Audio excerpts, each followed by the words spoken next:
Everybody, we're live on YouTube.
Good afternoon, everyone. Welcome to the City of Waterloo Special Council meeting, Monday, April 19th, 2021, continuing on at 2 p.m. in the afternoon. We'll start with a roll call, and we're actually going to begin at Ward 2 because I don't think Ward 1 has joined us as yet.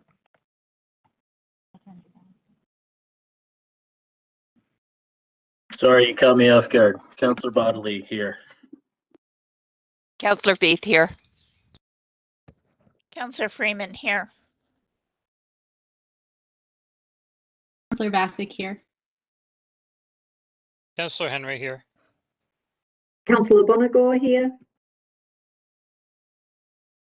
The mayor's here too, and we'll just check on Ward 1. I don't think has been able to join us as yet. Okay. We'd like to begin by acknowledging that the land on which we are broadcasting from today, and many of us are gathering on, is the land traditionally used by the Haudenosaunee, Anishinaabe, and Nuptral people. We also acknowledge the enduring presence and deep traditional knowledge and philosophies of the Indigenous people with whom we share this land today. Let's take a moment of reflection. At the beginning of this council meeting, we pause to think about the needs of our community. May we show wisdom and compassion in all our decisions. Item number 7 is disclosure of pecuniary interest and then general nature thereof for this afternoon. Hearing none for this afternoon, I'll look to the item 8, which is the minutes from the March 22nd special council meeting. Does anybody have any edits or additions to the minutes?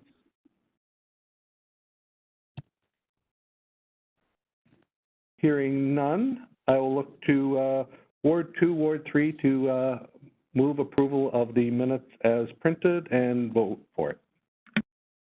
Councillor Bodley, I move the minutes as printed and vote in favor. Councillor Faith here. I will second the minutes and I vote in favor.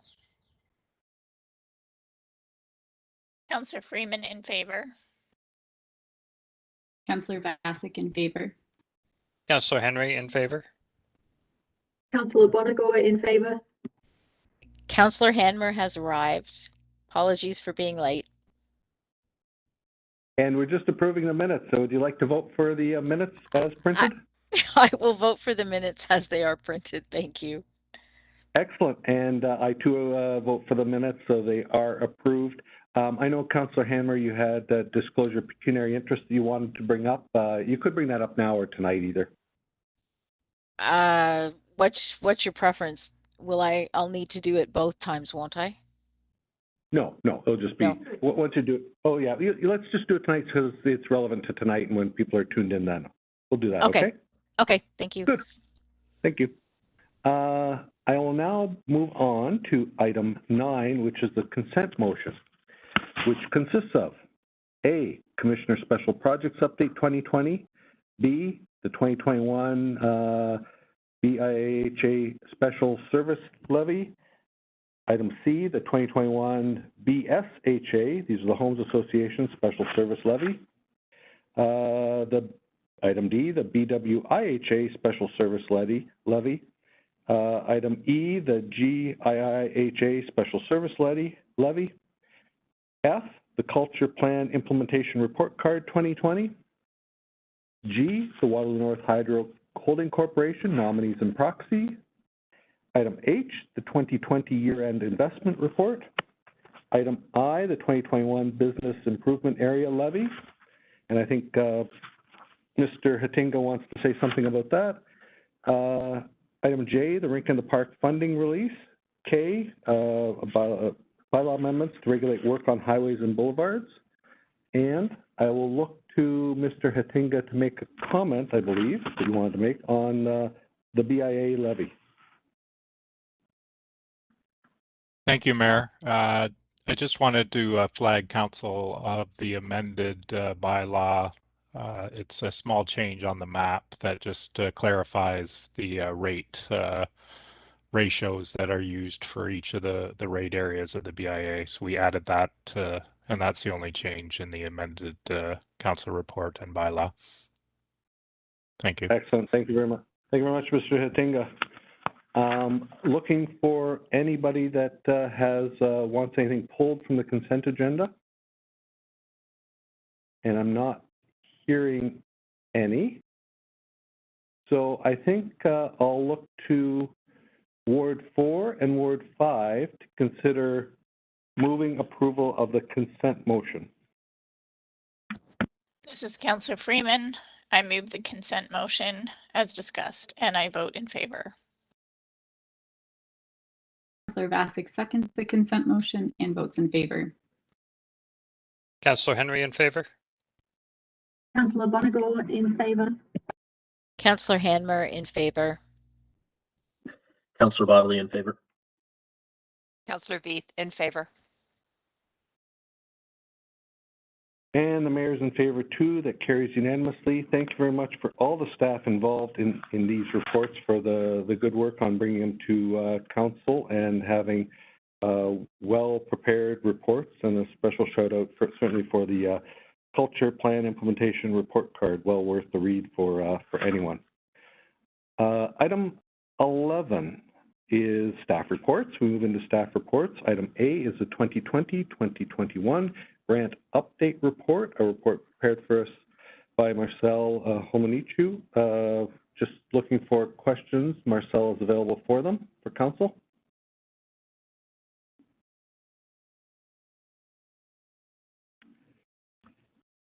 Hearing none, I will look to Ward 6, Ward 7 to consider moving this report. Thank you, Mayor. I'll just make a brief comment to thank, Brad and all of the other members of staff throughout the organization who work so hard to be able to secure these grant opportunities. There are a number that are outstanding. Hopefully we are successful on a number of them, as we have been. These do help advance the strategic plan and infrastructure needs of the city, and that is always welcome from our other partners at the provincial, federal governments, as well as other agencies. So with that, I'm happy to move the recommendation and vote in favor of it. This is Councillor Bonagor. I will second and vote in favour. Counselor Hanmer in favor. Councillor Bodley in favor. Counselor Beath in favor. Counselor Freeman in favor. Counselor Vassick in favor. And the mayor's in favor too. That passes unanimously. I certainly echo Finance Chair Councillor Henry's remarks on that. And so thank you very much for the team for helping repatriate money back into our community from other areas. Item 11B, 2020 tax adjustments, report prepared for us by Mary Zubert. Introductory remarks by Mr. Hatinga. Thank you, Mayor Jaworski. I just wanted to draw council's attention to the second recommendation. We were recommending again to have an application-based property tax deferral program that will give impacted taxpayers an additional 60 days to pay their property taxes for this year. We'll be having a deadline of June 30th on that, and they just need to be current up to March 2020 at the onset of the pandemic.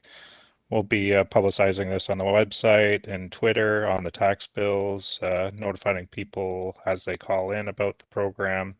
And I'm also presenting to the Waterloo Economic Development Corporation in the next month as well. Thank you. Excellent, thank you, Paul, and good for the local citizens who are in need of that. Before I turn over to the Finance Chair to make some comments, do I have any questions on this report from Council?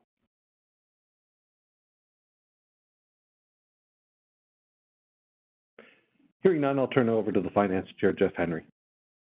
Thank you, Mayor, and thank you, Mr. Hatinga. As Council directed, when we confirmed this year's budget, we'd asked staff to take a look at at exactly this kind of a property tax deferral program. There was some success we experienced in providing this kind of targeted support to our residents and businesses last year, and as we all know, the pandemic has unfortunately continued apace here in 2021, and it is needed again. So I want to thank staff for bringing this forward, and certainly this is fulfilling the expressed intent of council when we confirmed this year's budget to provide targeted relief and support to our residents and businesses. So with that, I'm happy to move the motion and vote in favor of it. Councillor Bonigo, I second the motion and vote in favour.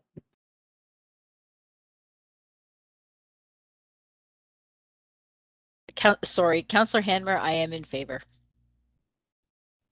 Councillor Bodley in favor. Councillor Veith in favor. Councillor Freeman in favor. Councillor Vasic in favor. And the mayor's in favor too. Thank you very much to the finance team for this work. Item C, Uptown Vision 2030. We have a presentation today from Diego Almaraz, and who's chair of the Uptown Vision Committee. So we'll just let Natalia and that get things set up for Mr. Almaraz.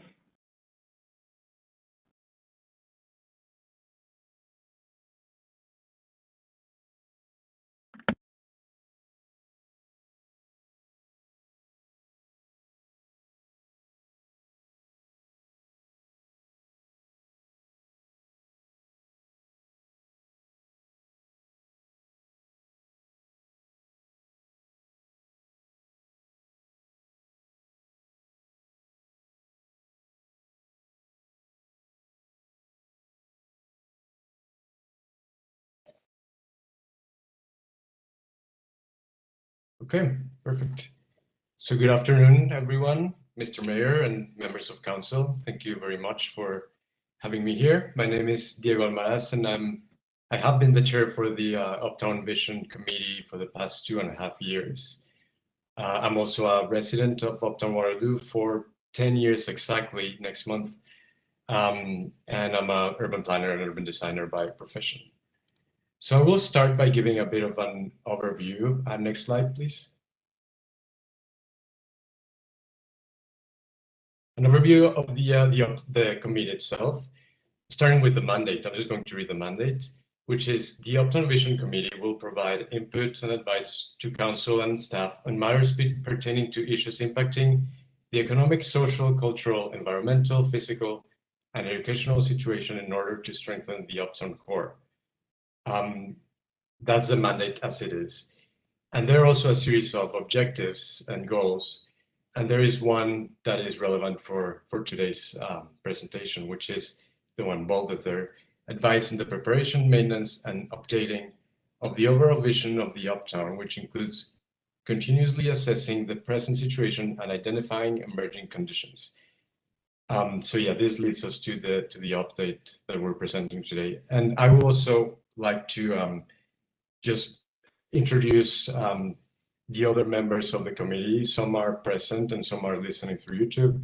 And I would also like to thank them for all their work. And I'm just going to say their names very briefly.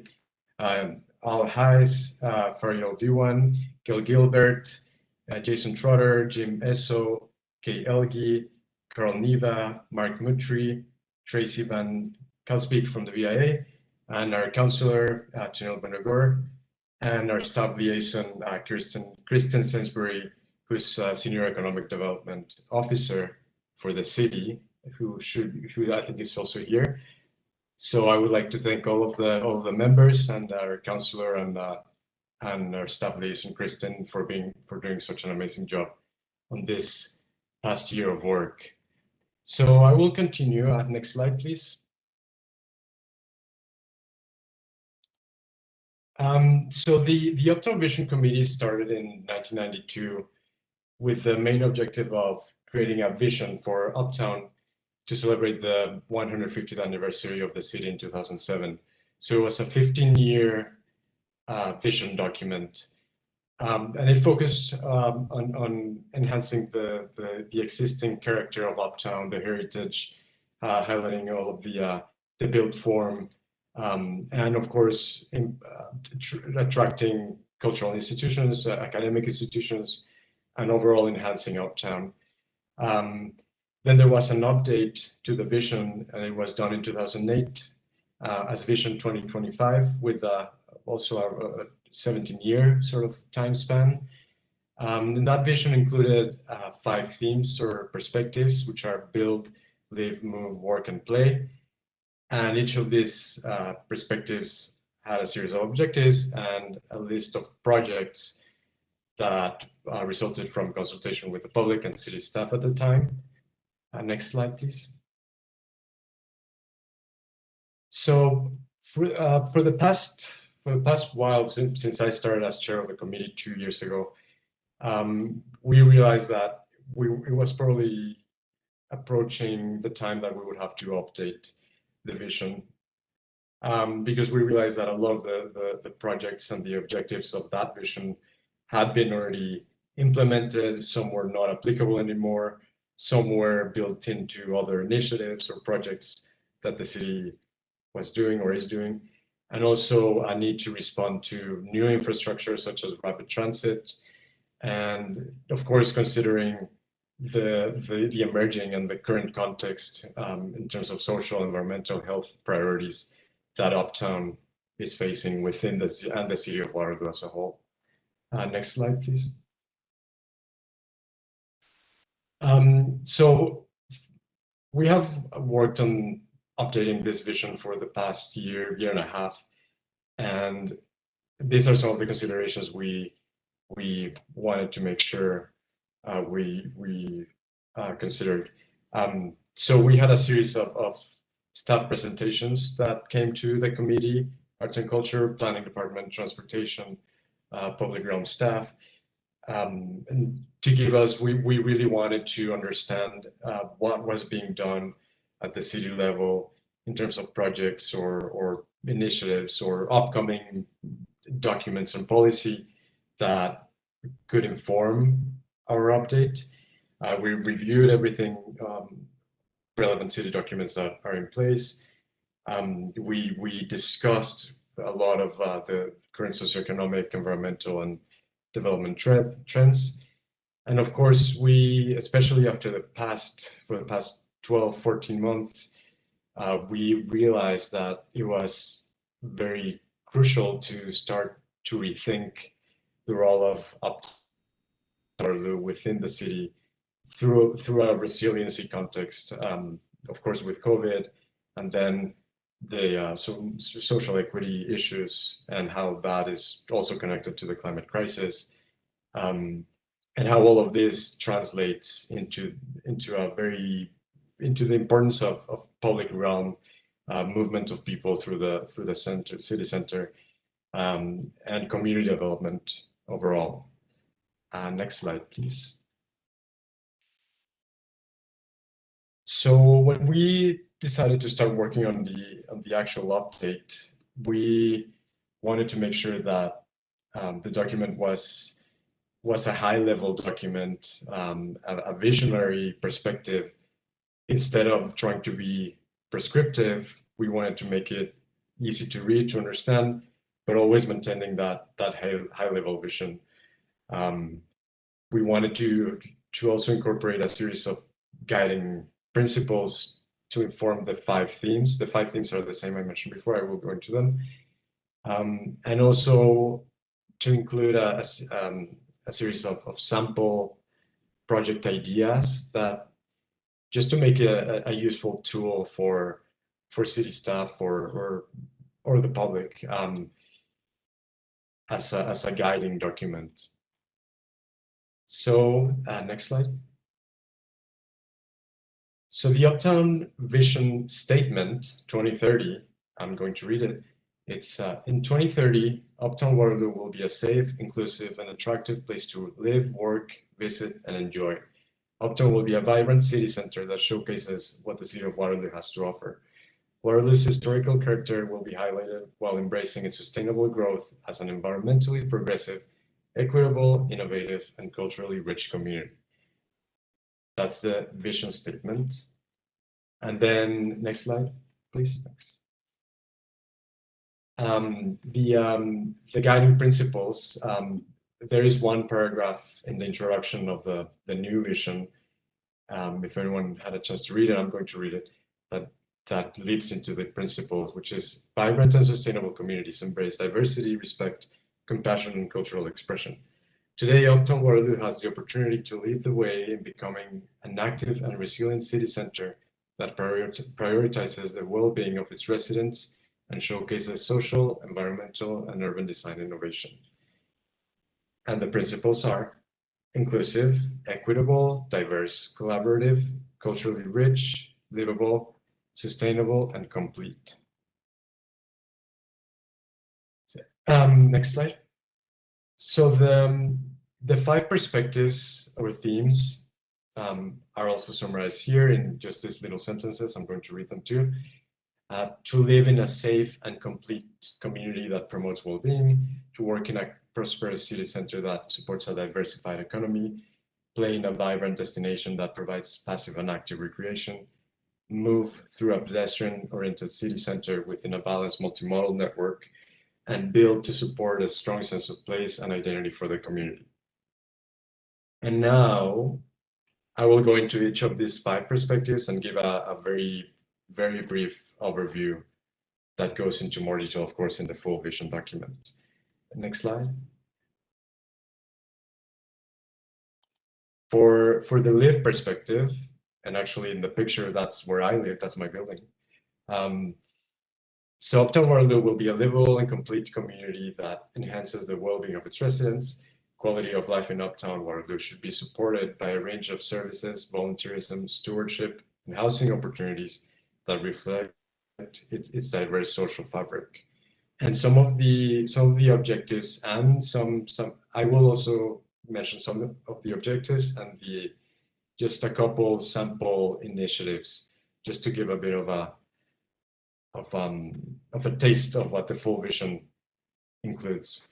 So it includes things like increasing housing supply, variety and affordability, consider sensitive intensification opportunities and a higher mix of uses throughout Uptown. Also ensuring that all basic services and amenities are provided for residents within Uptown Waterloo, providing an inclusive and vibrant public realm, and of course implement climate mitigation and adaptation strategies, and potentially consider developing innovative and mixed use and mixed income projects for city-owned lands. Next slide. For work, Uptown Waterloo will be a center for economically diverse activity that includes services, retail, offices, institutions, cultural and community organizations. Uptown will continue to be seen as a vibrant technology hub as it evolves into a complete city center that provides a full range of employment, stewardship, and volunteer opportunities. So here, strengthening the resilience of local businesses, as we have seen, is extremely important, and we have a lot to think about and a lot to figure out in that realm.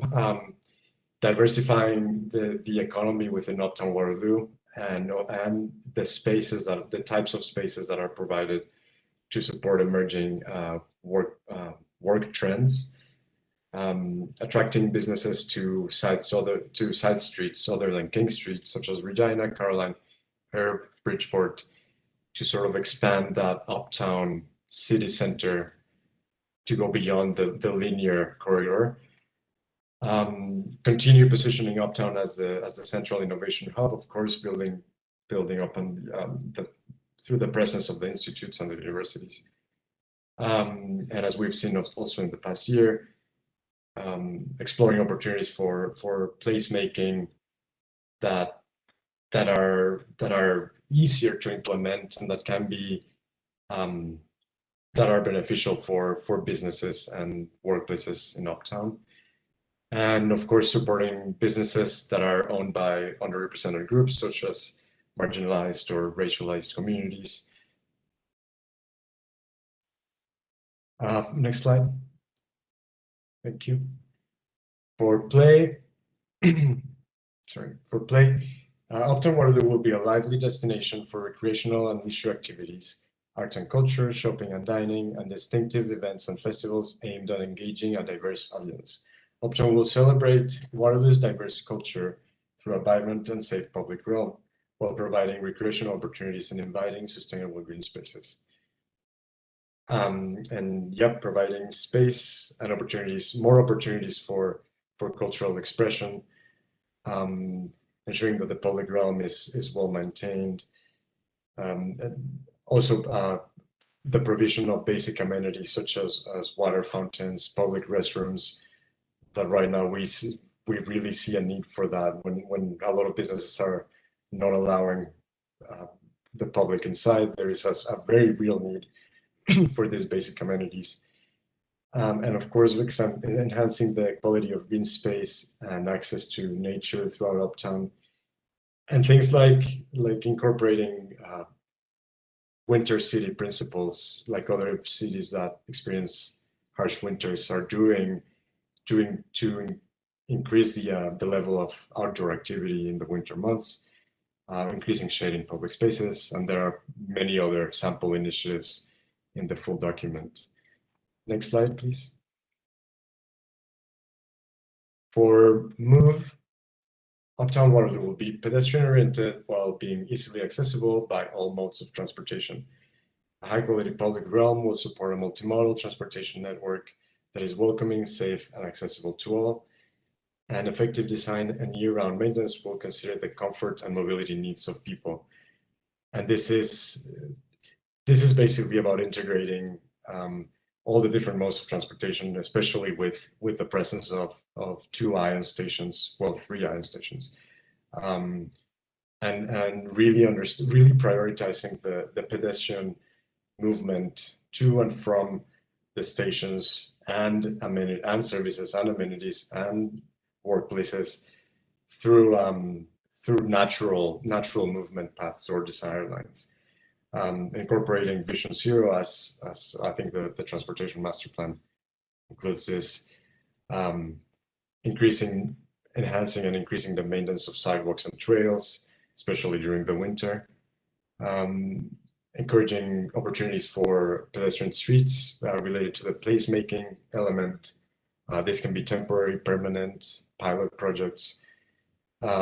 Promoting pedestrian activity and movement, or walkability, sorry, by establishing parking maximums instead of minimums for developments within Uptown, and just making sure that connections between the stations and pedestrian routes are seamless and fully accessible. Next slide, please. For build is the infrastructure, facilities, and development opportunities that are needed to support the other perspectives. The Uptown Waterloo will protect and highlight the built form that encompasses its sense of place, diversity, and heritage, while promoting human-scale, sustainable, accessible, and vibrant design in new developments. So here, it is about promoting and celebrating high-quality urban design and built form design, highlighting and educating about Uptown's built heritage, incorporating climate change mitigation in new built projects or existing, and encouraging mid-scale development and sensitive intensification, and developing a strategy for the city-owned lands that prioritizes community needs. So next slide, last slide. So the recommendations are to that Council adopts the Uptown Vision 2030, and also to direct staff to have regard for the Vision 2030 document in the review and update of the official plan, zoning bylaw, urban design manual, and other policy guidelines and initiatives that may impact Uptown Waterloo. And if there are any questions, I'll be happy to hear them. Thank you very much.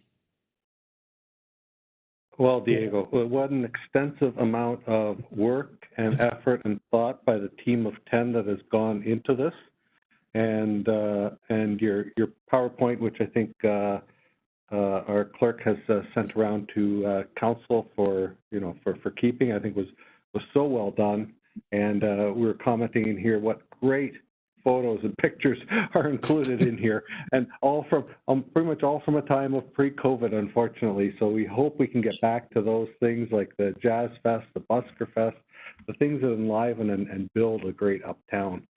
I'll look to my fellow council members for questions, but certainly very extensive presentation. Thank you, Diego, and thank you, the team of 10. Thank you, Mr. Mayor. First up, I'll have Councillor Hanmer. Thanks very much, Mayor, through you. Diego, I echo the Mayor's comments. It was very exciting going through the report and then even more so the presentation that you did today. And being a ward that's not directly impacted by, not directly in Uptown, I certainly began to be excited about how and could see ways of incorporating more of the city into drawing it into the city core. So I just wanted to also comment and say thank you for all the hard work that's gone into this. And I think it is a good initiative for our city going forward. And I love the vision to 2030. Thank you. Thank you very much. At this point, I don't see any further questions, and I think that speaks to the depth and breadth of the study that was completed by the Uptown Vision Committee. So thank you very much, Diego. I'll look to Ward 7 to take us forward, please. Thank you. Through you, Mayor Jaworski. Thank you, Diego, for bringing all of this forward. I think the committee has been really quite astonishing over the last year and a half, just with the depth of thought and consideration that has been brought to this document. I can honestly tell all of my fellow councillors that the intent really is to make the city core the heart for the entire city. And there were representatives from outside the ward, from the suburban areas who were contributing to this as well, because I think it's pretty clear from the vision document that this isn't just for the people who live uptown. This is really trying to chart a strong course for the core as a whole for the entire city. And when this committee was initially created back in the 90s, I mean, it was a very different city. We're no longer asking if we should have a public square. This committee is now outlining kind of vibrant, inclusive uses for that square. So I just want to thank the committee for their work on this. The vision that's been put forward, it's really full of heart and community. And it calls for the city's core to be a centre for everyone, for all incomes, all abilities, just all residents, no matter where you live. That's something that I take to heart, and I don't take this lightly. So I just want to let the committee know that your hard work is much appreciated. Thank you for the thoughtfulness, for the discussions, for the very rigorous back and forth during some of our morning meetings, and for your care. So I am very happy to move this report. And do you want me to read the recommendation out, Mayor, or can I just move it and vote in favour? No, I think you're good with it because Diego had on his final slide, which is still up. Perfect. Okay, then I am very delighted to move this motion and to vote in favour. Thank you. Councillor Hanmer, I'm happy to second the motion, and I too will vote in favour. Councillor Bodley in favor. Councillor Veith in favor. Councillor Freeman in favor. Councillor Vasic, I love it, and I'm in favor. Councillor Henry in favor. And the mayor's in favor too. That carries unanimously. I love it too, Councillor Vasic, because Uptown Waterloo is only a 15-minute ride from all the rest of the wards. That's a good day when you get out on your bike and come uptown and see all the good stuff that's going on, available to all of us. So thank you, Diego, and thank you, team. And I'll be signing you guys off now. Thank you very much. Thank you very much, everyone. we move on to item D, which is the revised fee assistant leisure access program policy. We have a report prepared for us by Nadia Nasser, and I had a note here about Councillor Hanmer. You might have wanted to ask a question about this. Yes, thank you, Mayor. Through you, I do have a question, and staff have addressed it, but it does reflect in the policy that's proposed. And I suggested that there be a clarification. I think it's item 3.1. I don't have it right in front of me, where we were in a little bit of a circular discussion around what the fee assistance program can be used for. So,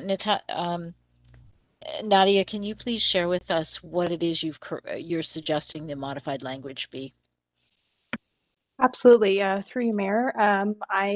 We have in discussions sort of come up with a revision to 3.1, and we're proposing the revision to have 3.1 now state that funds from the fee assistance program can be used to pay for the participation or registration cost of any City of Waterloo recreational program or any program offered by an affiliated City of Waterloo sports and or arts culture organization. Just adding that note about the participation or registration cost to make it clear what funds can be used for. Excellent, thank you, and thank you, Councillor Hanmer, for getting that question out. I do have a question for Councillor Bodley. Thank you, through your Mayor Jaworski. My questions, thank you for this report, it's really informative, I appreciate it. My question for you is twofold. One is, do we feel as though this program is really well known amongst low-income groups? Does it need to be advertised better to folks who may need to take advantage of this program that we offer?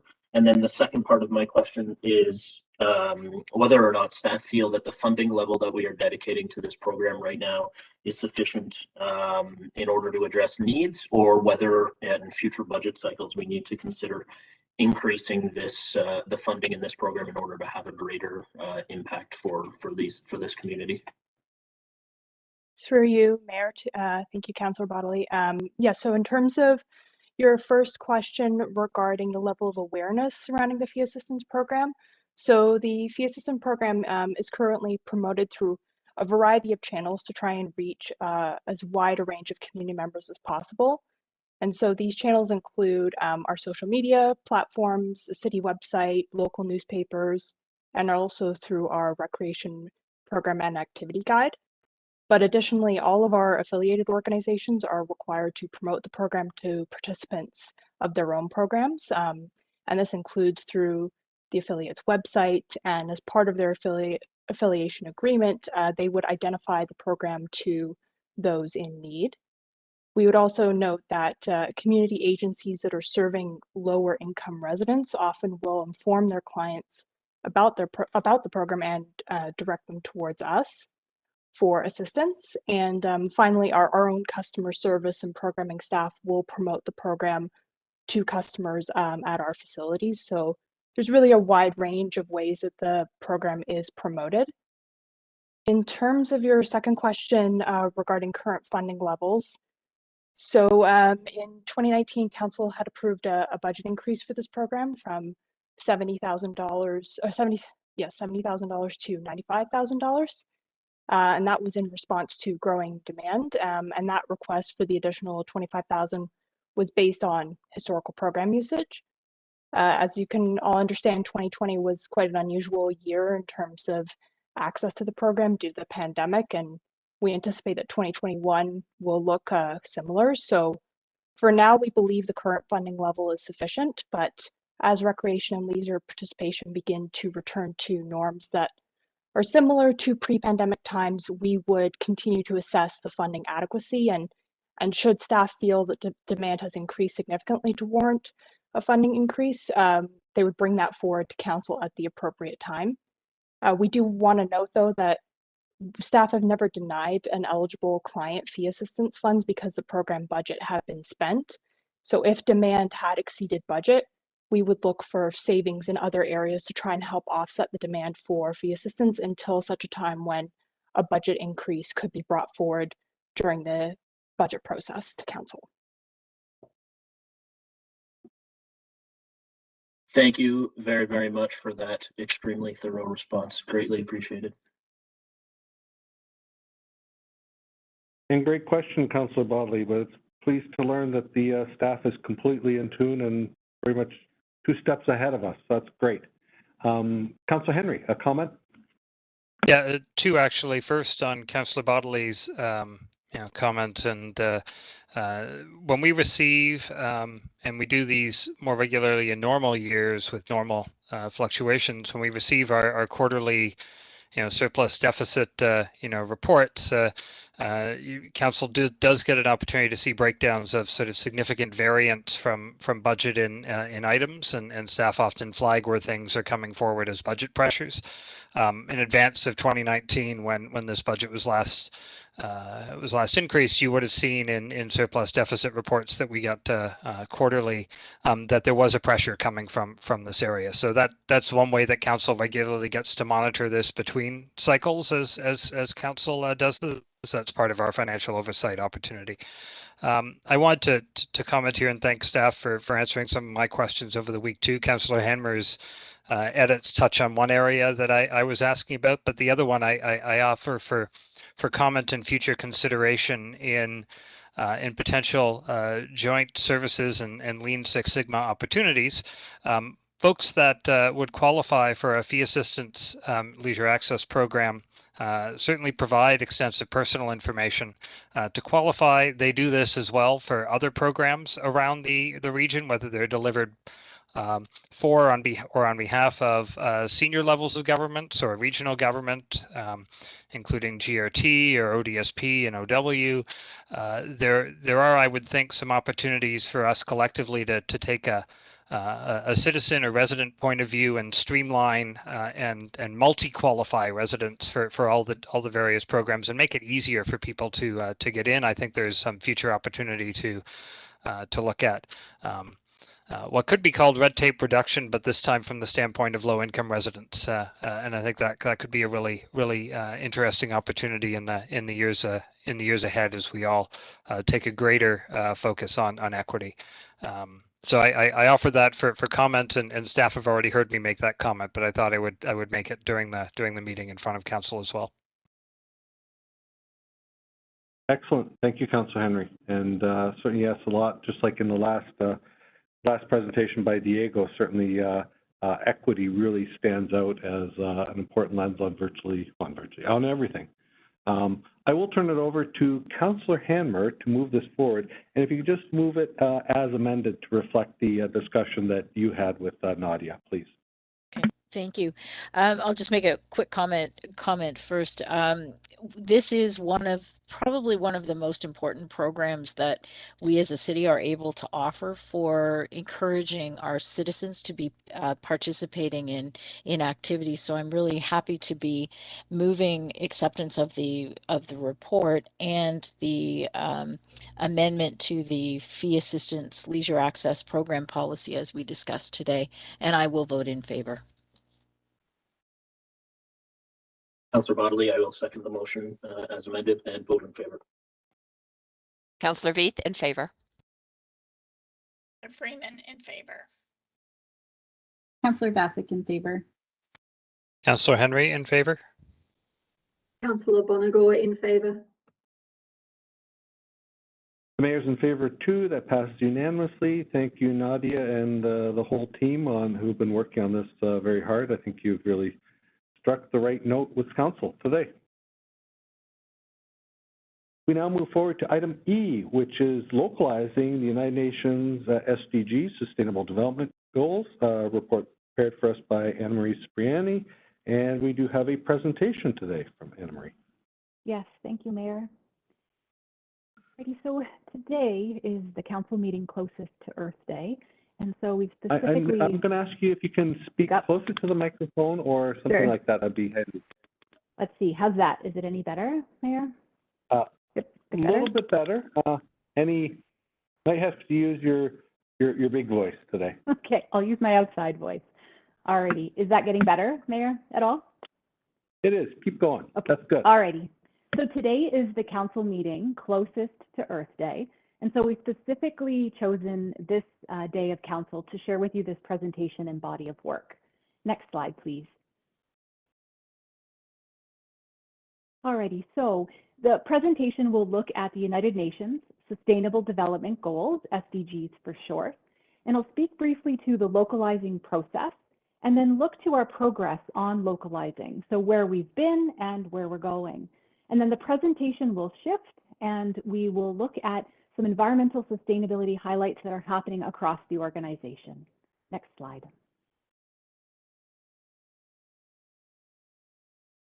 So the United Nations Sustainable Development Goals has the 17 goals, 169 targets, and 230 indicators. They really are a universal call to action to unite across sectors in a common global agenda. So to end poverty, protect the planet, and ensure all people enjoy peace and prosperity. In September 2015, 193 countries, including Canada, adopted the SDGs.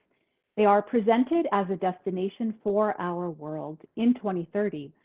And as an international framework, traction on embedding the SDGs and related indicators and targets has been slow across all sectors. However, the work is gaining traction locally. Next slide. So often you will see the SDGs presented as you see them here on the screen with the goals in particular. In August of 2019, the World Global Science Initiative approached Council as a delegate and asked the City of Waterloo to localize the SDGs. And while a coordinated effort has not yet unfolded across our region, the City of Waterloo has been working to localize them. And I wanted to take some time today to present this initial body of work to you about this work in your council packets and to show you what we've done so far and our next steps. Next slide, please.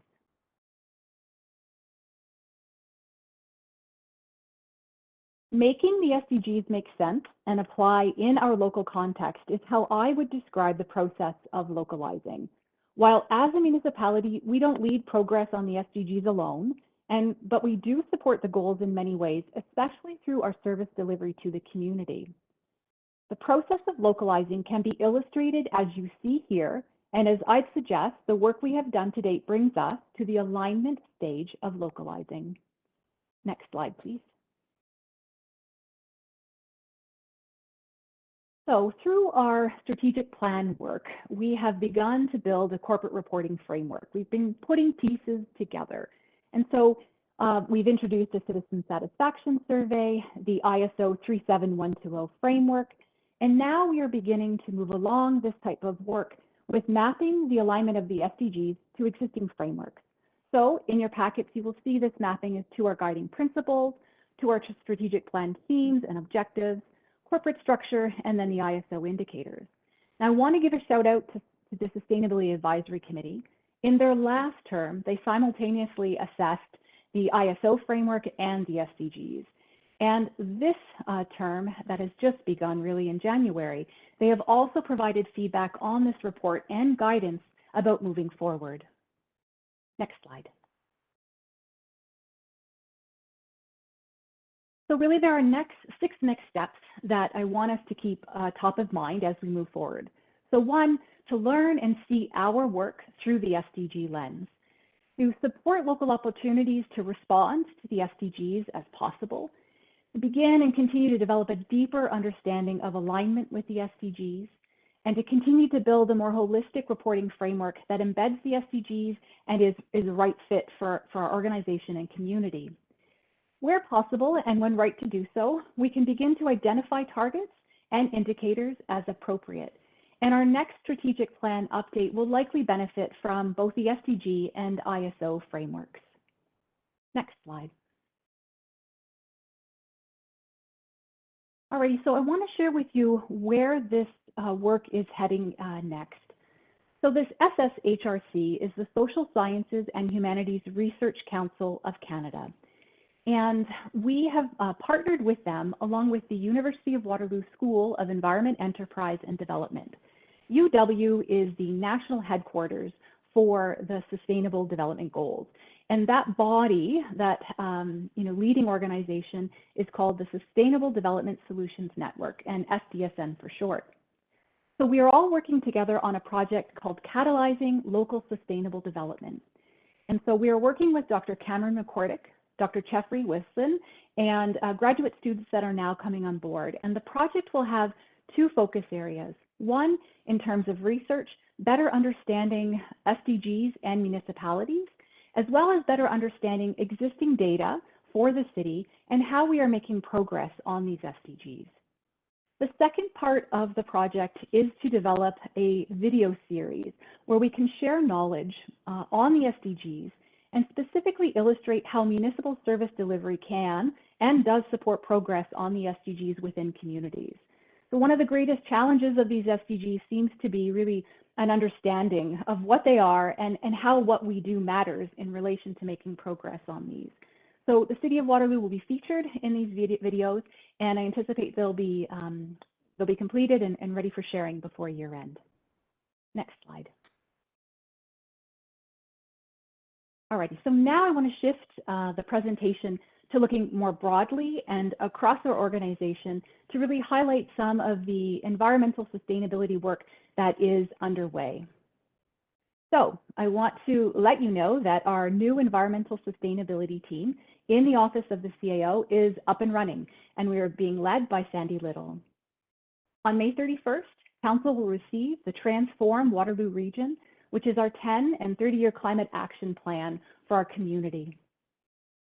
Also, we've been working in partnership with our utilities, with municipalities and environmental NGOs in making application to the Federation of Canadian Municipalities for a Community Energy Fund grant program. And so hopefully we'll be seeing this work unfold in the days to come. This summer, I want you to keep a keen eye out for 3 new electrical vehicle charging stations. They will be starting to be implemented at Moses Springer Community Center, the Waterloo Memorial Recreation Complex, and Albert McCormick Community Center. These 3 new charging stations will add to the 4 that the City of Waterloo currently owns and operates. Next slide.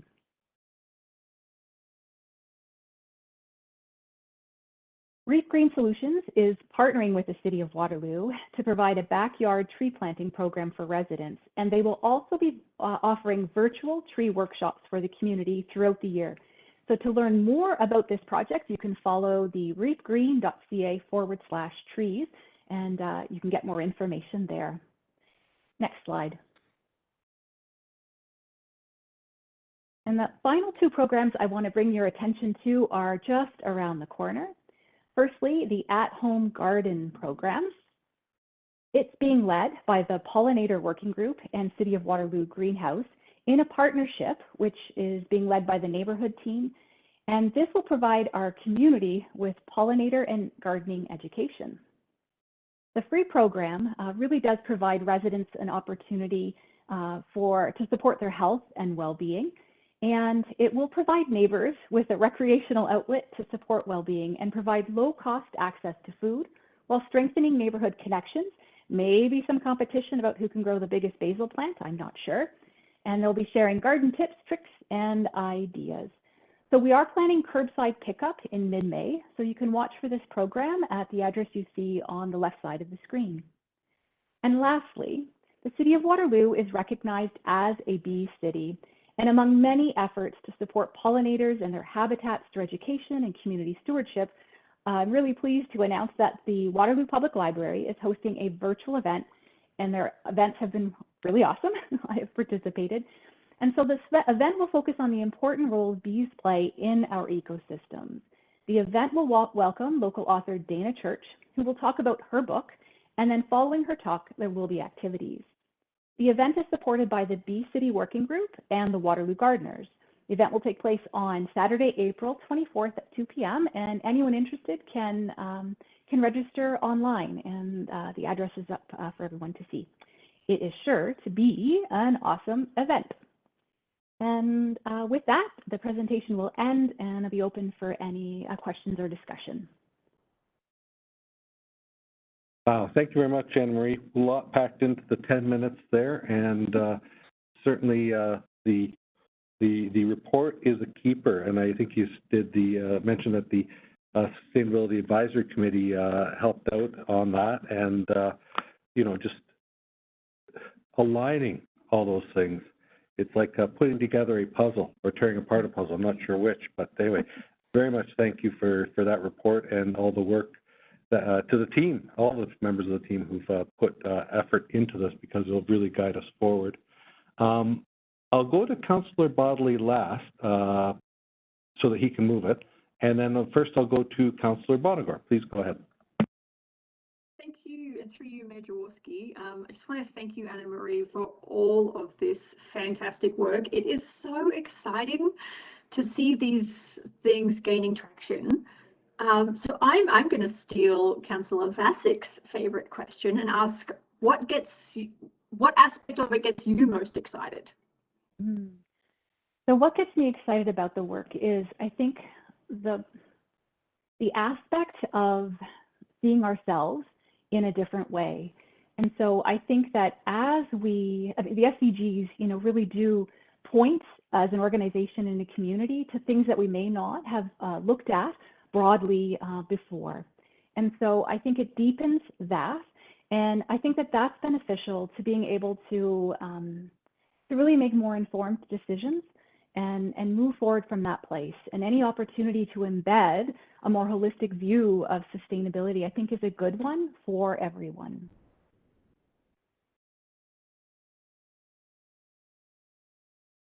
That's awesome. Thank you. Thank you, Councillor. I will turn it over to Councillor Bodley for this one. Thank you.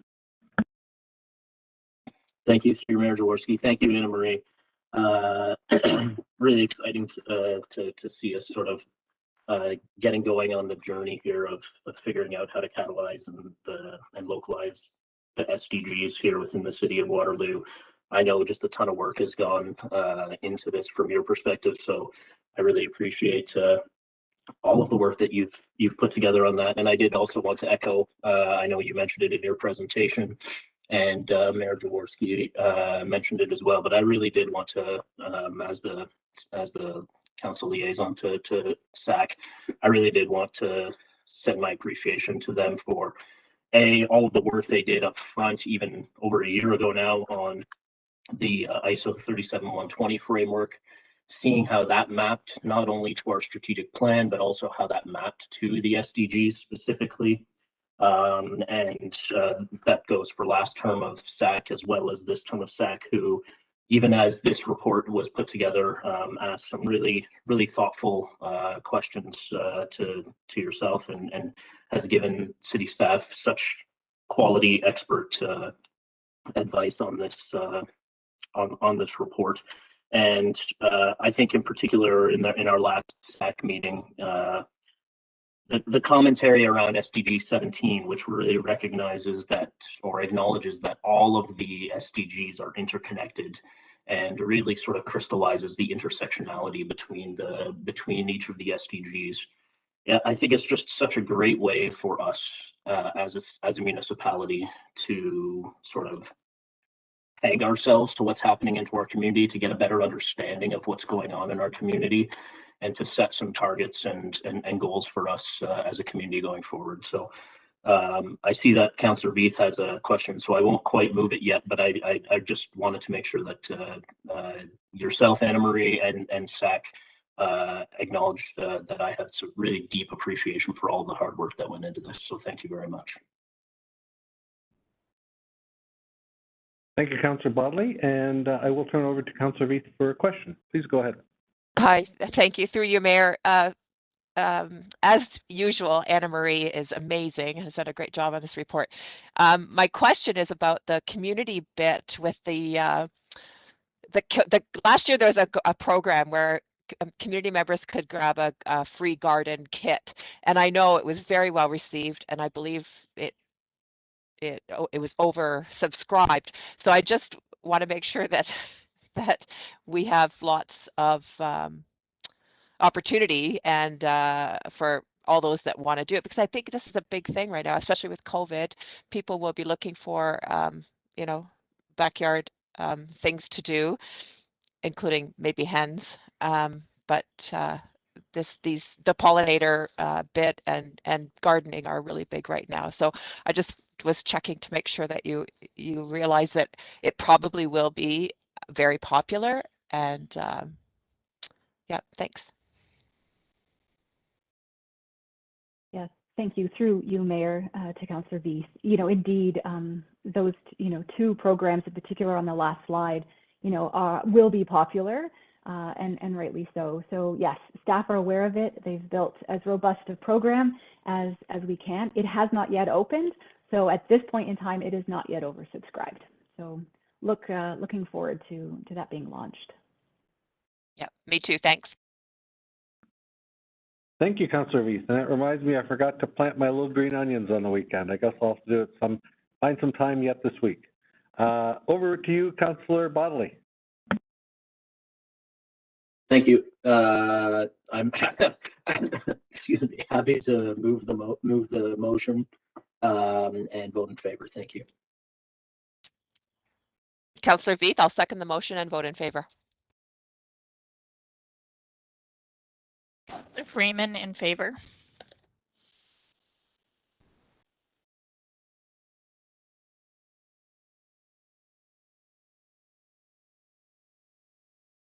And Councillor Bassick may be on mute.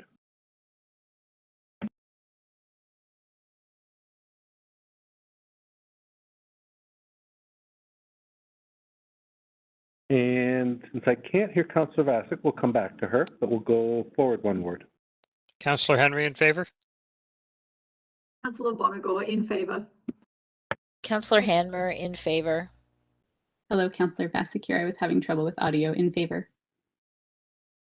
And the mayor's in favor too. That carries unanimously. Well, I think we've did certainly a lot of thank yous to the team. So, this will play heavily into the next term of council. So thank you, Anna Marie, for taking us and the team for taking us so far today. Next up, I have item F, the award of tender RFT 21-05, Waterloo Park improvements, the North Shore of Silver Lake. Report prepared for us by Caroline Amiot.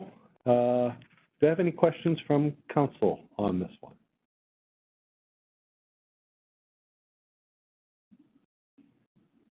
I am not seeing anything, but I will comment on the a big thank you to the staff for recognizing that when we had bundled this project all together, hoping to get the best price available, we actually got what might have been the worst price available. Just the project didn't work out, and taking the time to hone in on it and divide it up into 3 component parts. I think that was it led to significant savings of what I read here in the report of $4.7 million compared to the fully bundled one, and I think that's just a very much a big thank you to Tim Anderson and your entire team for looking into this, whether it be under Cam or Ron and finance and that, just taking Tracy to take another look at this and to make sure that we can do things appropriately to get best value for our money for the citizens on what is certainly a signature project for the city of Waterloo. I don't see any comments, but I will turn it over to the ward councillor for commentary and to take us forward. Thank you, and through you, Mayor Jaworski.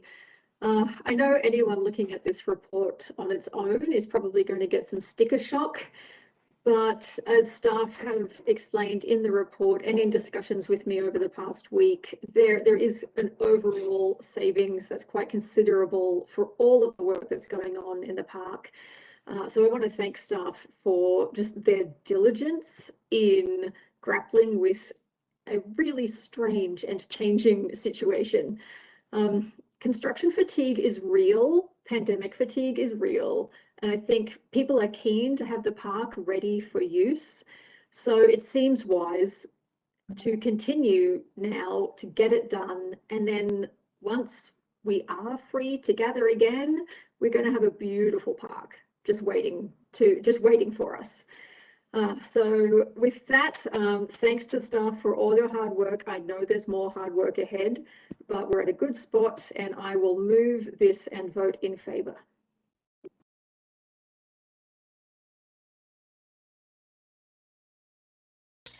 Councillor Hanmer, I am happy to second the motion, and I too will vote in favor. Councillor Bodley in favor. Councillor Veith in favor. Councillor Freeman in favor. Councillor Bassick in favor. Councillor Henry in favor. And the mayor's in favor too. I probably should have went to Councillor Henry as finance chair for any comments, but I assume that everything has been said that needs to be said on that. So anyway, thank you very much to the team, to Caroline. Go forth and prosper on the North Shore of Silver Lake, and certainly looking forward to that and seeing that Waterloo Park get more beautiful. Excellent. Thank you, team. Next up, I have item G, RFT 21-03. Tender Award Emergency Black Pipe Sewer Lateral Replacement report prepared for us by Lee McDermott. And I'm just looking to see if anybody has any questions of Lee.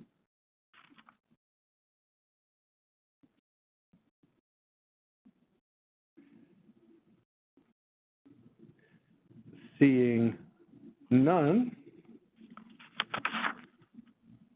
I do know that Councillor Freeman has a fondness for all things engineering, so I'll look to see if you'd be interested in moving this one forward, Councillor Freeman. Oh my gosh, I almost asked if I could be the one to move it.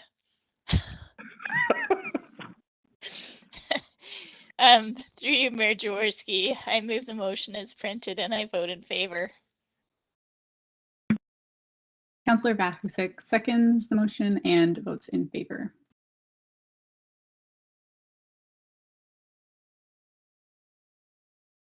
Councillor Henry in favor. Councillor Bonagor in favour. Councillor Hanmer in favor. Councillor Bodley in favor. Councillor Veith in favor. And the mayor is in favor too. That carries unanimously. Thank you very much, Lee and team, on this one. And we had such a body of work to go forward with at 2 o'clock. I was concerned we'd be pressing towards supper on this last item, and we are not. So thank you very much, Council and all presenters, for getting us so far so we can dig in on this one. And because we do have delegates on this one. And so what we have here is the item H, the Slow Streets Update for Uptown West and Waterloo Street, a report prepared for us by Jenny Setterfield. We do have delegates here. Let me just pause one moment while I pull up my fresh delegate list. And I think what we might want to do is let's hear from the delegates, and we'll go from there. And Jenny will be standing by. So with that, I'd like Natalia to welcome our first delegate. I have Matt Morris from Uptown Waterloo.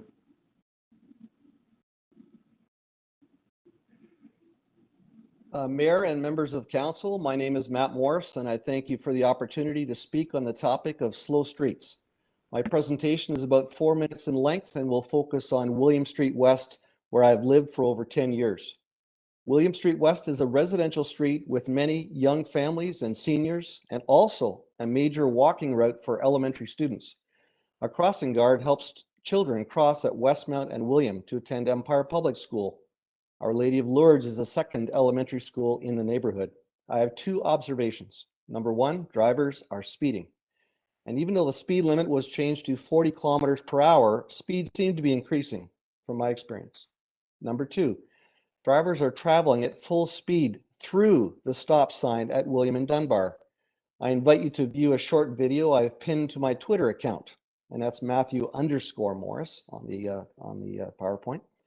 I captured these infractions over a total of about an hour and a half. Gliding through the stop sign at Dunbar is the norm, but full speed is now becoming more regular. I've also observed the same drive-through activity at the Euclid stop. I encourage you to review the comments on my post as it helps provide a community perspective at how truly important the Slow Streets initiative is for the entire community. I've had 2 parents advise me of their children being struck by cars over the years, and 1 child with a near miss on a bicycle, along with numerous concerns from neighborhood parents. May I please have slide number 2? Here are 4 factors to consider. 1, traffic calming features removed.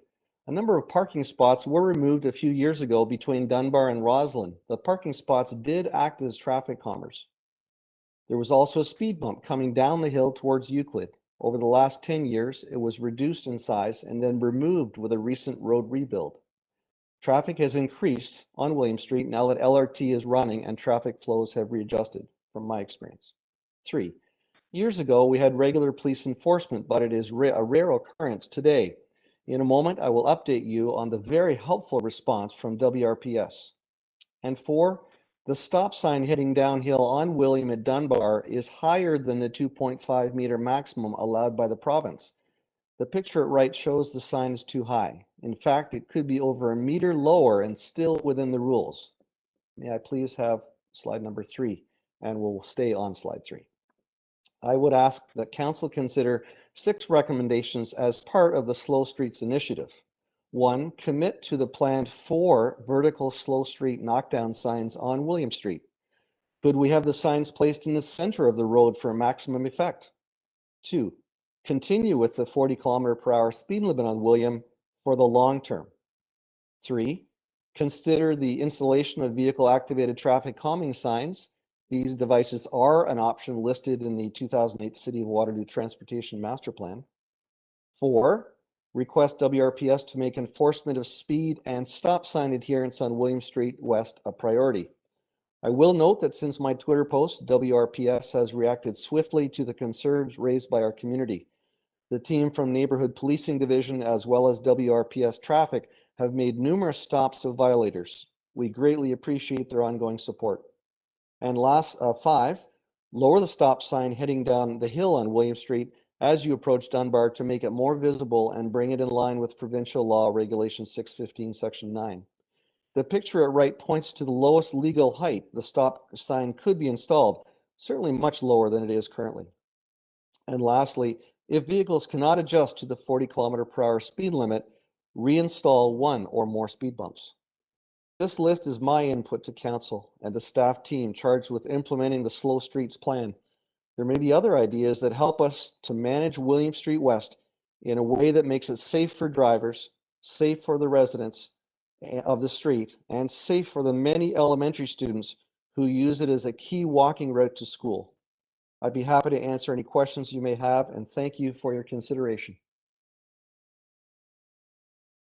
Thank you very much, Matt, and thanks for what you do for the community as well on your personal side. I was pulled up your video. I see it has 18,000 views, and it looks like the stop sign is more like a moderate suggestion of a yield sign, judging by that. And I think when I was uptown on the weekend, I think I saw police in that area monitoring that stop sign. Maybe it was another four-way always stop, but I did see the police certainly in Uptown monitoring one intersection this weekend. So, and good to hear your good comments there. What I will do is I'll look to our ward councillor for any comments or questions for Matt. Thank you, and through you, Mayor Jaworski. Matt, I want to thank you for bringing all of this forward. And I do encourage my fellow councillors to look at that video you posted. It's so dismaying, but anyone who's spent time in this neighbourhood knows that it's not uncommon. So I want to just thank you for that, first of all, because it helps to see it. More broadly, the plan that was originally put forward by staff after feedback from residents, it has been tweaked. So William would, under the proposal we'll see later in the meeting, would have a sign at each end, essentially one off Park and one off Westmount. So you are advocating for all 4 of them on the street. Can you give me some idea as to why you think the additional would be necessary on top of signs at each end of the street? Oh, with apologies, my understanding, well, I believe the picture on my last PowerPoint is incorrect, actually. I've learned recently, but I did think that the original plan had planned for 4 signs on the streets. You are correct. There's just been some back and, you're correct. You're totally correct that the original plan had that. There's just been some moving of pieces given different community response over the past week, and that's not, that's going to be shown to the public shortly. But this is just to kind of help me understand the realities of where you are. Would a sign at the top and bottom of the street as people enter this stretch kind of give enough of a heads up from you as a resident, or do you think that the 4 would really be essential, or at least more than 2 would be essential? Well, certainly entering that zone at either end, that makes logical sense to me. But I do find that after the stops on the street, there's then a heavy acceleration, and there's a good distance where speed can be increased.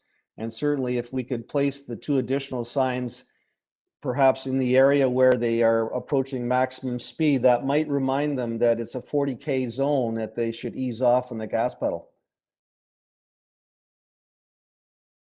Okay, that's good to hear from you. I will leave it to my fellow councillors for their questions, but I just want to thank you again for taking the time to be with us today and for bringing the perspective that you do. Thanks. Thank you. Thank you, Councillor Bonagor. Councillor Bothy, your question is of staff. Okay. Any further questions of the delegate? And hearing none, Matt, thank you very much for your concise presentation and your video as well. That certainly tells a story right there, and it was easy to find pinned to your Twitter handle there. Thank you, Mayor Jaworski, for the opportunity. Yeah, thank you. Now, Councillor Bodley, do you want to go to staff now? Is it about the height of the stop sign? I would like to go to staff now because it's in relation to this specific delegate. Absolutely. Absolutely. Thanks. Go ahead. Thank you. Sorry, through you, Mayor Jaworski. Not being the Uptown councillor, is there a existing or recent traffic study that we have that would corroborate, beyond obviously the Twitter video, which I saw over the weekend as well? Is there a recent traffic study that shows the average and 85th percentile speeds on the street in the areas that the delegate is commenting on? Through you, Mayor Jaworski, to Councillor Bodley. Yes, we do have some speed data on William Street. I don't have it at my fingertips at the moment, but we can get you that data after. Thank you for that. Appreciate it. Just perhaps as a follow-up, is this a location that staff recognize as being problematic with respect to speeds? Has it been on the radar for some time without getting into the specificity of the speeds? Through you, Mayor, to the councillor, Uptown West has been a concern since the LRT was under construction, and we've been monitoring the entire neighborhood. William Street specifically, no, we haven't seen a huge rise in volume and or speed, but that's all in context. So thank you for the clarification. Appreciate it. Thank you, Councillor Bodley, and I think Councillor Bonagor will probably ask a question about the stop sign height that I wanted to, so I'll turn over to Councillor Bonagor. Please go ahead. Thank you, Mayor Jaworski. Yes, some questions for staff, just following along from the delegate's presentation. The first one, I am going to get to the stop sign, but the first one is, it's my understanding that the 40 km/h speed limit while the rest of the neighborhood interventions were temporary for COVID, it's my understanding that this limit is in place until council should wish to retract it. Is that correct? Through you, Mayor to Councillor, they are all actually under the pilot. So the 40 neighborhood with the 30K schools and the individual 40K streets was all under the one initiative, and we are collecting data on all of them. And we'll bring back our reports and recommendations to council for everything. Okay, and that would be, I'm guessing you're still going to be collecting data through 2021, so we're talking likely 2022? No, we are hoping to have the data back to you later this summer for recommendation and decision. Okay, so for Mr. Morris's point, we will just keep his request in mind when that report comes back. With the stop sign, can you let me know if that's something that you can please take a look at? Yes, through you, Mayor to Councillor. I was actually out on site and did my own measurements, and from the ground, from the grass to the bottom of that stop sign is 2.4 meters under my measurement. I do recognize and acknowledge that there is a little bit of space on the telephone pole, so that is something that we can slide down very easily. But under my measurements, they did meet all of the OTM requirements. Okay, if you could look into that, that would be much appreciated. Finally, with this, what people call the speed bump at the bottom of William, I remember when that road was redone, that staff informed me that was actually intended as a raised crosswalk rather than a speed bump. And I'm just wondering, can you clarify for the residents what is the purpose of that particular piece of road infrastructure, just so that we know moving forward, if they want to try and get a speed bump, maybe that's a different conversation. Through you, Mayor to Councillor Bonnegar, it is a different, it's not a speed hump technically, it's a raised crosswalk. So while they may have some of the same impacts in terms of slowing traffic down, they are built and designed and placed for specific and different reasons. So we can have that as a separate conversation if needed. Okay, great, thank you. That's all my questions for staff right now. Thank you, Mayor. Councillor, and thank you, Jenny, for quick responses, nice and tight. Our next delegate I have here is Teresa Dwyer, resident of Waterloo. And if we can just welcome Teresa to the meeting. Thank you, Mayor Jaworski and councillors, for the opportunity to speak. Good afternoon. I'd really like to state first that I support Councillor Bonnegar's efforts to create active transportation space with an expanded slow streets for Uptown West. And I'm also delighted that city staff, at least in the previous iteration, was recommending that expansion of this traffic calming measure would be throughout the neighborhood. However, I live on John Street at the busy corner of Belmont Avenue, and you can see it on the slide that I present to you there. I circled where my residence is. And both John Street and Belmont Avenue have been excluded from the plan. The maps from your council packet show that for the slow streets, John Street has actually been used as a boundary for Uptown West. And I have to say, this is emphatically not the case.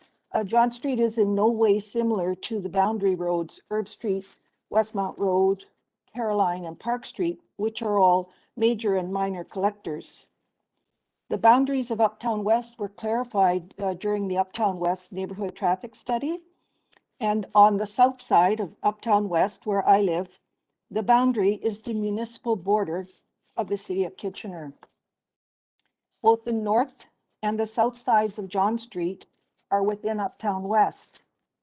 And I feel that excluding this street from the initiative is counter to the project's objective, which is about equity, inclusion, and a sense of belonging. Both John Street and Belmont Street have local road classifications, and they should be included, and they should be treated equally when traffic calming tools are applied in Uptown West. In particular, since Uptown West roads are laid out in a grid, as you can see, creating slow streets but leaving one or more open is an invitation for impatient drivers to choose that open street. And on John Street, that invitation is further enhanced by the traffic lights which have been placed at Park Street and King Street. Residents of John Street pushed back hard in 2016 when the street was selected to become a minor collector. And the Uptown West traffic study subsequently recommended that John Street retain its local designation. But I feel that leaving John Street out when traffic calming tools are applied over the neighborhood could well make John Street into a collector anyway. It's a bit difficult to discern how the slow streets were selected. And by every descriptor set out, John Street and Belmont Avenue should be part of the program. I'll just outline how. Although at the western end of John Street, the roadway is divided by a boulevard and has speed humps installed, both ends of the street intersect with collector roads, Park Street and Westmount Road. And residents continue to report issues with volume and speed of vehicles. Below the boulevard that separates the western end, John Street continues downhill, and then it curves sharply at Avondale Avenue. At the bottom of the hill, John Street intersects with Belmont Avenue, which carries volumes of traffic crossing from Kitchener to Waterloo. This intersection has the highest volume of traffic on a local road in Uptown West. Both this section of John Street and this one block of Belmont Avenue are bordered by smaller homes, and many are on small lots. The sidewalks are narrower than today's standard, and I often see people walking, one on the sidewalk and one in the roadway, to achieve physical distancing. The intersection of John and Belmont is also directly west of the intensified core. For example, the Bauer Lofts, 133 Park, 144 Park, 155 Caroline, and the Red, as well as the two proposed towers that would be at King and John. Many high-rise residents take exercise or make a daily circuit up John, across Belmont, and back down Allen with their pets. This is a really lively pedestrian, bike, skateboard, and running route, which directly connects with the Bauer Shops and the Belmont Village. Further east on John, the Iron Horse Trail crosses, and it is a very busy crossing. It's often the scene of jockeying between vehicles, pedestrian, bikes, and baby strollers. Sadly, we learned on Friday that we will be under stricter COVID restrictions for some time. It seems the pandemic is actually increasing its intensities. The Slow Streets initiative is good for Uptown West residents in this time of restrictions, but it needs to include John Street and Belmont Avenue to support physical distancing in this really busy people place.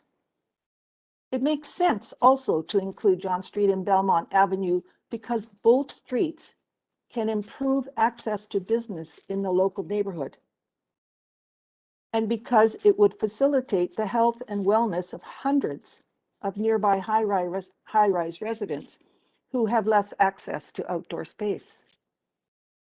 I believe that it is apparent from these facts that John Street fits the criteria for slow streets as outlined in your council packet. I hope that you understand how Uptown West really needs and really appreciates this consideration for the expanded Slow Street initiative. But I also ask you to please see that it is applied equitably. I ask that council consider a delay for an adjustment of the recommended plan to include John Street and the busy block of Belmont Avenue. Thank you. and I'd be happy to take any comments and questions.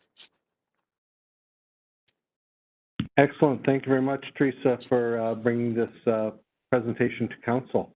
I will now just look to see if there's any questions at this point in time.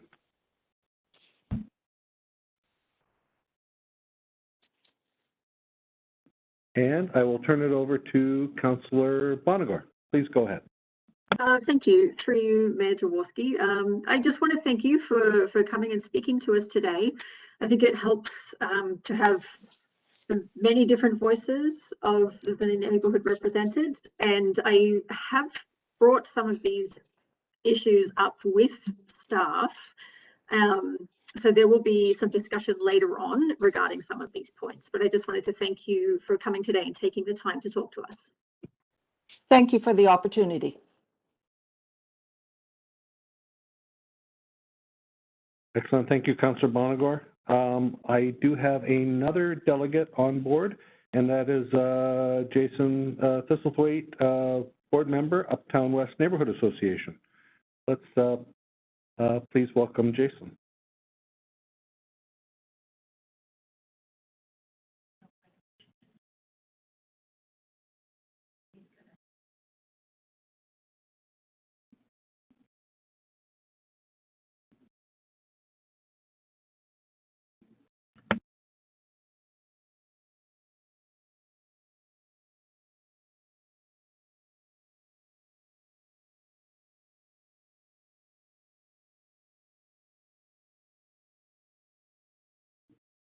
And we know Jason's with us, but if you can hear me, Jason, we can't hear you. So please try again.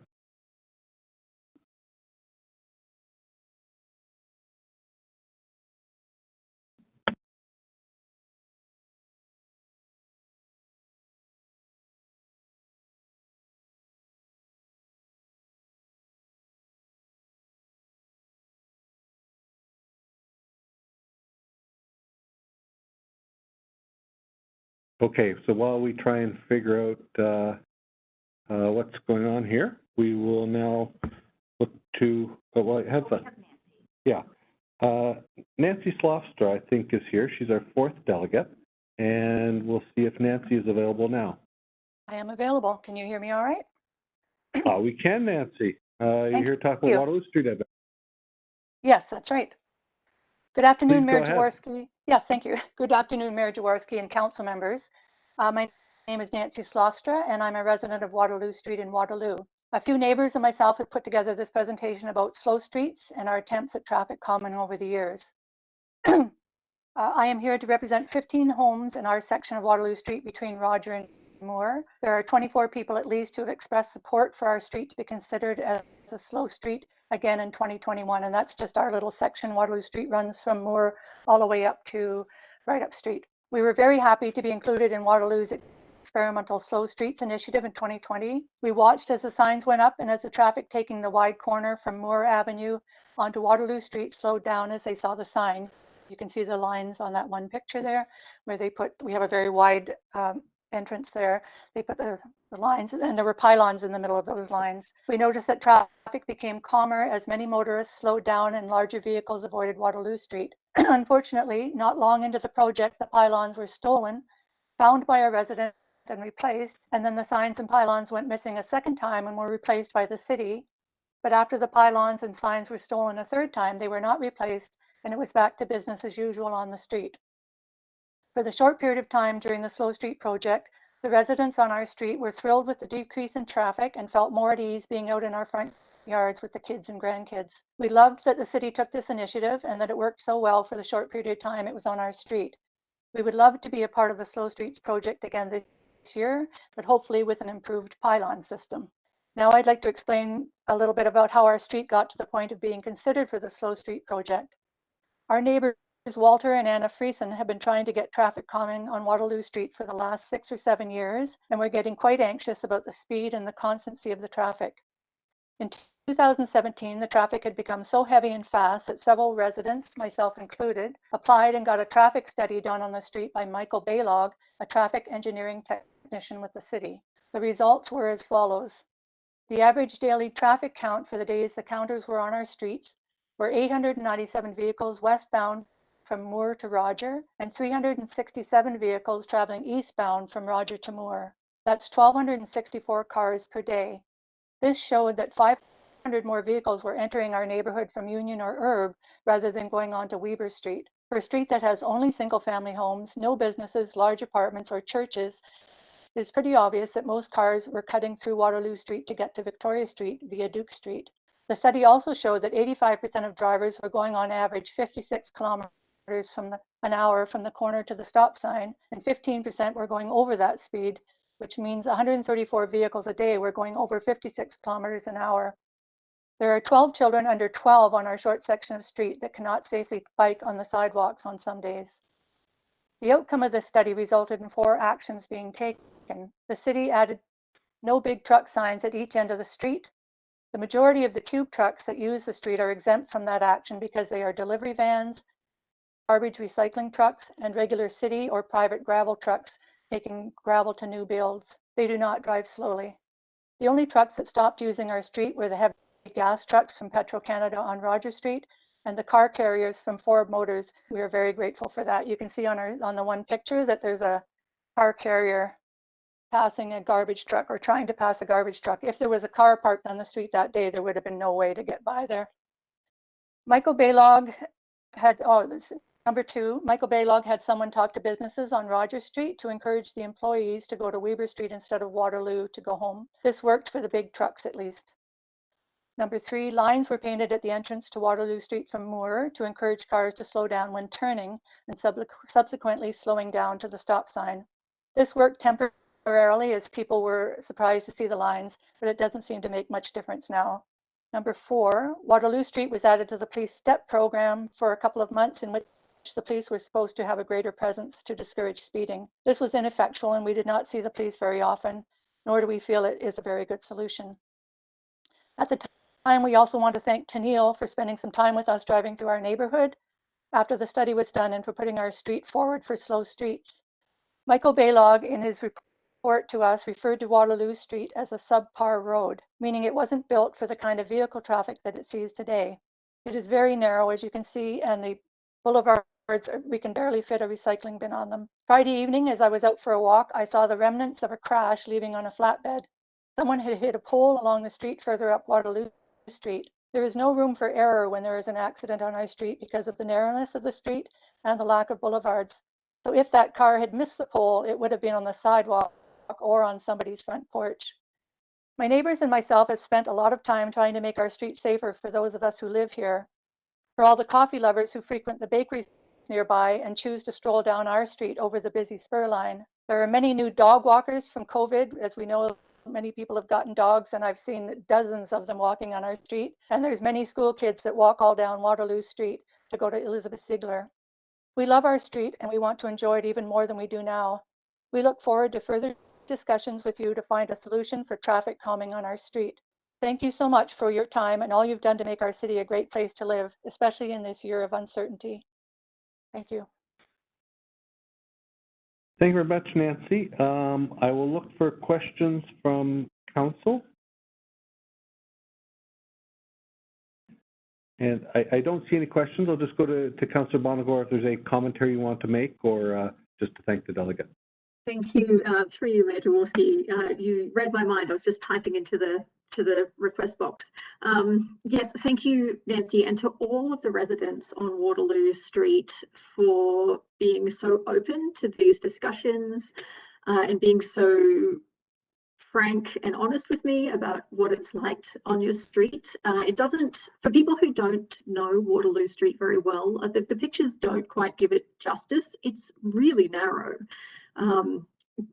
Or rather, it feels very narrow once a car is parked on it. The sidewalks are old, so they're kind of the old width as opposed to the bigger new width sidewalks. The boulevards are very small, so there's a lot of competition for space here.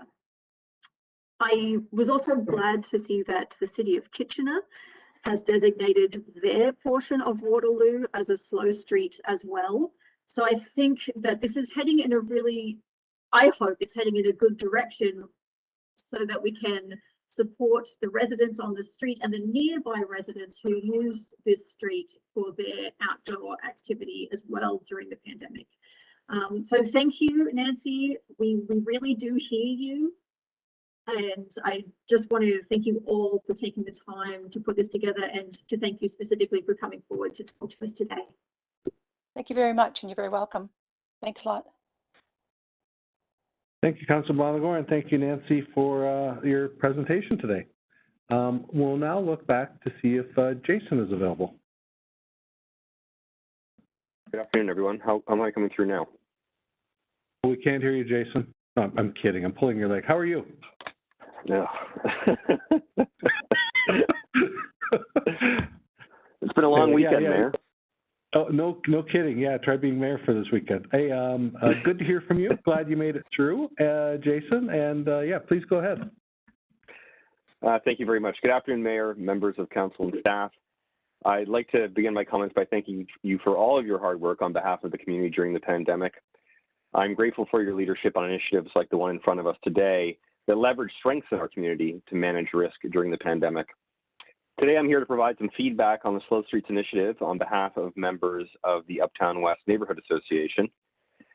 First, I would like to echo Mr. Morris's and Ms. Dwyer's concerns and argue that their findings parallel with what I'm hearing from other residents in the neighborhood as well, particularly on those east-west streets where there is a downhill. Traffic does considerably pick up speed on those downhills as cars are seeking to pass the neighborhood using alternative routes besides the collectors like Union and Herb.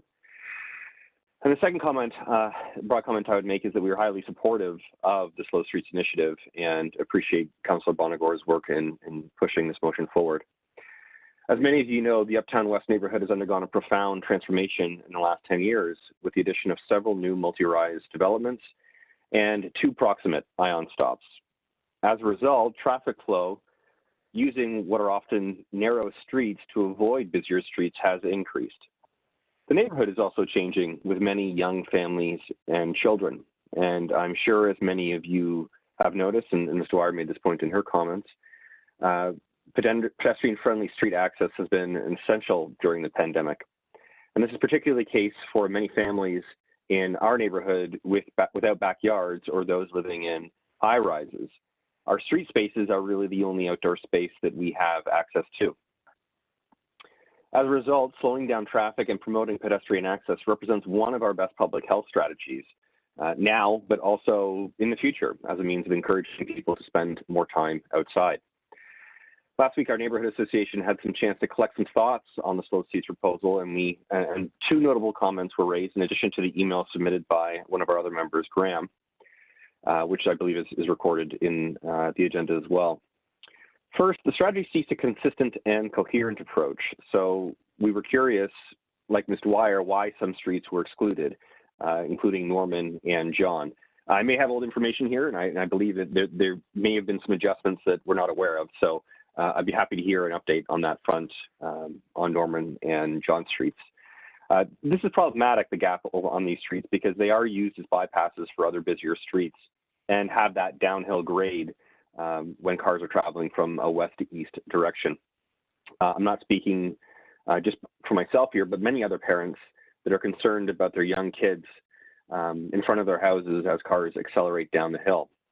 Indeed, many of these vehicles are traveling speeds that exceed those captured in recent traffic studies. You know, while we have a lot of, I've seen some of the recent traffic studies from 2019, while we have some streets that do capture reasonably close to 40 kilometers an hour, it's really the outliers that are the most dangerous, and we want to do our best to try and deal with those.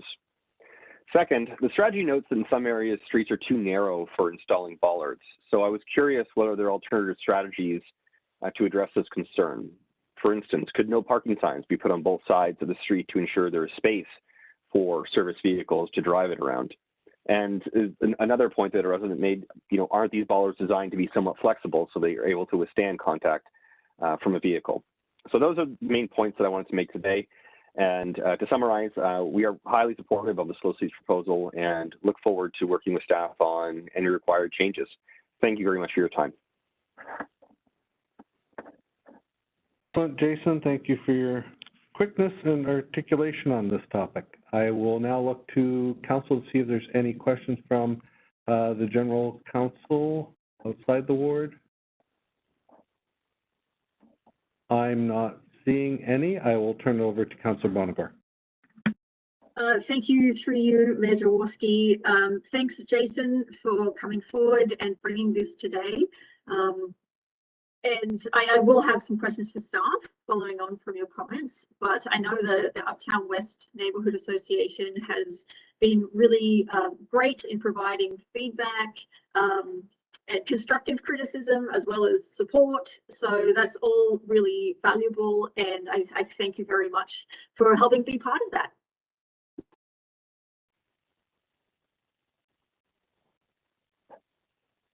Yes, thank you for being so receptive. And Mayor, should I ask my questions for staff now, or should we wait? Do you want me to wait and see if anything? No, I don't see any further questions for Jason. I'll thank Jason for presenting on behalf of the group. And I do not see any further. I only have the 4 delegates. Let me double check. And so we've heard from our 4 delegates. We're back to normal processing. So please go ahead, Councillor Bonagor. Okay, thank you. So a question for staff, just following on from Mrs. Thistlethwaite's points. He raised the idea, and so did Graham Hill from the Neighbourhood Association. They raised the idea of for streets that are essentially too narrow to provide space for a knockdown bollard. What could be involved? Could blocking the parking help? If we erected no parking signs, would that provide the space needed, and how difficult would that process be? Through you, Mayor, to Councillor Bonagor, we need to take into consideration turning radius offset from the intersection at first. We're trying just to hit mainly the entrance points to the neighborhood with just a few specific internally. If we wanted to put some in a location, say Norman near Westmount, where we may impact on-street parking, yes, we would have to, typically what we would do is put a survey out to the block of residents, and they would agree or disagree to remove on-street parking to prohibit it. And then we would go forward after that with a bylaw change, signs erected, and then the bollards and then the knockdown signs in the street. Okay, and just so I understand, it wouldn't be a requirement to get rid of all parking on the street. Could you do that for just a segment of the street to allow for enough space for a bollard, and then parking could potentially resume after that? Or is it an all in or nothing proposition? Through you, Mayor, to the councillor, it would just be for that specific section. But we also have to take into consideration driveway locations so that vehicles aren't backing into or don't lose access, or it's not impeding their access to their driveway. So just making sure that there's enough space. So we'd have to look at them specifically for each one. Excellent. Okay, that leads me to my next question, and this is just following on from some resident questions. How knockdownable are these knockdown signs? Through you, Mayor, to the councillor, I would not want to run over them with my car. Emergency vehicles and other larger vehicles, trucks, have steel bumpers and fenders that are capable of withstanding that. It's not something that I would recommend. They are flexible should an emergency vehicle or anyone have to get by and through, but it's not advisable. Okay, thank you very much. That's all my questions for now. Thank you. And Mayor, just to clarify, staff will be, there is a staff presentation after this, is that correct? To go through the new proposal? For the slow streets, I do not believe so. Jenny, is there one? Through you, Mayor, to the councillor. No, I didn't prepare a presentation. I can speak to the changes if that is okay, or I'm not sure if clerks or if I'm able to share my screen or not, but I can speak to them if that's easiest. I'm just wondering, because there will be interest from residents about the updated proposal. Would it be possible to even just have that map put on the screen just for resident understanding? Yeah, so what we can do, Jenny, if you have a screenshot or something of that map, and you can forward to Deputy Clerk Natalia, she'll be able to share that. And in the meantime, we actually do have questions from Councillor Bodley, or hold on, is it Councillor Reese? One moment. I think both. Yeah, we have a few more questions coming up from council anyway, so we'll go with that. Are you able to share a screenshot or a map with Natalia, Jenny? Yes, I just sent Natalia the email. Okay, cool. Okay, I'll turn it over to Councillor Bodley. Please go ahead. Thank you, through your Mayor Jaworski. I have a question first, and then some comments. I know, Jenny, that we've discussed, or that I've had this conversation with yourself and Chris Kaler before. I'm just gonna ask it in public, I guess, because there's been some. I shared with you some of these similar traffic calming signs that I've seen in other jurisdictions, where they are also accompanied by a thinner, more typical, simple white bollard on either side. Oftentimes that's to delineate where a bike lane is on roads that have bike lanes. But I have seen in other municipalities where those are put even on side streets like this, and they have the impact of not only the visual awareness in the center of the road, but sort of that narrow feeling of really having to slow down when these are implemented. Perhaps it's not appropriate for this implementation today, but I wonder if that has been considered in some locations. Again, perhaps not in these locations because of the narrowness of the streets, but if that's been considered or discussed. Through you, Mayor, to Councillor Bodley. Yes, we have considered them in other locations where we have the road width. From what I can gather in the Uptown, where I've been and what I've measured and what I've seen, I don't think there's appropriate space to be able to put those additional thin, flexible posts in with this particular installation.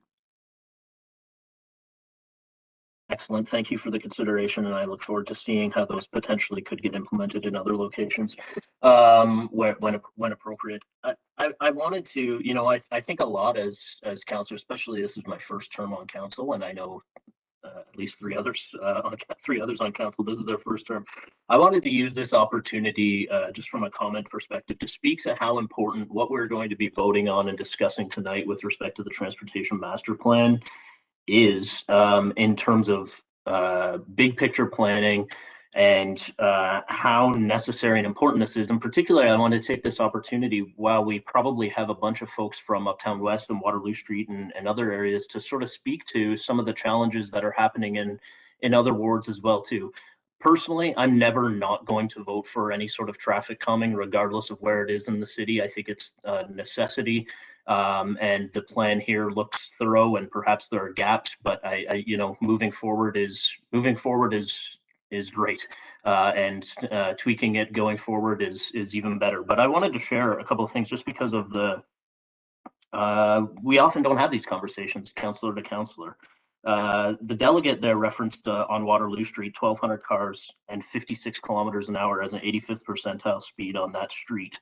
And while I recognize that various streets throughout the city have all sorts of differing contexts to them, here's a list of 5 streets in my ward that also have that problem, that don't have any traffic calming right now. Lady Slipper, 64 kilometer an hour, 85th percentile speed. That's in front of, that's a local road in front of a school. Laurelwood 60 and a 40 in front of a school. Sundew 60 to 62 kilometers an hour in front of a park. Brandenburg 61 kilometers an hour. Bernay 56 again in front of a school. All of those have over 1,500 cars on them per day as the daily traffic count. And that's just the studies that I was looking up very quickly here. So this is a massive problem that we have all over the city. And I'm very, very happy to tackle the issues neighborhood by neighborhood as we have to do them. And I'm very happy to see this move forward. But I just wanted to highlight how important the updated transportation master plan is in sort of taking what we're going to do here and rolling it out across the city, across places where these are also very major problems. So thank you for the report, and thank you for all of the advocacy from the members of the public that we heard from today in the areas that we're talking about today. Appreciate it. Excellent. Thank you, Councillor Bodley, for the support for the Ward 7 changes that we're looking at. Over to Councillor Veith, please. Thank you, through you, Mayor Jaworski. Thank you, Councillor Bodley, for that. That's kind of where I was going with all this too, because speeding is a big issue, and not just in the Uptown. It's like, I just had an email last week from a resident on North Lake where is now 40, which nobody has complained to me about it being 40, but people are zipping through there too fast. And so I'm really looking forward to the conversation about our updated transportation master plan. And my question to staff, and I don't know if it was in the report. So last year with the slow streets, there were a couple of these knockdown signs on North Lake. Are those scheduled to go up again this year? But I guess my understanding was that that was a pilot and probably not. Through you, Mayor, to Councillor Veith, yes, the ones will go back up on North Lake. All of the ones that were installed across the city last year and other locations will go back up again this year, and they will continue to go back every year. Okay, so here we are, here I am. Can we look at where they go again, especially specifically on North Lake right now? Or does staff believe that they need to go back where they were last year? Like, we have more. Through the Mayor to the Councillor, we can talk about it. If we're moving the same two signs to other locations using the same ones, then yes. If we're looking at purchasing more, I think that's a larger conversation. Yeah. Right. Okay, because I mean, North Lake's it's a huge street. And yeah, more would be great, but we'll talk about that later. So thank you so much for all that. Thank you very much, Councillor Veith. And I will go back to Ward 7, back to Councillor Bonagorth. Last call for anybody. I don't have anybody else on my list to speak. Oh, Councillor Freeman, please go ahead. Through you, Mayor Jaworski, just sort of building on the last two comments. Should we just as a city be making a bigger investment in these kinds of signages so that we have them in our stockpiles so that they can be easily deployed? Is there cost savings to buying more of these signs at this time? They don't appear to me to be all that expensive, and it's very clear. And these aren't new comments. I mean, I think those of us who are a bit long in the tooth, like Angela and I think we can say very confidently that traffic speeds are probably the singular concern raised to me as a councillor, and I think the same goes for Angela. And so I don't know why we're not just buying enough of these signs so that we can deploy them at will. I don't see why they hurt anything. And, you know, Angela just posted Lake Louise. I mean, for heaven's sakes, they could go down on Eastbridge and Chesapeake, Old Abbey, Whistler. people would be at my front door thanking me, and they would think that city staff were like their very best friends of all time. I just think we need to make a bigger investment in these signs, and just stop doing this neighborhood, street by street, neighborhood by neighborhood. Let's just make an effort here to just get this done. I'm happy to increase the budget.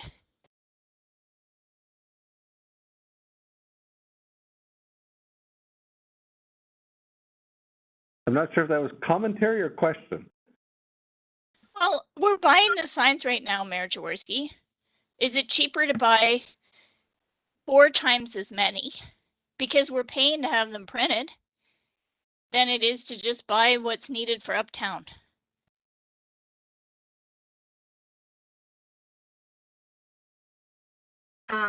Through you, Mayor, to Councillor, I can see if the vendor will give us a bulk discount, but from what I've done and even from this order, it hasn't changed in price from when we purchased them before.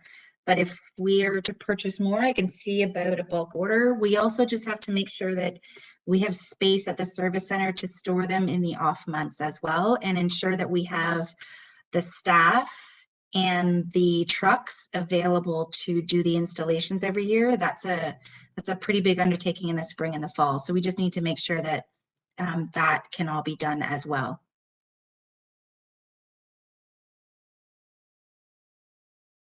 Thank you, Jenny. And with that, I will turn it back to Councillor Bonagor. Thank you. Through you, Mayor Jaworski. Before I get to some of the comments I had prepared, if I could just address Councillor Freeman's ideas now. The signs that staff have put forward for this second year pilot, they've been made much more generic. They're just slow signs as opposed to last year's kind of shared space signs. And the idea is that they'll be reusable. So we can reuse them in Uptown, but we're going to be asked later tonight to be making some important decisions about residential speed limits in general. So depending on what decision we reach tonight, in a few years' time, once new speed signs are being rolled out, this neighborhood may not need this many slow signs, which means they could be deployed elsewhere, which is one of the reasons I support staff's suggestion to go this route. Ideally, these will be an interim solution until we get brand spanking new speed signs up that get us to a lower speed level. That doesn't address the points that Councillor Freeman brought up, but it might help meet some of that need down the track. But just more generally, after the initial plan was put forward, I had some lengthy discussions with staff who have been extremely receptive to resident concerns, and they've made some really strong changes to the map that we see before us now. So I want to thank staff for that. You heard me out through a lot of different discussion points. There are still a few areas of concern. And for lack of a better term, it's the idea of leaving gaps in the grid's perimeter, which could make it appear that a street without these signs is the one that's being left open for through traffic. I think that's really what's behind the resident concerns. And some of those key locations, we heard about them from delegates today. We're talking about, John Street off Westmount. We're talking about that upper portion of Norman Street off Westmount, where there are a good number, there's quite a number of young families on those 3 blocks or 4 blocks before a slow street is deployed. Belmont Avenue, as it comes from Kitchener, it is an entry point to the neighborhood because Belmont Village is such a draw. Then there's the lower part of Allen near Park Street. So what I'd like to propose is an amendment to the motion that would include funding for 4 additional signs beyond what is sketched out on this map in order to enable additional signage on the grid periphery as is possible or additional signage within the grid if deemed necessary. So I have sent around to council the amended motion, and I will put it in our panel now so everyone can see it. And I can read out the wording now, and if staff can let me know if that will meet the intent, that would be great. So what I'm proposing is that council approve the plan and implementation of additional seasonal traffic calming measures in Ward 7, noted as option 2 for the Uptown West and Waterloo Street, as outlined in report IPPW 2021-033, with an additional $2,200 to fund 4 additional signs to enable signage on the grid periphery or additional signage within the grid as is possible. Does that give staff what they need in order to potentially plug those gaps at the periphery and potentially talk to residents on Norman Street about changes to on-street parking to allow for the sign, and just to kind of take it that extra step? Does that give staff what they need in order to keep this process going and potentially make it even a little bit better? So it's sort of like a staff, you're moving the staff recommendation with a little bit of bonus material in it.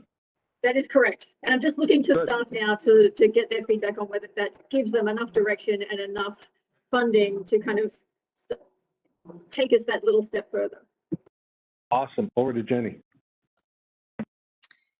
Thank you, Mayor, to you, Councillor Bonagor. That is enough information for staff to move forward to look, take a more deeper dive into some of those streets and potential opportunities.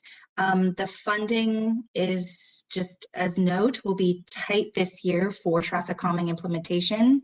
As you know, we have the traffic calming studies from Dunvegan, Margaret, and Woolwich coming up with some recommendations and hopefully installation this year. So I'm just being very cognizant of funding this year. So I just want to make sure that that is out there as well.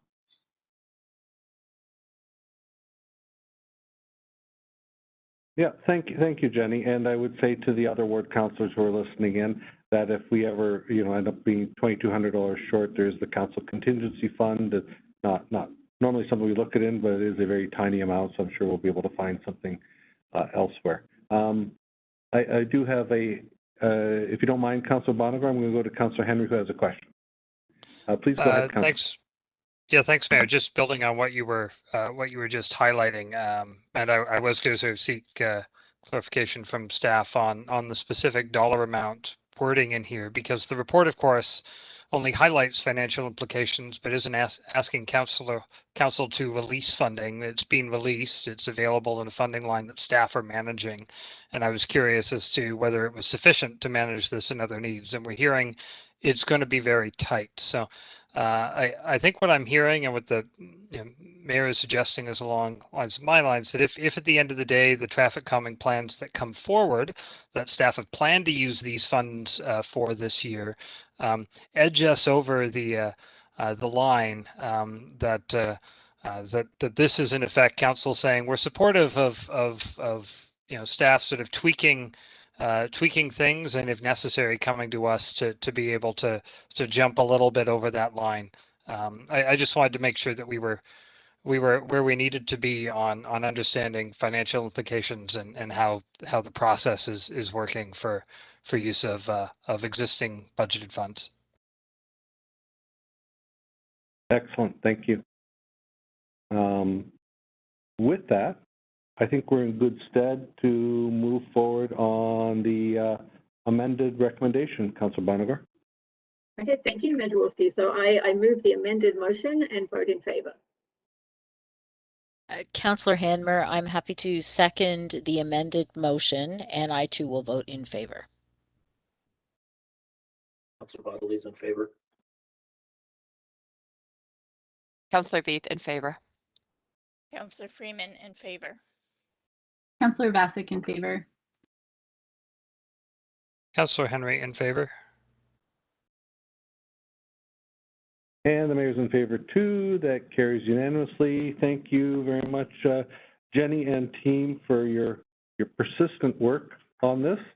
And I think that has been a great effort, and council certainly does realize what a difficult effort it is, and we certainly appreciate all your attention to it and the recommendations.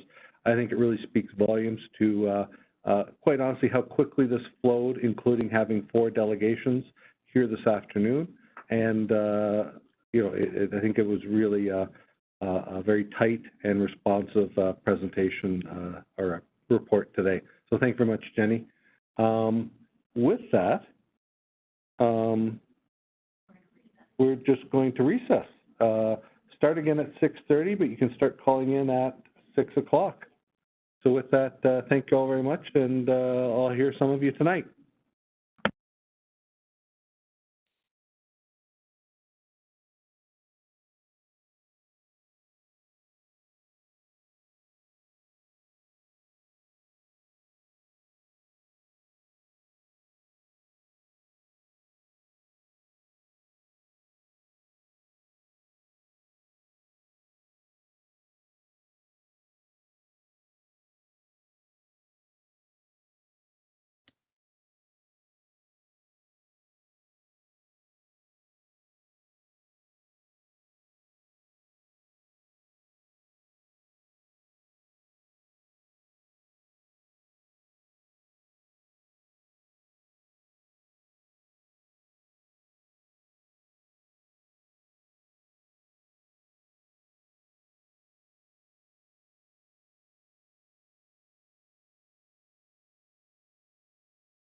Hello?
Good morning. I see we have quite a few delegates who have joined. So if you don't mind doing the sound check, I will be unmuting you one by one.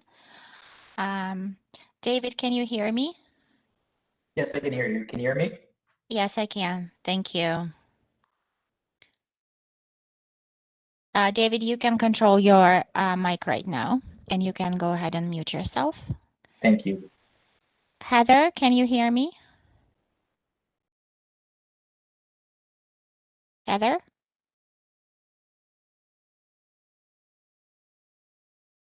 Okay. Jim, can you hear me? Yes, I can. Thank you. Thank you. Jim, you can also control your mic right now. Okay. Lauren, can you hear me?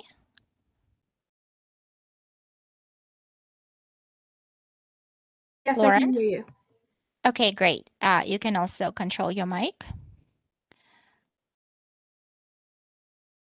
Rainer, can you hear me? Rainer?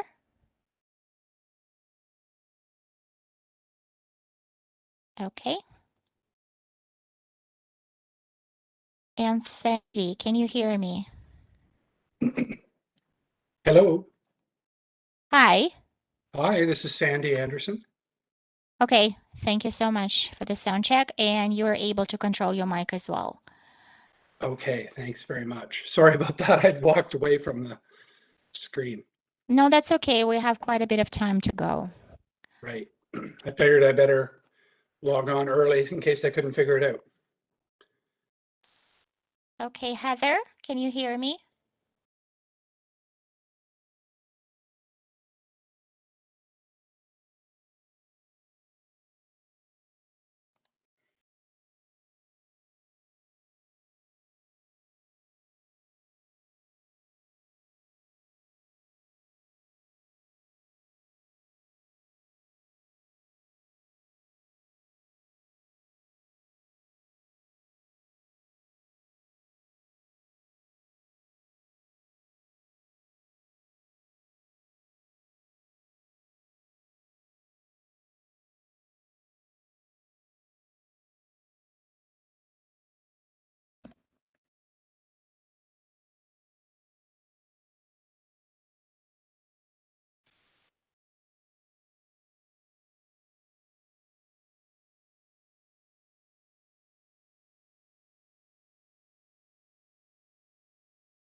Hi, Natalia. It's Joel, just checking in.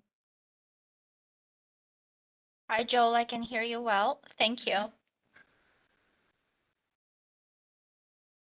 Thank Hi, you. Natalia. It's Tony checking in. Hi, Tony. Hi, Natalia. It's Councillor Hanmer just checking in. Hi, Councillor Hanmer. Natalia, do you realize you're broadcasting on the YouTube channel right now? Yes, I know that. I just really wanted to check the delegations because Okay, good. I didn't mean to check everybody else. No worries. Thanks.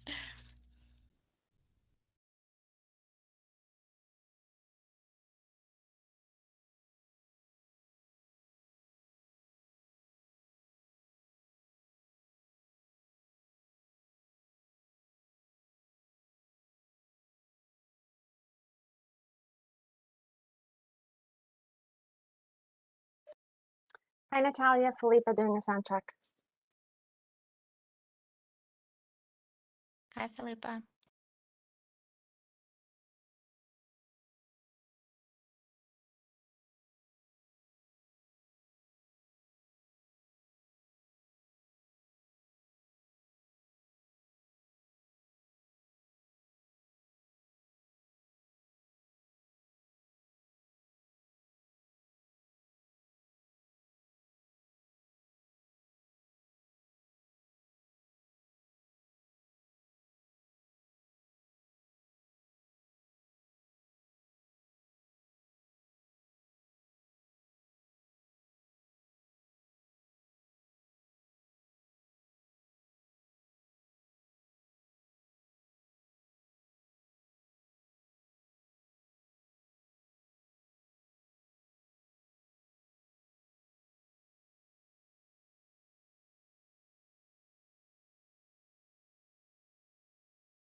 Hi, Natalia. It's Tennille here, just letting you know I'm here. Good afternoon, Councillor Bonagor. Thank you. And I will do a quick check with more delegates.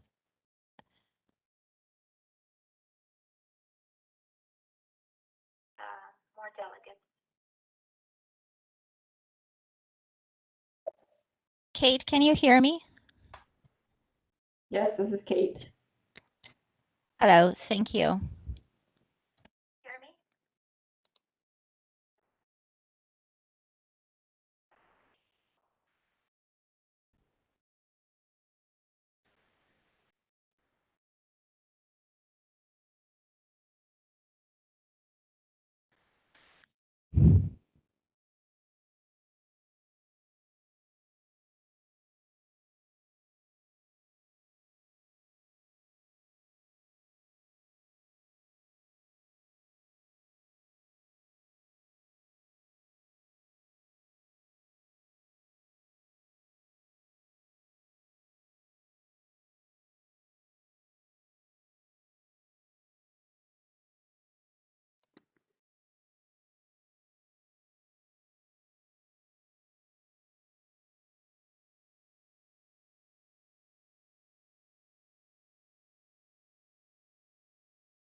Hi, Natalia. It's Councillor Freeman, just doing a sound check. Thank you, Councillor Freeman. Thanks.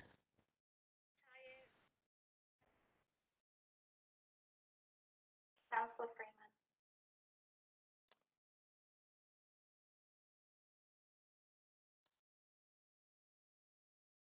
Hi, Natalia, doing a sound check.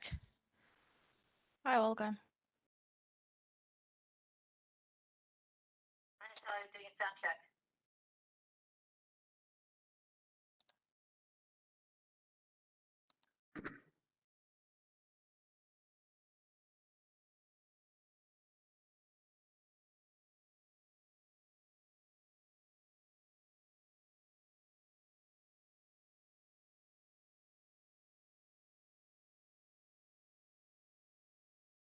I have one of the delegates calling in. Can you kindly identify yourself? By calling in, I mean using the phone.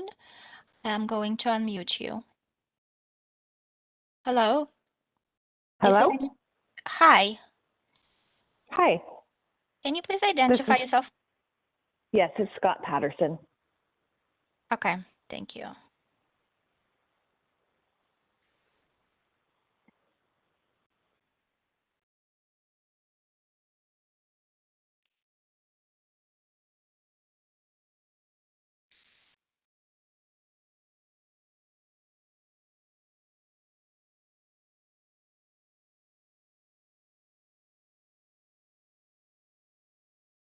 And Greg, I'm going to unmute you. Can you please do a sound check with me? Yes. Hi, Greg. Hello, can you hear me? Yes, I can. Thank you. Good. And I will ask Jim to do the sound check with me as well. Hello, it's Jim. Hi, Jim. Thank you. I understand there's not a visual component to this, sitting in on this meeting. No, there isn't.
Hi, Natalia.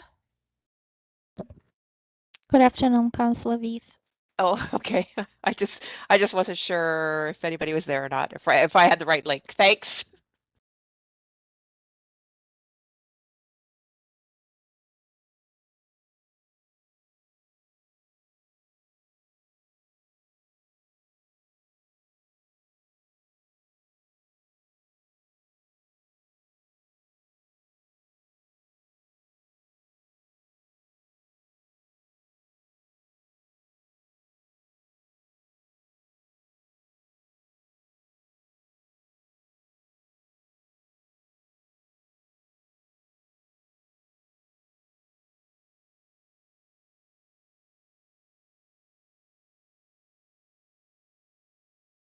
Hi, Natalia. It's Jenny Setterfield doing a sound check. Hi, Jenny. Thank you. Hi, Natalia. Just doing a sound check on the mayor's phone. Can you It's hear me? working. Yes, I can. Thanks. And I will check with more delegates if you don't mind. Rainer, if you're back, can you please do sound check with me? Rainer, can you hear me?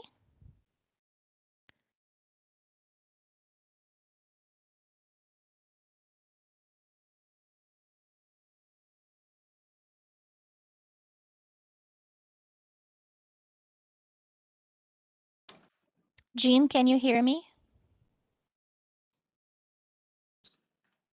Yes, I can hear you. You hear me? Yes, I can. Thank you. You can go ahead and mute your mic.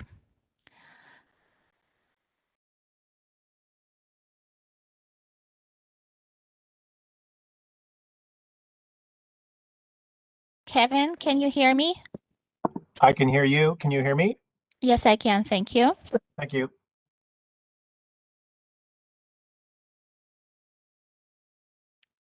Kevin, you can go ahead and mute your mic. You will be able to unmute yourself.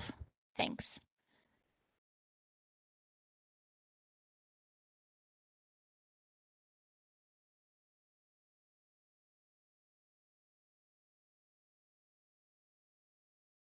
Hi, Natalie. Chris Hudson calling in. Can you hear me? Yes, I can. Hi, Chris. Thank you.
Hello, it's Jen. Hello, Councillor Vasek.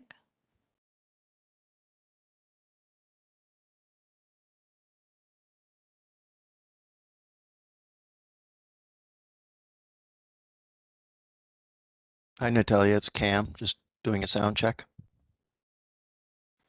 Hi, Cam. Thank you.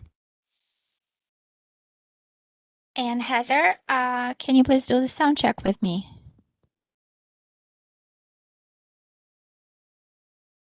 Hi, it's Heather. Okay, thank you. You can mute yourself now. Thanks.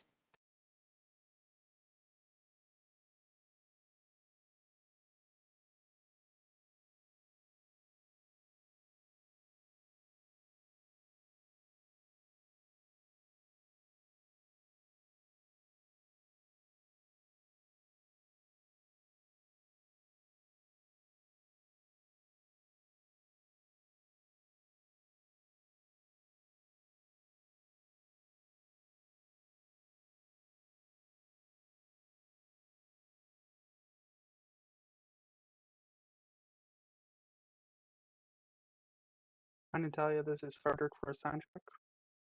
Hi, Frederick. Thanks. Thank you.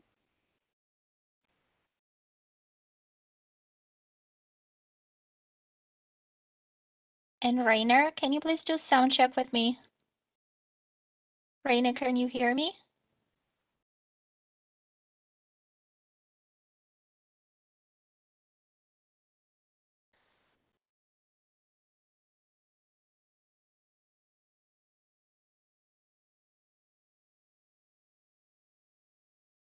Hi, Natalia. Julie doing a sound check. Hi, Julie.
Good evening, everyone.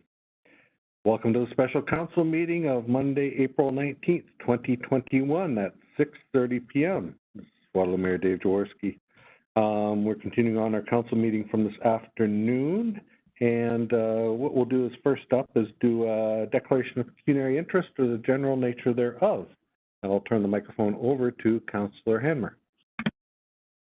Thank you very much, Mayor. I'd like to declare a conflict with item 12A, public meetings zoning bylaw amendment Z20-06 to remove the holding symbol from 364 Woolwich Street, Sunbest Homes Corporation, IPPW 2021-018, and also 19B. And the reason is family members, a partner in the firm representing the applicant. Thank you very much, Councillor Hanmer. I do not see any further hands up on that item, and so we will move into the council agenda. Continuing on from this afternoon with item I, the City of Waterloo Transportation Master Plan 2020 update, final report. A report prepared by Chris Hodgson, and lots of input on this one. And I'll turn over to Mr. Hodgson for a bit of a presentation. Good evening, Mayor Jaworski and members of council. Can you hear me, Mayor Jaworski? Excellent, Chris, I can. Okay, thank you. So the update to the 2011 Transportation Master Plan commenced early 2019. The objectives of the plan included meeting the objectives of both the 2019 and 2022 strategic plan and the official plan, improved road safety for all users, support for the region's transportation master plan and LRT system.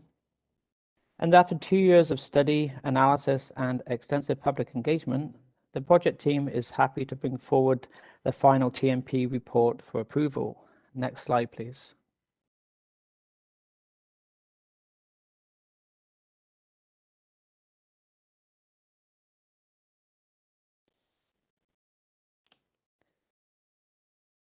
And next slide, please, again.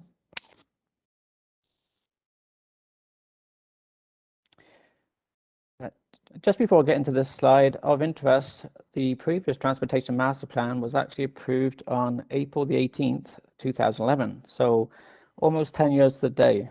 So here's hoping. For the Phase 3 engagement, on January 18th, 2021, Council approved release of the draft Transportation Master Plan to the community for review and providing feedback into the study. Feedback received was reviewed from members of council, the community, and through an online survey, which included several targeted questions on the key study themes. And the results are shown below. I won't delve into them because they are included in the staff report. All Phase 3 engagement comments were included as Appendix A in the staff report and are also captured in the engagement report of the main TMP document on Engage Waterloo. Next slide, please.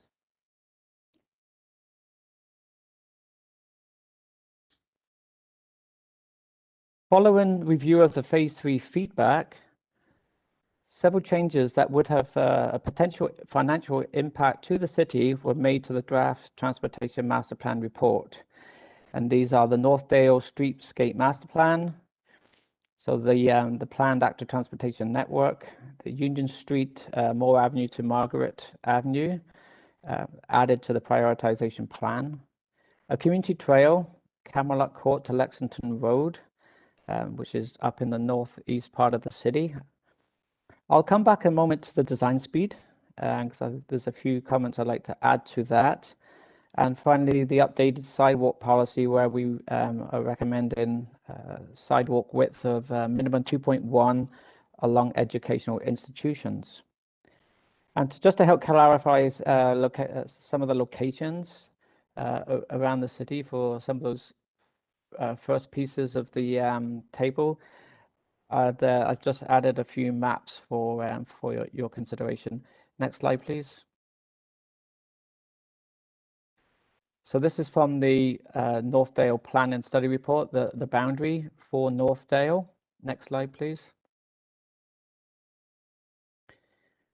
The map shows the section of Union Street East between Moore Avenue and Margaret Avenue. Next slide, please. Difficult to see, but there's a short section of trail to be linked from the back of Camelot Court. You could just north of the expressway in Lincoln up to Lexington Road. Next slide, please. So design speed has been raised fairly extensively in the engagement piece of the Transportation Master Plan. So just want to provide a little bit of context.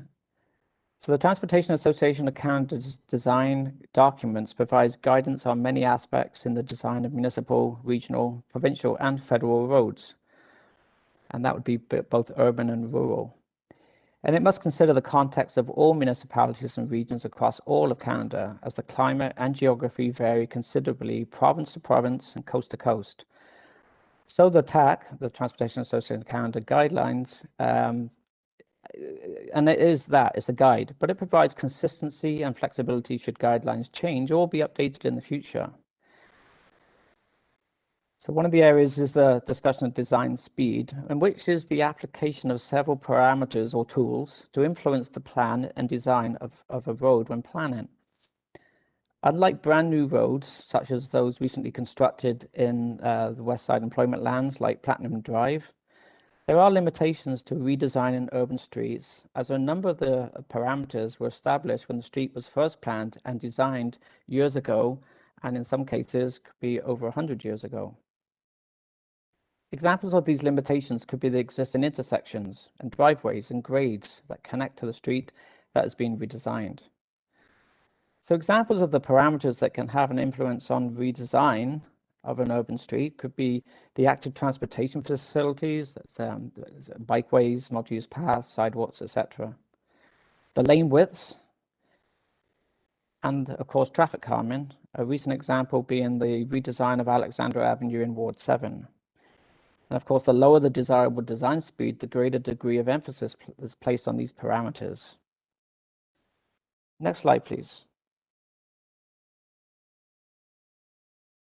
So continuing with the design speed, the intent was for that to be 40 kilometers an hour to be consistent with Council's position on 40 kilometers an hour posted speed limits, as well as be consistent with Transportation Association of Canada guidelines. However, this was missed in the final review of the report, and we certainly apologize for the omission. And to assist in Council's decision, staff have prepared a revised text for recommendation number 3 to be as follows. That Council endorse that the design speeds for city streets shall be consistent with those ranges set out in Transportation Association of Canada design guidelines and the plan posts a speed limit for that street, and that table 9.4 will be corrected to show a design speed of 40 kilometers an hour for local roads. Next slide, please. So for the next steps, the intent is to prepare and advertise the notice of study completion per the municipal class environmental assessment process. Bring forward the draft sidewalk update, policies update for approval as a separate staff report in the very near future. And over time, bring forward requests for funding capital works, maintenance needs, resources, and equipment to successfully deliver on the projects and programs planned as part of this Transportation Master Plan. Members of the project team are available to respond to any questions, and I understand Mr. Rapp would like to add a few words following this presentation. Thank you. Thank you, Chris. It's Cameron Rapp speaking at the moment. Thanks again, Chris, for your presentation and for your work on this project over the last 3 years. Mayor Jaworski, members of council, I wanted to provide a few additional comments and context related to the TMP that you have before you tonight. As noted by Chris, it began early in 2019 by staff and was introduced to council back in June of 2019 as an update to the existing Transportation Master Plan. A workshop related to key themes was held with council later that fall, I believe in September. Since that time, council and our community expressed a desire for a study that was more than an update. They expressed concerns with traffic volume and speed, and the need for greater active transportation policies. Then, just as we were preparing for the final report, our community was, of course, turned upside down with the pandemic, and this caused a pause in the process.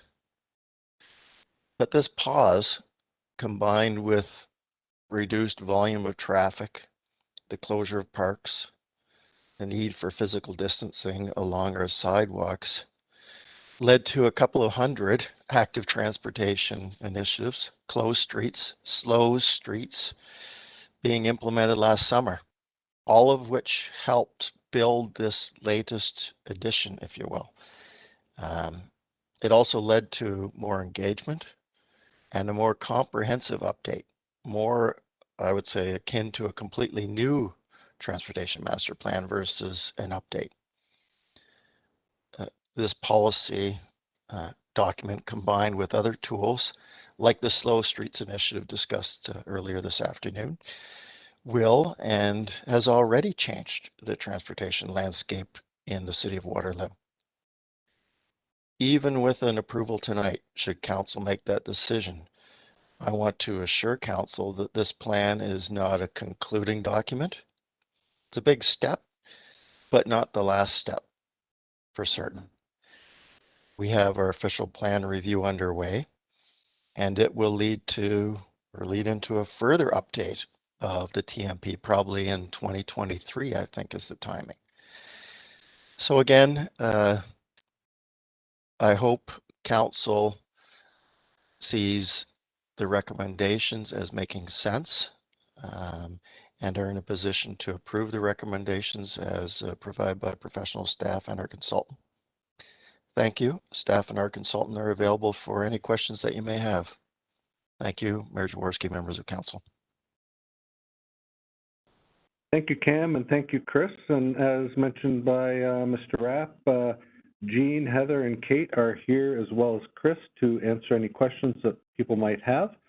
First out of the gate is Councillor Henry. Please go ahead. Thank you, Mayor, and I want to thank the staff team and all those supporting them, including our consultants, for the significant amount of effort in this very significant step forward that I think we see before us today. I think there's some items for clarification, and then perhaps some process and timing questions that I'd like to start with. In terms of clarification, I noted, Chris, that in your presentation, you spoke to the direction for TAC guidelines and the flexibility in there. I want to ask a little bit more about that, so we're all clear. For local streets and for minor collectors in neighborhoods, the range provided by TAC and the changes in sort of the relevant table in that section seem to me to provide some broad flexibility. In the event we've got, say, a school zone that the plan would be, say, 30 kilometers an hour, or that we have roads that are, listed as being designed sort of at 50 kilometers an hour, but they're inside neighborhoods. There's some intention and flexibility around how those are designed and allowing them to be signed. So can you offer some examples and clarification for how those are intended to function and roll out? Yeah, through you, Mayor Jaworski, to Councillor Henry. Yeah, just to clarify, obviously, minor collectors or any collectors serve different functions within the network, and so the intent was that those within neighborhoods would function with the intended posted speed limit. I guess a good example would be in Eastbridge, a couple of the minor collectors that operate through that section bearing in mind the location of schools with the planned 30s around such areas as schools and any other areas that come forward through the speed management program from staff. And so just further on that, the ranges that are sort of provided under TAC, I understand for local streets, it's sort of a broad range that would include 30 as well as 40 in design speeds for that, if that's what we're choosing to post at. So if either through this plan or through subsequent action from council, there was a desire to pilot or make permanent speeds at 30 at a neighborhood level rather than 40, approving a motion about TAC guidelines and setting sort of defaults at 40 would be consistent and flexible to allow for that without us needing to go back to the plan?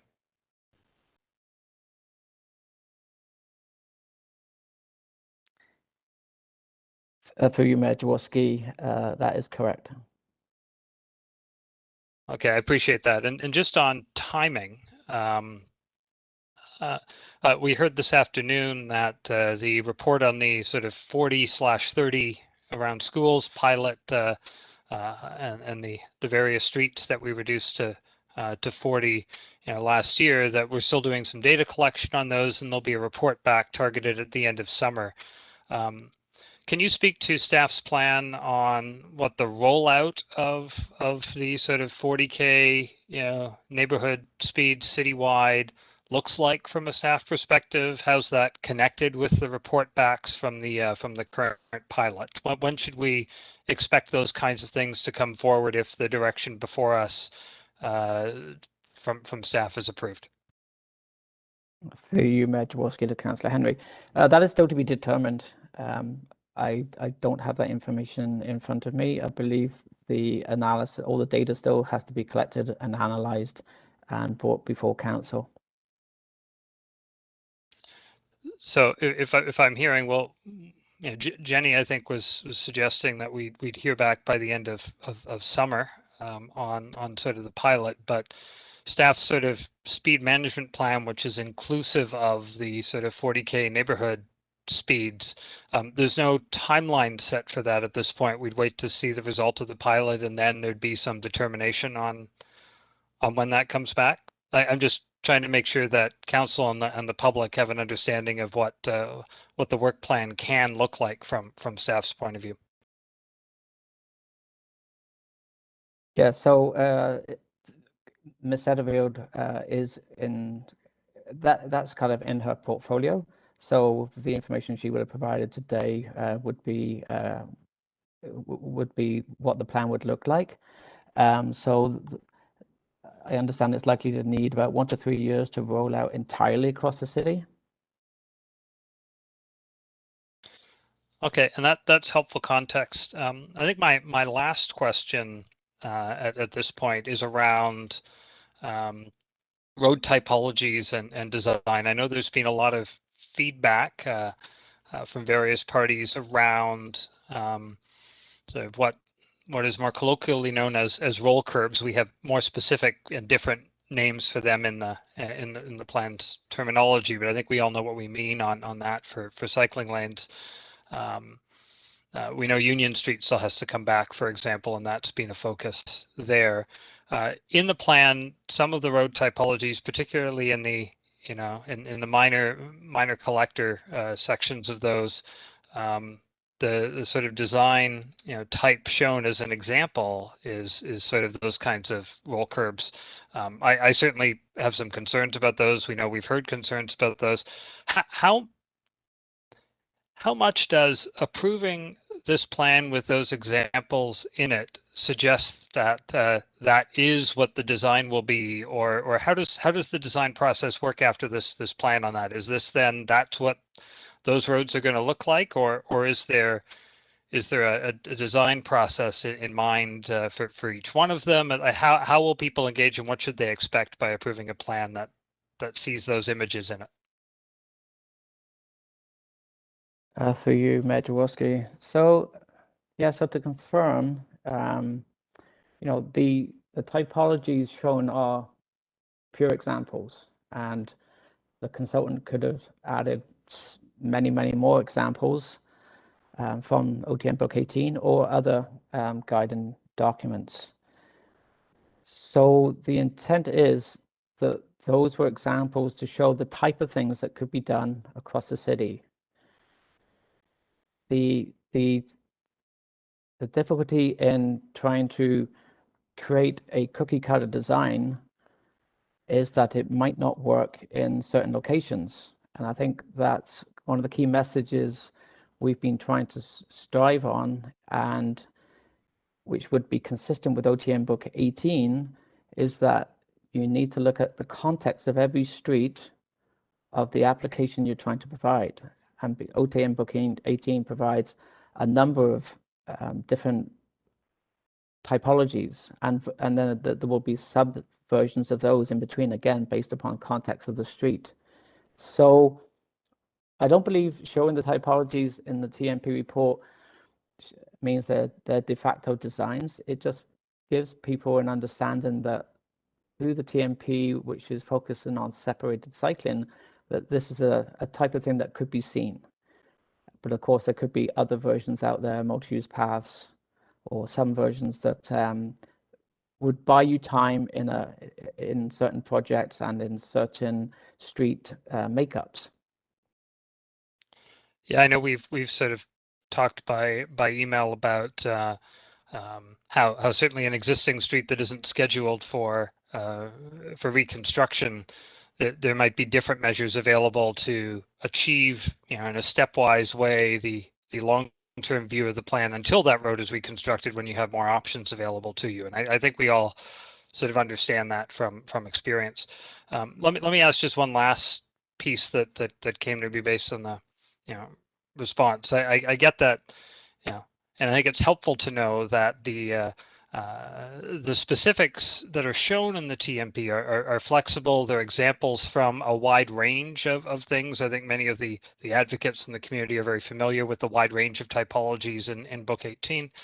For those, to what extent is what staff have presented to us as examples or considered as what's possible based on our current policies, practices, and equipment around winter control and budgets for winter control around these areas, and to what extent is, say, a future decision from council that we're going to get based on the recommendations in the plan to go do more and strike a working group of staff and look into that and report back to council. To what extent is a future decision of council on budget and direction around winter control for active transportation, would that unlock or shift staff's view or selections of what kinds of infrastructure would be built to accomplish the goals of this plan? Would it shift? Is that the barrier, and is that really the locus of where we should sort of focus the next step to shift the range of what options we're considering? Yeah, through you, Mayor Jaworski. No, I don't believe so. Recognizing the previous statements on the different type of typologies that could be out there and different type of street makeups. So I think that information can be certainly form part of the discussions through that future working group. OTM Book 18 update is almost upon us, and perhaps Ms. Whitfield from Alta can confirm that or clarify a date. So things are shifting anyway, in moving along as active transportation keeps evolving. So I think it's important that we don't tie ourselves to anything here, because we need that flexibility of being able to maintain whatever the active transportation facilities look like, whether it's sidewalks, multi-use paths, trails, cycle tracks, bi-directional cycle tracks, etc. So again, just having that flexibility. I'll just say then, and I'll stop, that it's helpful to hear that we're not constrained overly by sort of future processes to sort of think differently of the individual projects that are coming forward and that come forward all the time. I think that's very helpful for us to hear. So I'll leave it there, and I'll look forward to listening to the Q&A generated from my colleagues. Thank you very much, Chris. Thank you. Thank you, Councillor Henry. Next up, I have Councillor Bodley. Please go ahead. Thank you, through your Mayor Jaworski. My questions are going to be piggybacking off of Councillor Henry's question/commentary discussion on the 30-kilometer-an-hour on local roads. Part of the discussion. I'm wondering if we could go back a slide or two. I can't recall exactly where the revised statement on that's the one.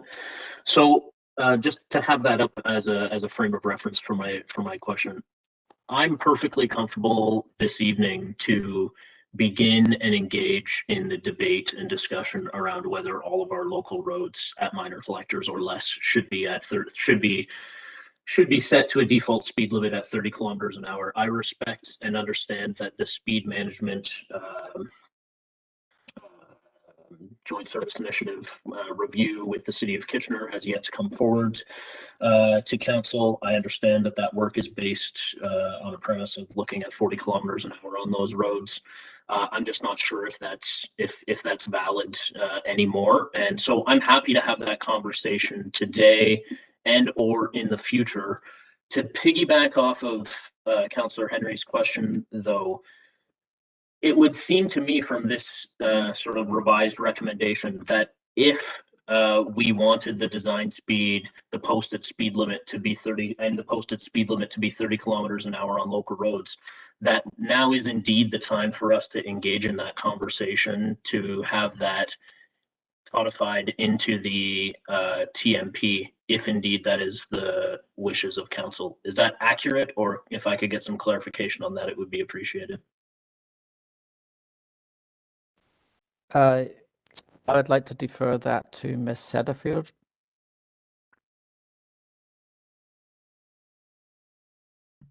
Thank you, Chris. Through you, Mayor, to Councillor Bodley. I think I'd like to pull this apart just in two separate things.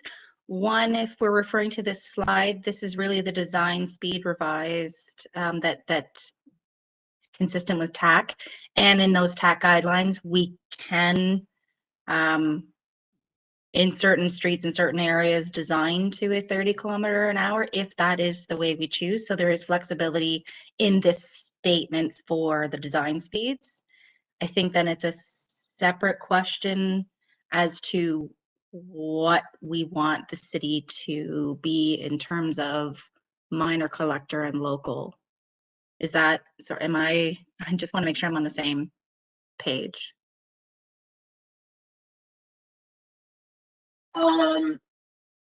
I guess ultimately at the end of the day, my question is, if it is indeed council's wishes to have all minor collector and local roads posted at 30 kilometers an hour, recognizing that speed management report is still coming forward to council, if that is council's direction, is the appropriate time to codify that into the TMP today?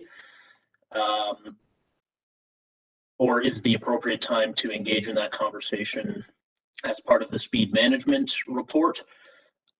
Or even further, I guess, to that, would it be valuable to receive direction from council today to have that speed management report come back with a proposal at 30 kilometers an hour for posted limits on minor collector and local roads?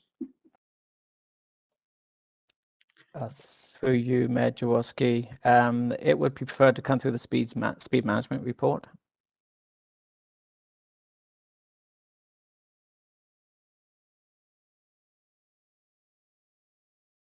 Okay. Is there?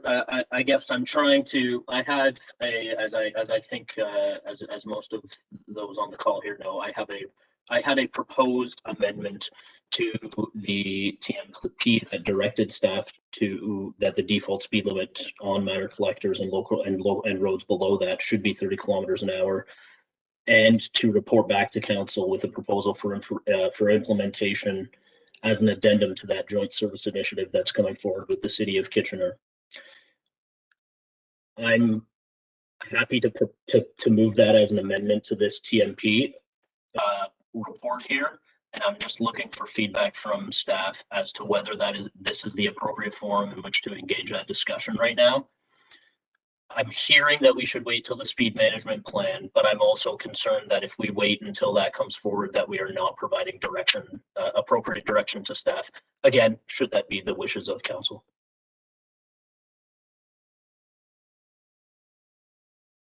Through you, Mayor Jaworski, I believe would prefer it to come through the speed management report.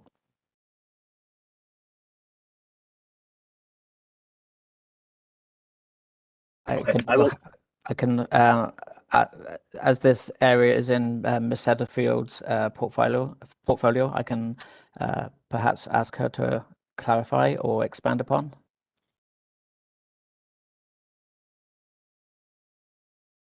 Thank you, Chris, and through you, Mayor, to Councillor Bodley. I would recommend and suggest that this would be something that would come after the TMP. The TMP really sets those high level things. And I think once we get into the speed management program, where we look at a map of across the city, and then we really dive into what speeds could be in neighborhoods and certain streets. I also really would like to bring forward the results of the 40 and 30 pilot that we have. It's important for us to show council those results and to bring forward those recommendations as part of future recommendations for any speed limits in the city, and to do it in conjunction with the city of Kitchener as well.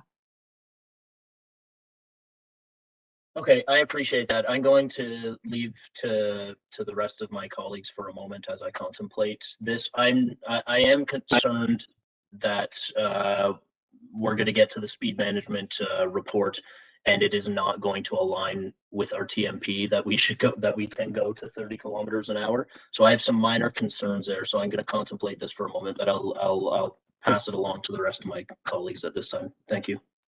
Yeah, to Councillor Bodley, I think just listening in on both sides, perhaps this could be accomplished by offering direction today that as part of this speed management report, that, and then your amendment, so to speak, that to bring that to, so that we would be directing staff not towards changing the TMP, but giving our signal that we are interested in that the 30 kilometer an hour as part of the speed management report. Does that seem to make sense? Yes, that from my perspective, I think that makes sense. As so long as there isn't anything within the TMP that would be precluding that from occurring after the fact. It's a timing question is all. But yes, I think that would be the direction that I'm sort of leaning towards. But again, I'll hear from the rest of my colleagues and staff if they have any further comments to that. Yeah. Okay. And then I'll just go to I think Jenny, because I think you mentioned speed management report. It comes back to you. Does that seem to be sensible to you, Jenny? Or sorry, does that make sense? I'm not asking you to weigh on whether it's sensible or not, but does that make sense? Would that give you direction if that was to happen? Yes, that would be appropriate and acceptable and reasonable. Okay, cool. Okay. So then we'll come back to Councillor Bodley. I'm going to move on to, I do know Councillor Henry is going to be moving it, to Councillor Bonagor. Please go ahead. Thank you. Through you, Mayor Jaworski. First of all, I would like thank you to the team for pulling this together. It's been a mammoth amount of work. It's great to see the road design speed amendments. I'm very grateful that user experience will be factored into transportation network decisions, as explained by the consultants when we were last talking about all of this. But my main questions really have to do with the 30 kilometre an hour residential speed limits that Councillor Bodley was just discussing. I'm going to argue that now is the time for us to make this statement. I have concerns that we'll end up with the TMP set at 40, and then we're hanging everything on a follow-up report that could potentially take things to 30, And I fear that we're going to be sending very mixed messages to residents. We're saying a minimum of like the maximum of 40, but we're going to bring back another thing very soon, and it might be different. And I understand, I'm hearing from the staff that that is a process that works within the bureaucracy. I don't think it's a process that works for the public. I'm also very concerned that we might be missing the boat with this proposed residential speed limit. So if I'm understanding it correctly, we're looking at a base speed of 40 kilometers an hour with possible exceptions for 30 where warranted. My concern is that this will leave residents facing endless battles for the streets they want and need. And if we ever do get to a place of majority 30, it's going to be one street and one battle at a time.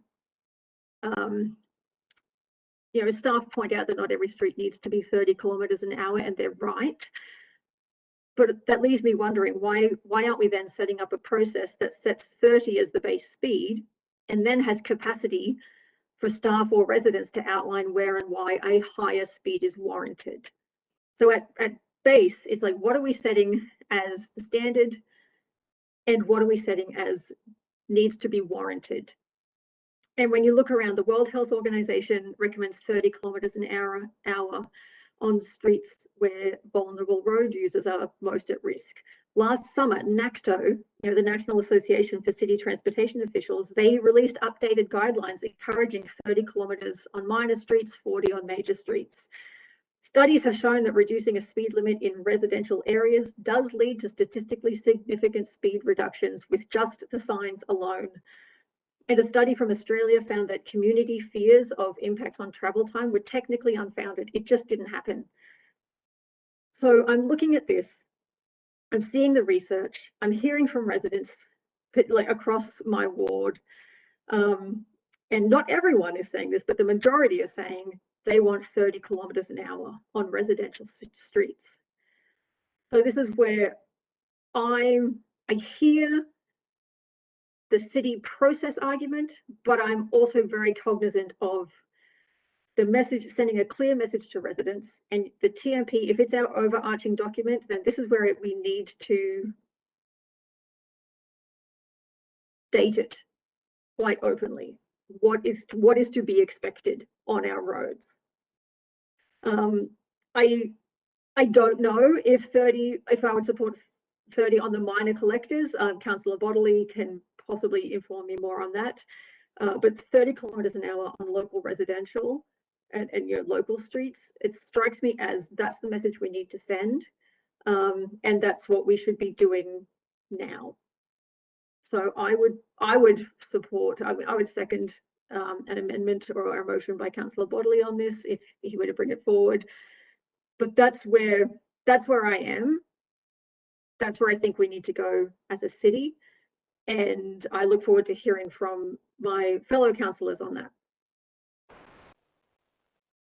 Thank you. I would weigh in that one of the concerns I would have with jumping to that conclusion right now, it is great that you're able to get feedback from some residents, but not normally, we would want to do a full consultation with the community on something big like that. Now, we did do it for the TMP, but not specifically on 30 kilometers an hour. And I do believe that is a big change. I think there is certainly lots of evidence out there, and I think that's what gives us time by going to the speed management plan. That's just my thoughts on that in terms of being open and willing to listen to all citizens across the city. I do have another hand up, Councillor Hanmer. And then, I might have to go back to Councillor Bonagor. Please go ahead, Councillor Hanmer. Thank you, Mayor. Through you, I guess, to Chris. One, it's a question in terms of terminology and just trying to follow this discussion regarding 30 versus 40.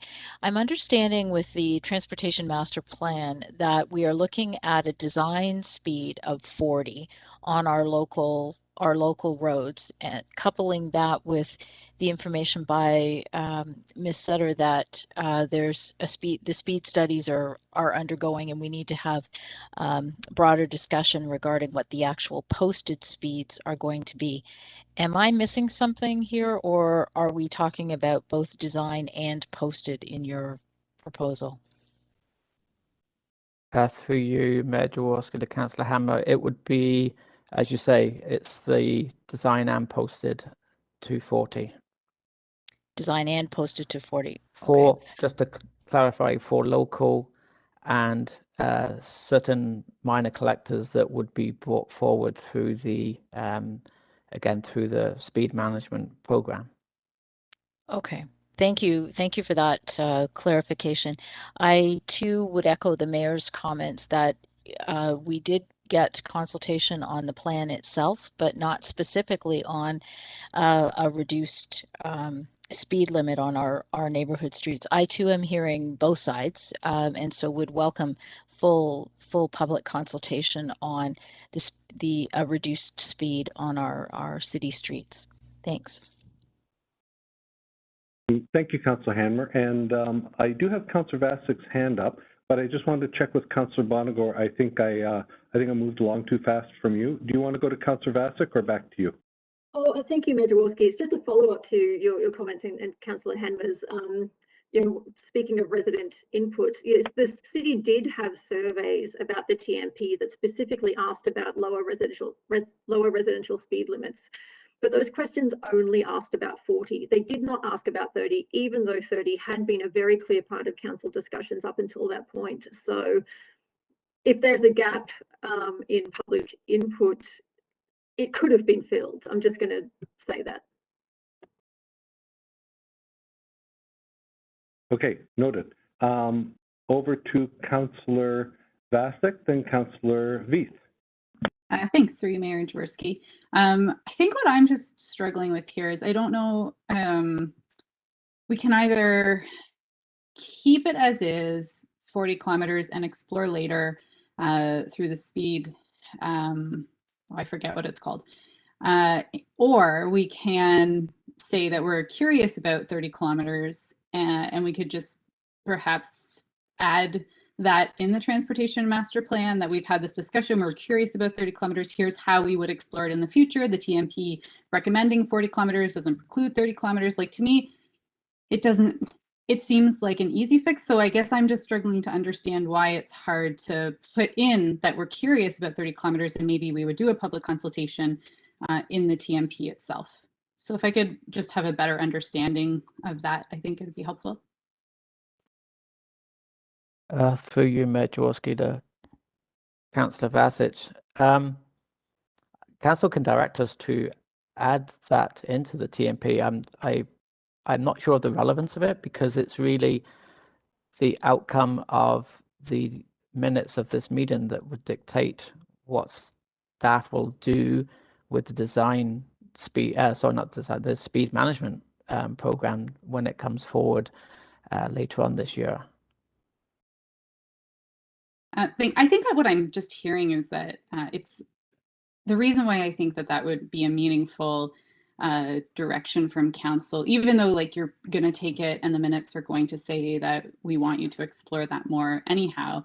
I'm just hearing that there is big community interest for 30 kilometers an hour, and there's big council interest in making sure that we don't let that slide. And so, I mean, it feels more like a genuine interest because we've seen some of the evidence elsewhere about 30 kilometers being more effective over time, even though, of course, there's a psychological barrier. But anyways, that's not really what I want to say. But just to say that I think what I'm hearing from council is, we want to make a statement in a moment of time to say that we feel like this is the way that things are going to be moving forward. And in the TMP, we wanted to make sure that we didn't forget that and that we know that that's meaningful.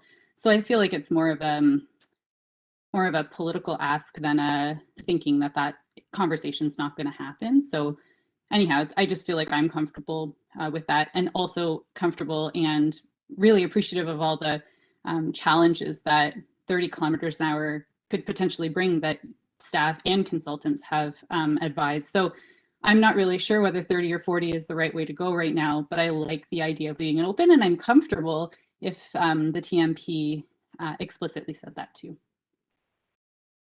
Yeah, I think to Chris's points on the minutes have the direction of council, so the motions or the recommendation that we move or any amendments that maybe Councillor Bodley might move, and that would form the direction to staff. And that is we're not opening up Microsoft Word and editing the TMP tonight. We're actually looking at providing direction on it, and I think that well, we'll see what Councillor Bodley has to say based on all the information he's heard, is that we will get that further information later on, and we are directing staff that we are definitively interested in the speed management report coming back with information on 30 km an hour. Cool, sounds great. Thanks. Yeah. I understand. Yeah, okay. Yeah. I'm a bit just going through the hands that are up. And do you still have a hand up, Councillor Bonigar? I don't recall. I don't think so. No, thank you. Are you allowed to follow up? Thank you. Okay, good. And I think I'm at this point going back to Councillor Bodley to give us his. Councillor Freeman has her hand up. Please go ahead. Thank you. Through you, Mayor Jaworski. I've just been listening, so I was waiting.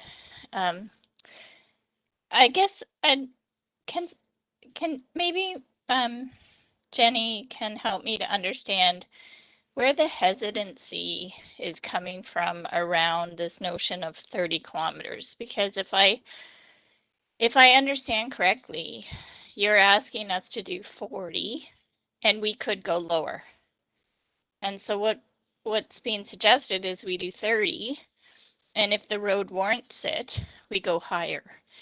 And I guess, yeah, I mean, admittedly, I was probably one of the first people to bring up 30, because when I was at the Velocity conference in Dublin back in 2019, they're adamant in Europe that it needs to, local streets need to be 30 kilometers.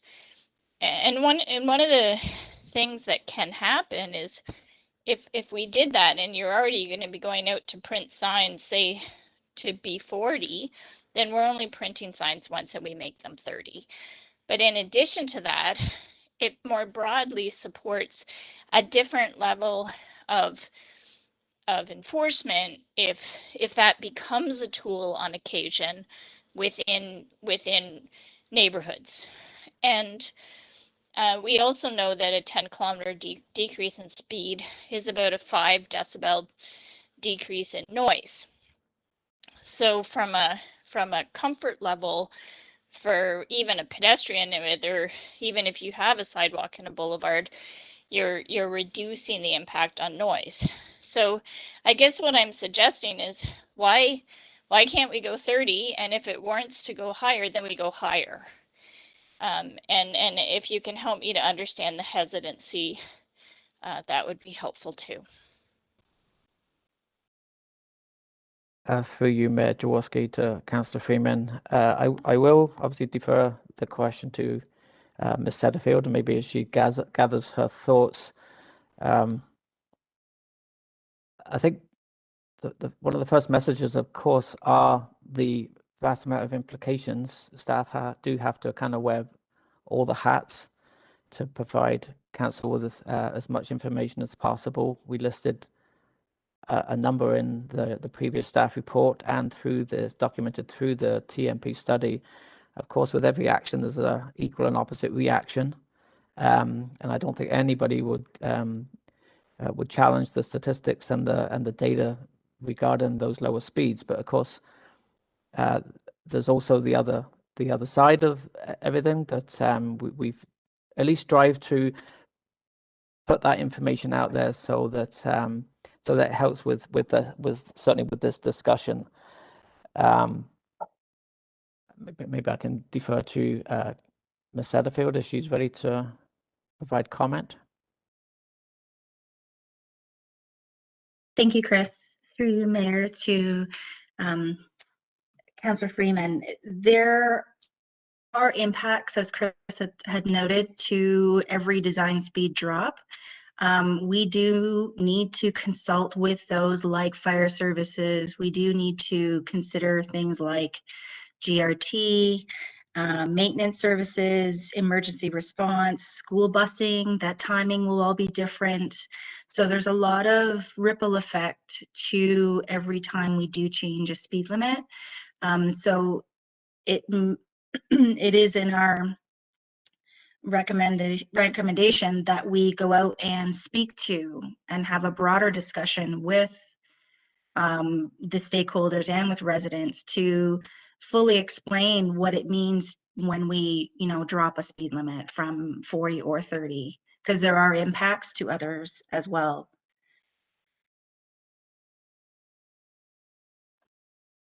Okay, so what I hear is the hesitancy is almost around being the first, because when we look at speed data, if my math's correct, and I remember us having this conversation around trying to get Davenport Road at its design speed, which is 50 kilometers an hour, that the difference in time between traversing the distance across Davenport Road at the speed limit versus the 85th percentile, which at the time was something like 70, was like 30 seconds.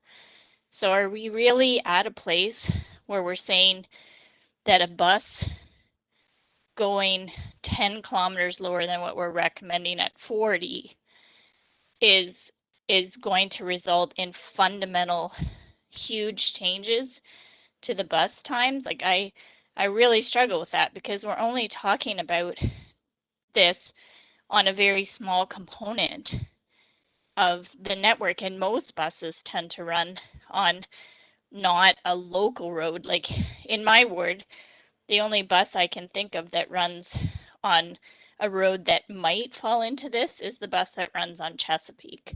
And if I don't even know whether, I don't know, worst case, it might be 3 kilometers long, which means it takes the bus 1 minute and 20 seconds or 1 minute and 30 seconds longer to traverse that section. And I mean, it would lose that time at a stoplight if it hit it wrong. And then, of course, emergency responders are permitted by law to drive in excess of the posted speed limit. So I don't really think a first responder response is an answer that is really working for me. Like, as I said, since I was elected in 06, traffic speeds in neighborhood streets is the singular concern that has been consistently raised to me time and time again. And I think that we're at a place where we're going to default back to the TMP. And so even if we try to come back and do 30 on this upcoming report, there's going to be a willingness to say this is what was approved in the TMP, because we've used it as a foundational piece for other comments to that effect. I was willing to kind of go along with this staff recommendation, because there just seemed to be so many people that were just so incredibly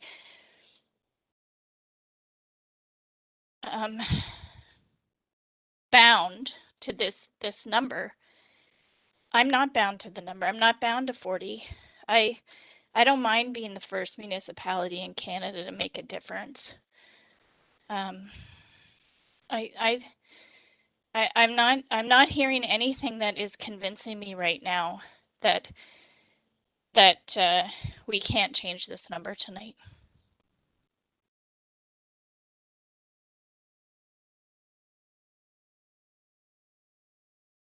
Okay, thank you. I do know that I have Councillor Veith on the line. Commissioner Rapp put up his hand to weigh in on something, and then I also have some other information. Please go ahead, Mr. Rapp. Thank you, Mayor Jaworski. I just thought I would mention one item that has not been discussed yet, and that is the community expectation of when a speed limit is set. And when I say the community expectation, I mean enforcement. That the community will, when council decides to change the speed limit, and whether it's 40 or 30, then there will be a community expectation that that's what the traveling public will adhere to. And I know that the Waterloo Regional Police Services has a difficult time enforcing 50. They don't have the resources to do it to meet the expectations of the community, and that to go to 40 will increase that expectation and increase that need for enforcement, which I don't believe they have. And 30 would change that again. And I'm not saying this to try and convince council that they should not go to 30. Where I'm going is that to go to 30 is more complicated than what it appears on the surface. It does get into design issues, but I'm also concerned, as I noted, about community expectation about the enforcement and the pressure that it would apply to our council and region on the enforcement and how to deal with that. It's, as I've noted, it's more complicated than it just appears to change the TMP. As noted by Councillor Vasic, I don't think that to have 40 in the TMP and to give clear direction to staff to go forward and look at a traffic management plan, to work with the City of Kitchener if that's where council wishes to go, looking at 30, how it could be implemented, the pros and cons, so that the myriad of associated items to design speed and posted speed can all be accommodated properly and comprehensively. Again, I'm not saying this to say that ultimately we should not go to 30. I just think that it needs to be looked at in a very thorough, comprehensive fashion, so that when a council does make a decision, we as the administration and council can deliver on the expectation that the community would have. So I just wanted to add that. Thank you, Mayor Jaworski. Yeah, thank you, Mr. Rapp. And I've got a suggested wording that I've forwarded on to Councillor Bodley for consideration that I think might tidy this all up. Because we have a great TMP here, but obviously direction of council, we'll see, is certainly investigate 30 kilometers an hour. And I think I hear lots of people interested in investigating or making it tonight, as a matter of fact. But I've been long promised Councillor Veith that she would get a chance. So please go ahead, Councillor Veith. Apologies for missing your hand up earlier. Okay, thank you. Thank you, Mayor Jaworski. Yeah, it's a great TMP, and staff have worked so hard on this, and it's been a long haul. And I'm with Councillor Freeman on, because I was elected in 2006 as well, and this is very frequent. You know, people driving too fast, and I have no problem with 40. I think we can do 40, but tonight I just can't, without more public consultation, going out and talking to people, explaining why, because most citizens are not, you know, they haven't seen a lot of this. You know, the United Nations and the Councillor Bodley sent me I can't even think of the name of it now, a declaration the other day too. So that recommends 30, and I could support 30, but I just can't support that tonight. Like I just think that's way too much for this community to wrap their heads around, and for me as well. And I think we need a bigger conversation around 30. So that's where I stand tonight. And thanks. It's great conversation, and I'm glad we're talking about it, because there was a time where, you know, you couldn't even talk about 40 in front of a school zone. So we've come a long way. So anyway, thank you everybody for all your comments, and thank you, Mayor Jaworski, for letting me speak on this. And so eloquently, I might add. Thank you very much. Yeah, I think that that wraps up a lot of things for me before I go back to Councillor Bodley. That you know, we saw a video this afternoon that people can't even obey stop signs, and my concern, although the data certainly points to 30-kilometer-an-hour injuries being much lessened, that's only if the people are actually driving 30 kilometers an hour or 40 or whatever for that matter. And I think we need to certainly bring people along. But I did share with Councillor Bodley some enhanced wording. And so now let's go back to Councillor Bodley to see what he has to say. Please go ahead. Thank you, Mayor Jaworski, and I appreciate, excuse me, I appreciate all of the really thoughtful comments and conversation from the rest of my council colleagues. Thank you very much for that. I probably should have started this whole conversation with this, but I feel compelled to do so anyways now, to sort of speak to the reasons or the justifications. I know it's been touched on a fair bit by some folks here, but I prepared a few comments on this that I would like to speak to if I can. And I want to start by I don't want to throw the baby out with the bathwater here, and I really don't want staff to feel as though there's like the TMP is not useful if we don't go down to 30 kilometers an hour on neighborhood streets. I'm very proud of all the progress that's been made in the TMP, all of the work that's put into it by Chris and other Chris and Jenny and the rest of the team. I'm very appreciative of that. I believe the continued emphasis on complete streets, the focus on speed management generally, the commitment to Vision Zero and active transportation, these are all excellent things. I believe that the efforts of staff who recognize the amount of focus and effort it's going to take to create a safe and sustainable transportation network for everybody. And if we were to choose 40 kilometers an hour as the standard, I really don't believe that ultimately changes the goal of the TMP in that regard. But when it comes to 30 kilometers an hour, the World Health Organization suggests that the safe speed for locations where vehicles and vulnerable road users such as cyclists and pedestrian mix is 30. And I know Mayor Jaworski alluded to some of this, but I'm going to repeat these numbers for anyone listening today. A vulnerable road user at our current speed limit on neighborhood streets has a 1.5 in 10 chance of survival if there was an accident. At 40 kilometers an hour, that increases precipitously to 7 in 10 chance of survival, but at 30 kilometers an hour, it is 9 in 10. The data is clear to me that 30 kilometers an hour should be set as the target limit on such streets, especially when we consider, like many of the comments that have been made today, that drivers will not necessarily drive the posted limit. Our current culture in society considers 5 to 10 kilometers above the limit as completely acceptable. Apparently, our current culture suggests that rolling through a stop sign is completely acceptable as well too. And so if we accept that to be true, the data becomes even clearer that a 30 kilometer an hour posted limit is necessary to ensure the public safety of vulnerable road users. If we post 40 and accept 50, we are condemning the victims of potential incidents to that 1.5 in 10 chance of survival. And our neighborhood streets especially should be for people, not cars.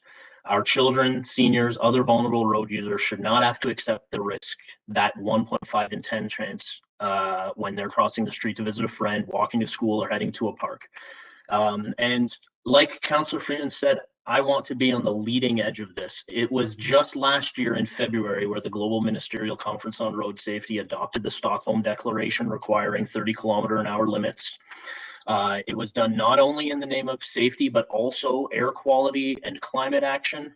And in August of last year, the General Assembly of the UN endorsed that declaration. Over 20 million people in the UK live in these types of zones already. It has been adopted all over the world, including jurisdictions in Italy, Spain, France, New Zealand, many more. There are municipalities in the US who have begun adopting this, and we are starting to see Canadian municipalities do the same. It is clear that this is the direction that the world is heading on this topic. And often the greatest hurdle to implementing these speed limits in these jurisdictions has been the perceived value versus cost. And so if we're going to spend the money anyways to go to 40 kilometers an hour, I think we should take this opportunity to be ahead of the curve instead of falling behind. In short, why spend the money twice? there are the 3 E's of street design: education, enforcement, and engineering. And they're all touched on within the TMP. And of the 3, I of course believe that engineering is where we are able to and ultimately will make the greatest impact. However, this, as has been alluded to, this is where the greatest cost in retrofitting and reconstructing our transportation network exists. So we can't ignore the other 2 E's. And for me, a 30-kilometer-an-hour limit makes a strong statement on both of those accounts. When you turn off of a regional, arterial, or major collector road into a neighborhood today, there is often no signage indicating the limit. There is no reminder that you are now entering an area where vulnerable road users are likely to be. And designating the limit to 30 kilometers an hour would go a step further than 40 to educate drivers that 30 is the actual safe limit on these streets. And also, in the rare scenarios where we do have enforcement on our streets, I believe it will have the effect of reinforcing the limit in a greater way. If you're driving on Keats Way today, west of Herbsville Road, which is a minor collector with houses on both sides of the street, if you're driving at 60 kilometers an hour and we had enforcement there, you probably wouldn't even get a ticket. At 30 kilometers an hour, you're going double the limit, and there's far more significant enforcement deterrent. And so lastly, I just want to say that I recognize that speed limit signage alone is not going to fully change behavior. But that said, there is data that was alluded to by some of my colleagues. I'm not going to repeat some of them, but the data is there that there's drops in casualties, drops in serious injuries, drops in accidents in general, and drops in speeds. And that's without any change to the enforcement or road design. So I recognize that what we're talking about here is a culture change that is needed to change the behavior of drivers in our city and in our country or province. And often, personally, I believe that culture change needs to be incremental to be lasting. However, in this instance, I think we need to follow the research, follow the global trend, and utilize this opportunity to show leadership in the community towards our ultimate goal of that safe and sustainable transportation network. And so with that, I'm going to take the recommended direction that Mayor Jaworski has provided me here, which is that council directs staff to advance a citywide 30-kilometer-an-hour posted speed limit option as part of the speed management report for class 4 and 5 roads. Further, that this 30-kilometer-an-hour option be tabled for further public engagement before returning to council. However, I want to add one last thing, if I may, that that the TMP make clear that this is that nothing in the TMP will preclude us from such a direction. So I'll post that here if I can, or is Julie going to post that? Yeah, we're just, one moment, please. It just takes a second to get things up. Oh, Natalia needs to make Julie the presenter, and then she'll put it up. One moment.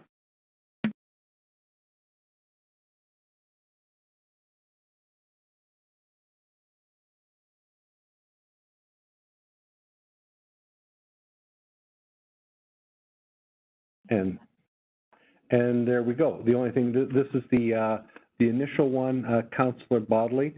Could you just restate the text? I think you said something that the and that it be clear to that the TMP does not preclude us from moving in this direction. That's it.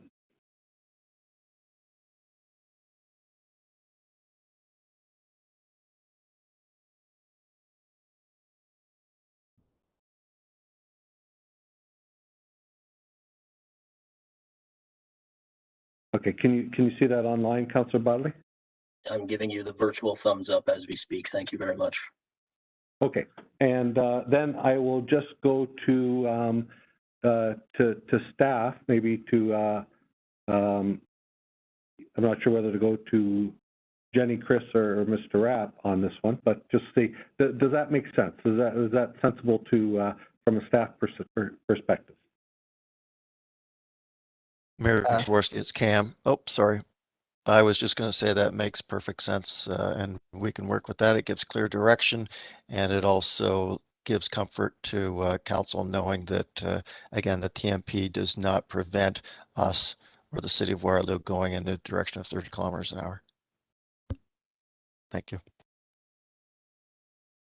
Okay.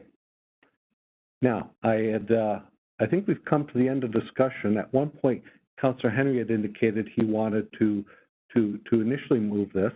And I know certainly Councillor Bodley, a lot of people have excitement for this tonight, folks. So let's see where we go. Councillor Henry, your thoughts? Thank you, Mayor. I think you're right that with Royce sort of adding this other piece, it's difficult to know who to sort of punt on this. I'd be happy to move what's printed now and visible on the screen, and have Royce as a second, have Councillor Bodley as a seconder on this one. That would work for me. Yeah. Okay. Well, why don't we do that? I think everybody's happy with where we've got to, and we'll go from there, and we'll see if anybody has any final comments. So let's at this point just move it, and I'll have Councillor Bodley second it, and I'll wait for a minute. So please go ahead with that. So Councillor Henry, I'll move the recommendation as printed, and I'll have a comment to wrap debate for starting the voting. Yeah, awesome. Yeah, as printed on the screen with item 6. And Councillor Bodley, please go ahead to just second it. Yes, thank you, Councillor Bodley here. I appreciate council and staff giving me the latitude to engage in this discussion. It was very much appreciated, and I will second it with a recognition that virtually everybody on this on our council would like to be one of the ones seconding it. So thank you. Yeah, and I think we've really gotten to a good place. Now that's on the table, let's go to Councillor Henry. Please go ahead. Thanks very much, and I too will echo appreciation for the conversation tonight and the information presented, not only in the plan itself, but more specifically about looking at ways that we can increase and improve the safety of all of our streets. I am encouraged by the addition that Councillor Bodley had made to the motion that we are focusing on 30 kilometers and taking it out to consultation with the public for broader input. I think that in itself will begin to serve as part of the education component that's necessary with any change that we want to be making to keep our streets safe. So I will be in support of this motion, and with the addition when it comes time to vote. Thank you to everyone for all the work, and I'm excited about the direction that we are heading in with our transportation master plan. Thanks.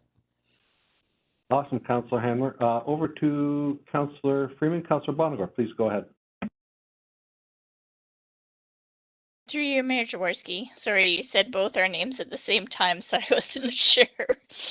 I wanted to thank staff for the work on this report. It's been extraordinary. And I also wanted to remind council of the WACAT committee and that Graham Vincent, who was the representative for WACAT, really provided great support and input to this plan. I'm happy with the change to this motion. I think that I feel a lot better about this. I've been ruminating on the 40-30, 40-30, 40-30, probably for the better part of a year. And depending on the time of day, I ruminate again. So I think this is going to really help me to advance this in a way that makes me feel a lot more comfortable. And also I feel that it represents the innovative nature of this TMP, because it is pushing the boundary, and staff are pushing the boundary with this document, and I thank them for that. Excellent. Thank you, Councillor Freeman. Yes, I was producing a list in my head when I was listing off councillors one by one. So over to Councillor Bonnegar now. Thank you, Mayor Jaworski. To be honest, I would have happily voted on 30 kilometres an hour tonight, and I would have voted in favour. I agree with everything Councillor Bodley was saying. I appreciate the reasoning for taking this route with the motion. I would like to just make a request that when the city is sharing information about the TMP update and when we are kind of sharing this with the public, I hope it's understood that whilst the TMP states a recommendation for 40, that is very much an active conversation. And I think we can do that through our communications, but I really hope that that is extremely clear. So I'm just going to, I just don't want to sow division and confusion. You know, I'm not saying where this will end up because, you know, we don't know what future decisions will be. But I do want to just say I am a little bit nervous or cautious about having the TMP littered with 40-kilometre-an-hour references and us calling for a separate report that could bring something very different. So I suppose I'm kind of mirroring something Councillor Bassick said earlier, which is, you know, the idea of having something in the TMP which alludes to ongoing reports. I'll just leave that as a comment. Thank you. Yeah, thank you, Councillor Bonagor. And I want to reinforce one thing that that you had mentioned earlier, is that certainly we don't want to be doing 30 kilometers an hour one street at a time. We're not going to fight that fight. And I think there's certainly I can imagine in my mind lots of different streets or courts and that are certainly fine for that. But let's just get more information. I think that's key to me. And but let's look at it through this lens. And I think it'll give an opportunity to bring a lot of people along. Certainly, when you hear 30, you say, "Oh, that's way too slow." But if you start hearing the reasoning and justification behind it, not only the information that Councillor Bodley had, but also on what streets it would be, I think more reasonable people will see the fact that these are that's probably what people should be driving on those streets. But let's leave that for another day. I'm going to. I think I need to go back to Councillor Henry, who moved it, for final commentary, and then to vote. Thank you, Mayor. I thought that would be a preferred process to me, moving and making my comment at the same time without it on the floor, given the way you wanted to go on this. So I'm happy to wrap up. Just briefly to Councillor Bonagor's comment, in the motion now printed on the screen for us, you know, the new recommendation 3 that's here at staff's request, in their support for that indicated that there would be some changes that would mean in table 9.4, I think. So there are some things that staff are changing already. I would interpret recommendation 6 here, the first part of it, and certainly the last part of it, as suggesting that staff should take as well a look at recommendation 35 and 36 in particular, and in the plan, and see if there's some tweaking to the wording to account for the direction council's providing tonight. And I think that could close the loop. We don't need to change anything that's printed on the screen, because we know on staff's suggested recommendation there is some changes that will happen behind the scenes as they file, and I think there's some work that could be very briefly done without us trying to do it in the section around recommendations 35 and 36, and maybe in a couple of other places that would be prudent. So I make that observation. In terms of this plan, I think this is a significant step forward for safer, more sustainable transportation in Waterloo. This will guide our investments in over the next decades, and it is aligned firmly with our values about addressing the climate crisis and also addressing the significant safety concerns that people have in using alternative modes to the car out on our roads. And I think this is a significant step forward if indeed Waterloo is the first mid-size or larger municipality in the province or the country to go to 30 as a default option through further consultation. But to make that step, I can think of no better place than the innovative and caring community we have here in Waterloo. We are going to need to have to meet our climate goals, we are going to need to have fewer trips. They're going to need to be shorter trips, and they're going to need to be low or no energy trips, mostly using active transportation. And the only way to do that is by rethinking how we get around. And to do that, we need to rethink how we use our roads and how we see our roads. And this is a plan that will take us there. It will absolutely put cost pressures on future budgets, as it should, because priorities do that. And you know, this council and future councils will be able to see the fruits of the labor that staff and council and the community have done today in getting us this this excellent, visionary, forward-looking transportation master plan. And we look forward to talking more to the community about why 30 matters, why 30 is safer, and why getting to 30, while it will take some time, will absolutely be worth it for you, for your family, for your loved ones, and for our climate and our climate goals. So with that, I'm happy to kick off voting by voting in favor of the motion as printed on the screen. So we'll just continue off in ward order. So we'll go to Ward 7 and around the horn. Again, this is Councillor Bonigo, and I'm voting in favour. Councillor Hanmer, I am in favor. Councillor Bodley in favor. Councillor Veith in favor. Councillor Freeman in favor. Councillor Bassick in favor. And the mayor's in favor too. That carries unanimously. Congratulations, Chris. You have a TMP. So with that, we get to move on. And thank you very much for the all the staff work in this over a number of years. Thank you to who's standing by there? Jean and Kate and Heather were standing by for other questions. And thank you, Jenny, for weighing in, and to the management team for helping us fine-tune that amendment for us, for council's approval. So thank you all. Moving on, we have backyard hens. Well, there we go. And we have, I think, 2 delegations on this. I have introductory remarks by our Director of Municipal Enforcement Services, Nicole Pepka. Please go ahead.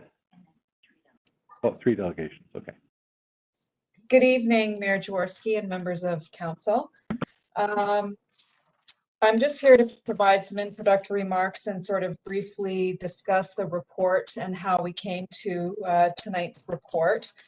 I think, first of all, I do want to thank, and I'm not sure if Danielle Durstein is here tonight. She was invited. She was a volunteer member of our working group, as well as Aaron Priest, who also may be here tonight for comment, is a veterinarian and specializes in avian vet services.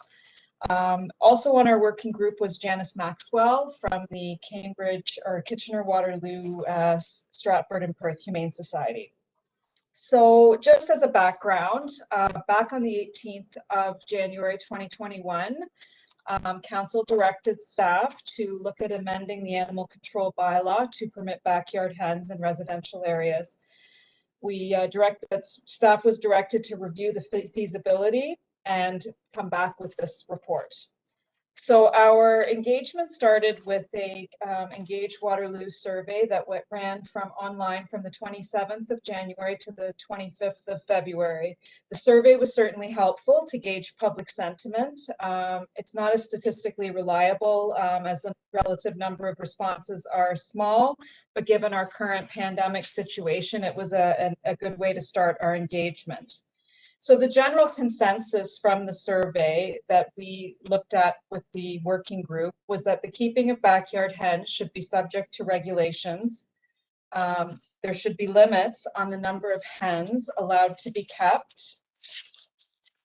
And the majority of respondents agreed that those who would like to have hens within their backyard would need to obtain a permit issued by the city. And the majority of residents appeared to be in favor of requiring a property and hen enclosure to be inspected prior to the issuance of a permit. Again, as noted, the broader in-person public engagement was not enabled due to the COVID-19 pandemic restrictions. An environmental scan of our local municipalities was also completed. The townships and the City of Cambridge have differing regulations related to backyard hens. The City of Cambridge and the townships of Woolwich and Wellesley do not permit backyard hens, while the township of North Dumfries has a pilot project permitting them, which has recently been extended until 2022. The township of Wilmot permits backyard hens with regulations, as does the City of Kitchener. The City of Kitchener has permitted backyard hens since 2016, and their regulations have formed the basis for our proposed regulations for the City of Waterloo. So our working group met on a few occasions and came up with some initial provisions. So it was decided that probably a maximum of 4 hens would be ideal. We did wonder, hens do tend to like to be in a flock, but we wouldn't regulate the minimum number of hens that would be required by those wishing to have them, but the maximum would be 4. Roosters would not be permitted. The sale of eggs and other products associated with the keeping of hens would not be permitted. Home slaughter of hens would not be permitted, and hens must be banded with the owner contact information. An application and subsequent permit from the city would be required, and potentially an additional one-time inspection. Rental properties, those who are renting would need to have permission from the owners. The other issue would be the grading of the lot that would not allow any runoff into neighboring yards. And the bylaw would include a definition of hens and being domestic hens and female. The working group also recommends that in the event backyard hens are permitted, there should be regulations in place to minimize or eliminate any of the potential negative impacts on the adjacent neighborhood. And referring back to the survey, those were some of the concerns people had, including the proper storage of feed, the cleanliness of the coops, and ensuring that there was a prevention of pests and potentially other wildlife coming near the properties that have hens.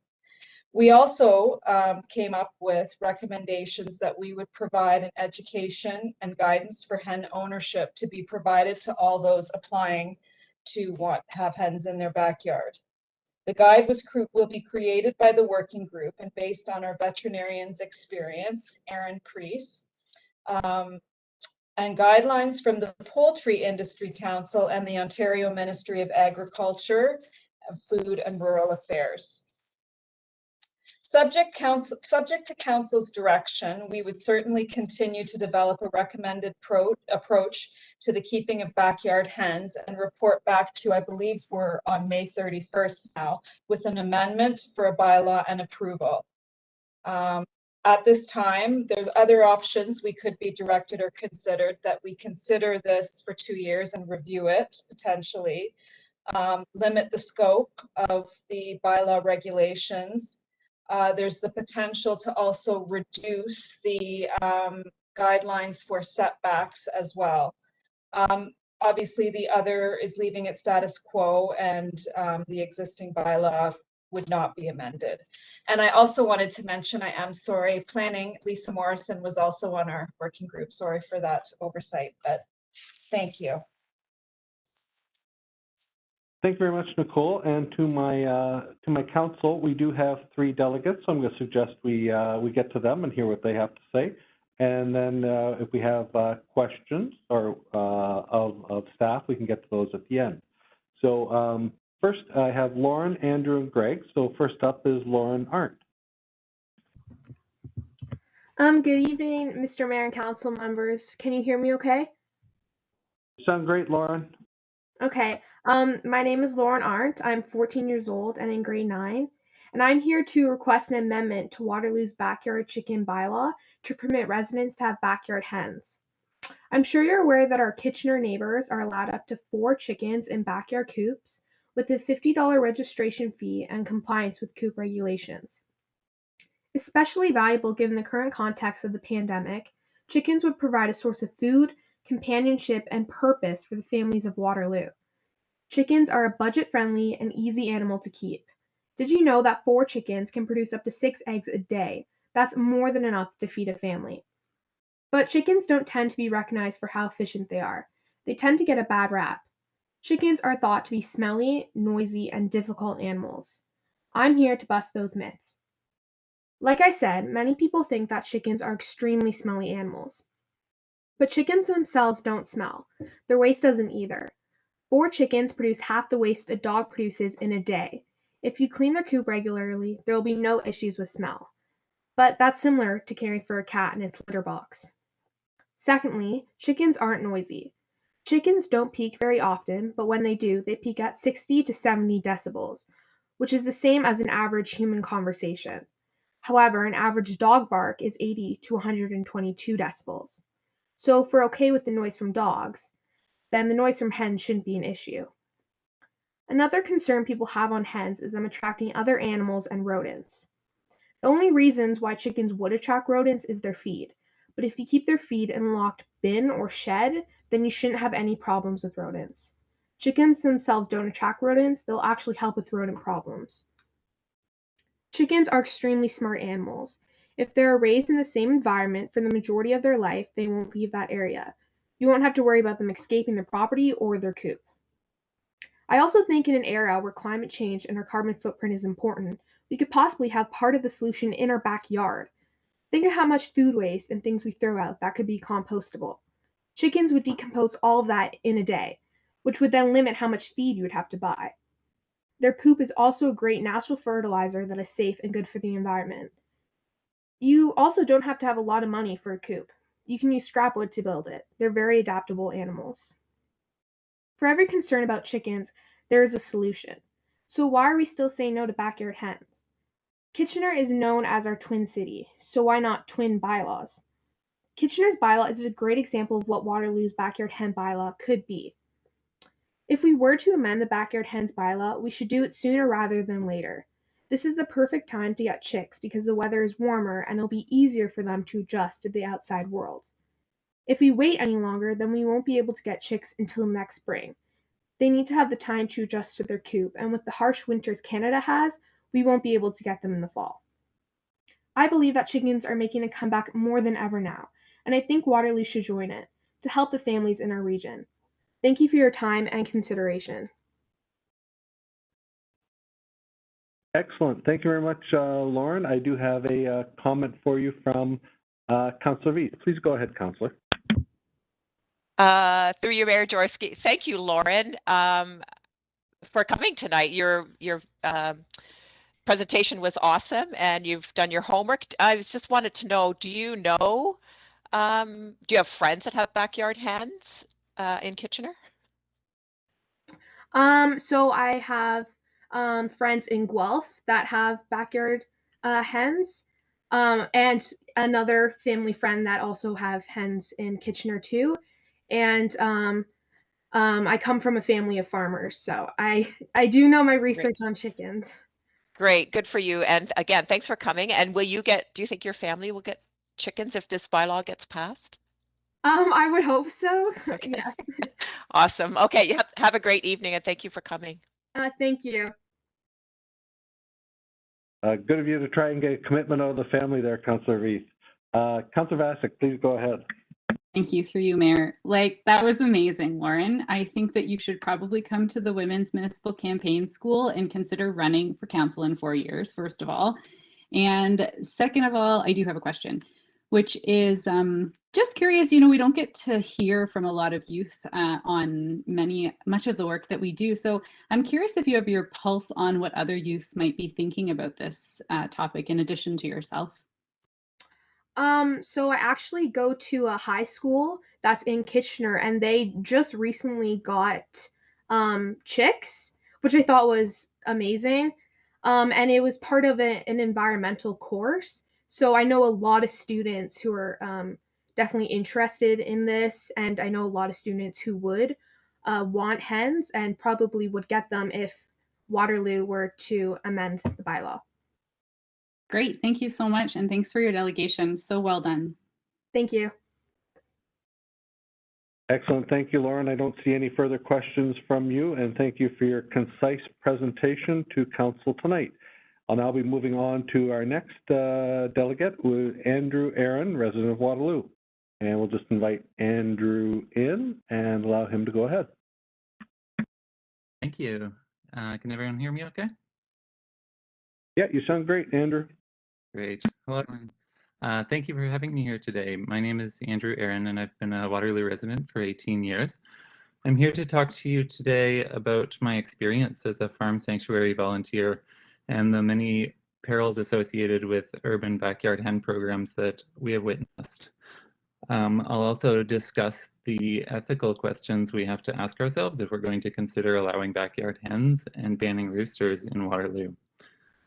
After witnessing so many cruel and many heartbreaking cases involving birds from backyard chicken programs like this one, I urge you not to amend the bylaw. It is extremely harmful for the chickens. It is costly to the city of Waterloo to adequately enforce, and local rescue organizations are already too overwhelmed by the failures of existing programs. There are many aspects of this proposal that are troubling, but the worst is the proposal to ban roosters. If this ban remains part of the program, the city of Waterloo will be complicit in the cruelty, negligence, and death of these boys will inevitably face. While I stand here firmly in opposition to the entire proposal, if the city is to go ahead and move forward and allow hens, it must not ban roosters. I'll explain more about this throughout my presentation. It has been a long time since chickens lived in the wild and bred naturally, and the chickens we see today are nothing like their ancestors. In nature, chickens would lay between 8 and 12 eggs per year. Selective breeding over the years has made it so that chickens now lay between 250 and 300 eggs per year. That's one egg every 30 to 35 hours. This puts a tremendous strain on their bodies, using a large amount of vitamins and minerals. It also increases the potential for reproductive diseases, which are almost always fatal without medical intervention. These include things like egg binding, where eggs get stuck in the reproductive tract, creating an excruciating backlog, egg peritonitis. Similar to endometriosis in humans, eggs get laid internally, resulting in the fluid buildup, which gets infected, egg infections in the reproductive tract, and cancers. These will usually kill a hen before she stops laying on her own. However, if kept healthy, they can live into their teens. It is also worth noting that whenever a chicken keeper says their hens are all perfectly healthy, keep in mind that most people aren't aware of the subtle signs that a chicken is ill and they get no vet care at all. As prey species, they're amazingly stoic. The hens I know who are taken in from backyard situations are almost always sick from something. I'd like to tell you a little bit about my friend Gwendolyn. Gwendolyn is a Plymouth Rock hen who was rescued from a filthy home, someone's backyard, where she was being kept and used for her eggs. Their living situation were shameful. There was no insulation and they were vulnerable to predators. She was 3 years old when she and her 4 sisters were advertised on Kijiji as good for the soup pot. Thankfully, they came to live at a local sanctuary for chickens known as the Browns Micro Sanctuary in July of 2019. Due to living in squalor, Gwendolyn had been rushed to the emergency vet within hours of her arrival. There was an infection that created a backlog in her digestive tract, and no food or water was going through into her system. She was treated for several weeks and she made a remarkable recovery. Her treatment cost several $100s and would not be the only time she would require veterinary care.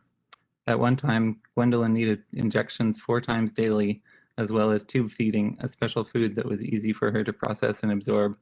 She also kept up with antibiotics to make sure that there were no harmful bugs in her stomach, and she would have a chance to flourish again. She required well over $1,500 in veterinary care in the year she lived at the sanctuary. Every one of her sisters needed veterinary care as well. Gwendolyn had many happy times, spending most of her days puttering around the yard. She loved her rooster boyfriend, Melvin, and he was crazy for her too. She also became a mentor to another baby rooster named Russell, who had been found abandoned and left for dead in an urban area. She taught him what foods were good to eat and how to be a good friend. In September, Gwendolyn's burden became too heavy. She was in a lot of pain. A vet came and helped her pass away peacefully, surrounded by the people and chicken friends she loved. Veterinary care is very expensive. Properly cared for, a single hen can cost at least $600 a year. Many people wouldn't hesitate to spend money on one of their cats or dogs, and why are chickens any different? Will people put the health and well-being of their hens first, even if it means the cessation or pause in egg production? In my experience, most hens are left to suffer and die rather than get help. Their eggs are valued more than their very lives. To further understand the ethical implications of backyard hens, we have to look at the process from beginning to end. Whether they are backyard hens or farmed hens, the lives of egg-laying hens usually begin at a hatchery. Hatcheries purchase fertilized eggs from hatching egg producers. Hatching egg producers can be small family farms or something akin to puppy mills. Just like eggs at the grocery store, most of the fertilized eggs come from a large-scale operation. Once eggs hatch, the chicks are sorted into male and female. About 50% of the chicks are female, and the other 50% are male. The males are of no use to egg farmers. They will not lay eggs, and they're a different breed of chicken than those raised for meat. As soon as they hatch, they are disposed of by being gassed, suffocated, or ground up alive in a macerator. The females will be debeaked, vaccinated, and sold.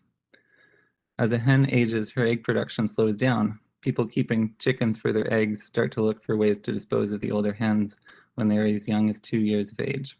When backyard hens are allowed, there is inevitably an increase in the number of abandoned hens. Owners will leave them in a park or in the woods where they will either die or be found and reported to the Humane Society. They are also often sold on Kijiji to be killed. Roosters are frequently abandoned. The accuracy of sexing chicks in hatcheries, depending on the method, is around 90%. This means that 10% of the chicks sold turn out to be males. It's also not possible to determine the gender in some breeds until they're several months old and they start to crow. Regardless of what suggestions or recommendations this project has about how to avoid roosters, it is inevitable that a large number of chickens acquired by backyard keepers will be male. The city must recognize this inevitability and plan for this. Otherwise, these roosters and those who care for them and advocate for them will suffer. Sanctuaries are overwhelmed. The sanctuary I spoke of gets calls every single day from people looking to rehome roosters. On any given day, there are requests to help anywhere between 1 and 15 chickens every single day. The city cannot rely on a few private individuals or organizations to carry this burden. In the backyard hen survey linked in the special council packet on page 331, 73% of respondents were in favor of a no roosters allowed rule, which was included in the working group's recommendation.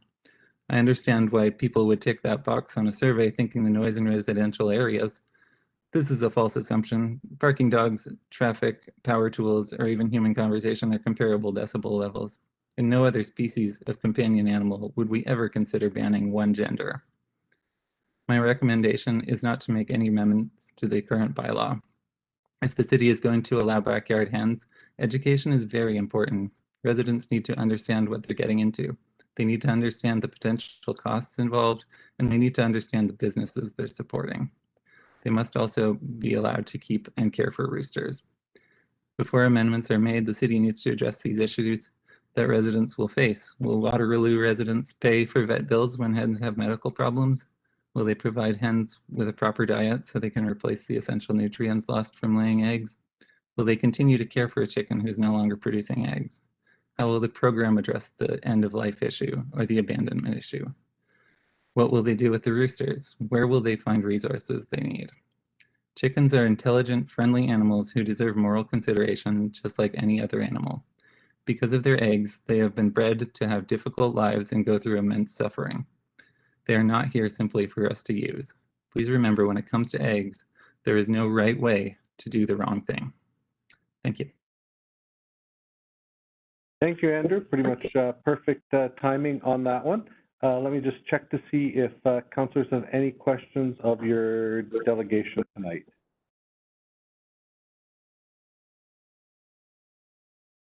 I don't see any questions for you directly, but I do see people are going to have questions for staff at the end of our delegates. So with that, thanks very much, Andrew. And I'll move on to our next delegate, Greg, please.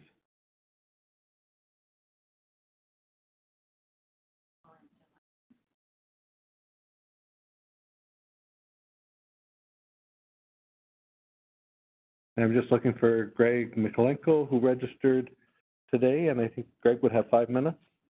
Yeah. Okay. This is my third round in addressing councils on the matter of raising hens. Unfortunately, I was unable to participate in the consultation that occurred in February. My sister died of COVID and our attentions were necessarily elsewhere.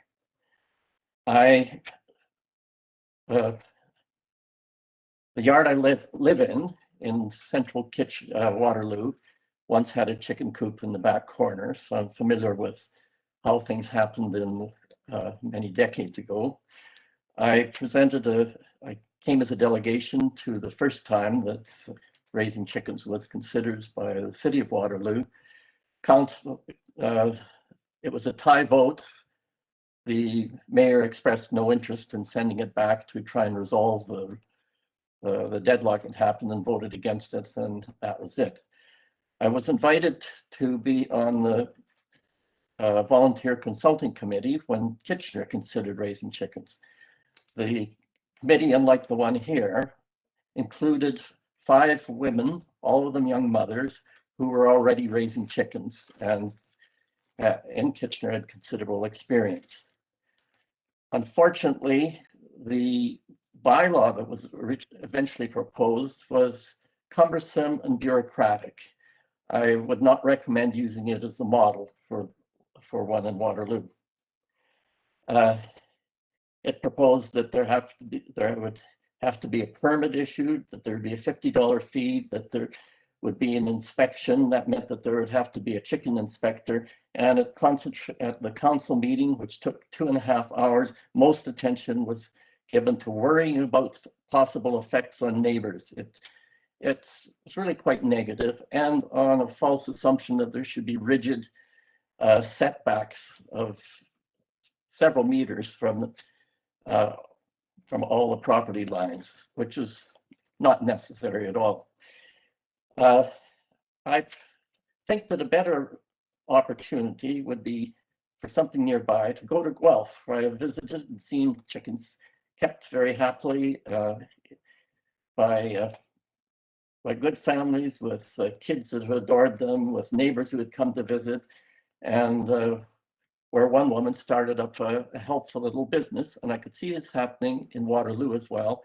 Her business was that for 2 weeks, you could rent a portable chicken coop and 2 hens and try it out. So I think that there are social nuances to it, and we should be engaging people who know about chickens, who have raised them happily, and who have raised happy chickens to participate in this process. I would propose as a better model for regulation of raising hens would be Portland, Oregon. I have lived in Zurich, where bees, rabbits, chickens, and quails were allowed and people got along with them happily. I've had experiences too in Seattle, Washington, in Vancouver, in High Prairie in Alberta. Portland, Oregon is a very community-centered place, and their bylaw has a lovely preamble. It says, first thing, talk to your neighbors. Discuss the matter that you might be interested in raising chickens. They produced a guide booklet for keeping chickens, and this, of course, is on the internet. It's referred to matters such as safety, the welfare of the birds, the health of the birds. There was no permit necessary, but anyone keeping chickens had to adhere to the guidelines and to existing regulations that covered things such as noise, odor, disturbances of any sort. And anyone who had a complaint was welcome to contact a bylaw officer who would make a visit in that case and make sure that things were improved. The aim was to develop a harmonious community culture of urban agriculture, and that hens could contribute to that very well. It's interesting how well Portland developed a culture that accepted it, and they have an annual tour de coops, where prizes are given to the best architectural merits of coops, and people can come and visit them and get acquainted with both the hen keepers as well as the hens themselves.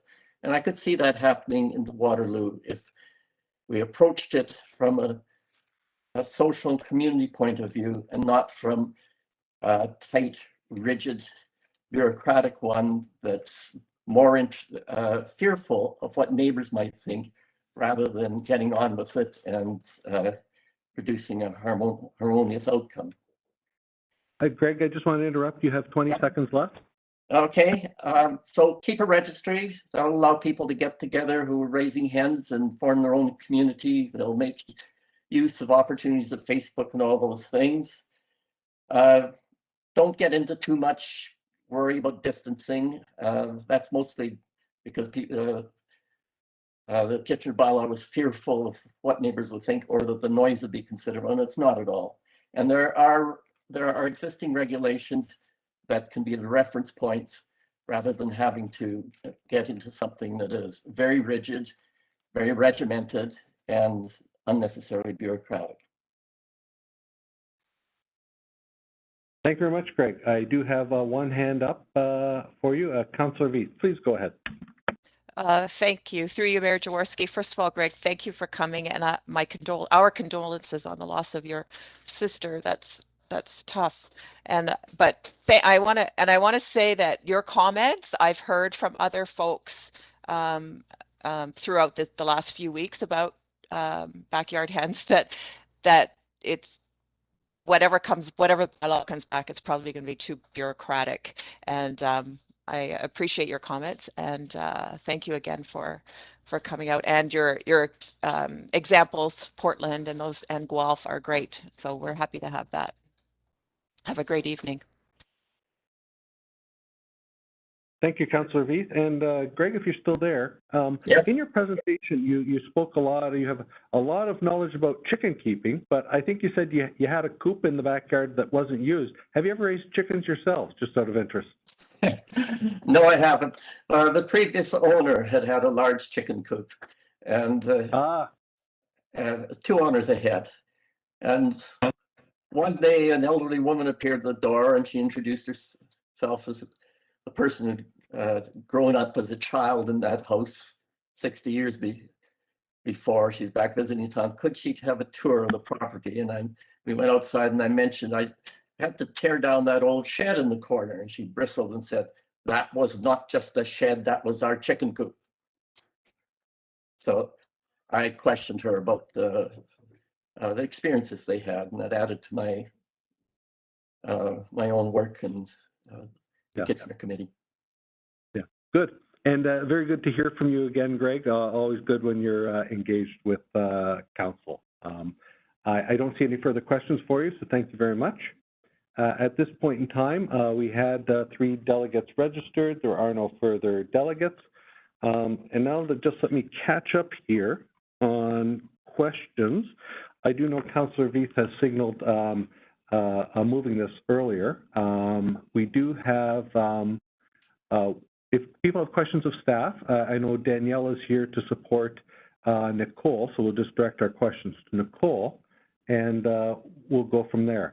And Councillor Veith, do you want to go last, or do you want to go now and perhaps later?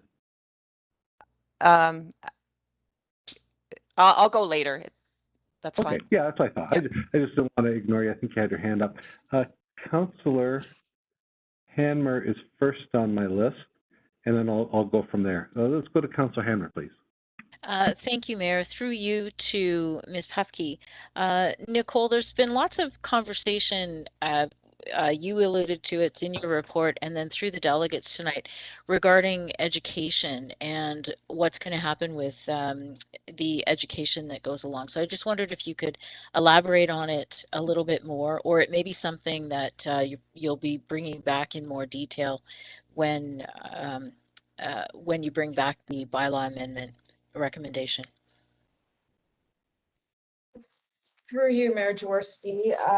Yes, we are definitely looking at a very comprehensive education pamphlet related to the keeping of hens.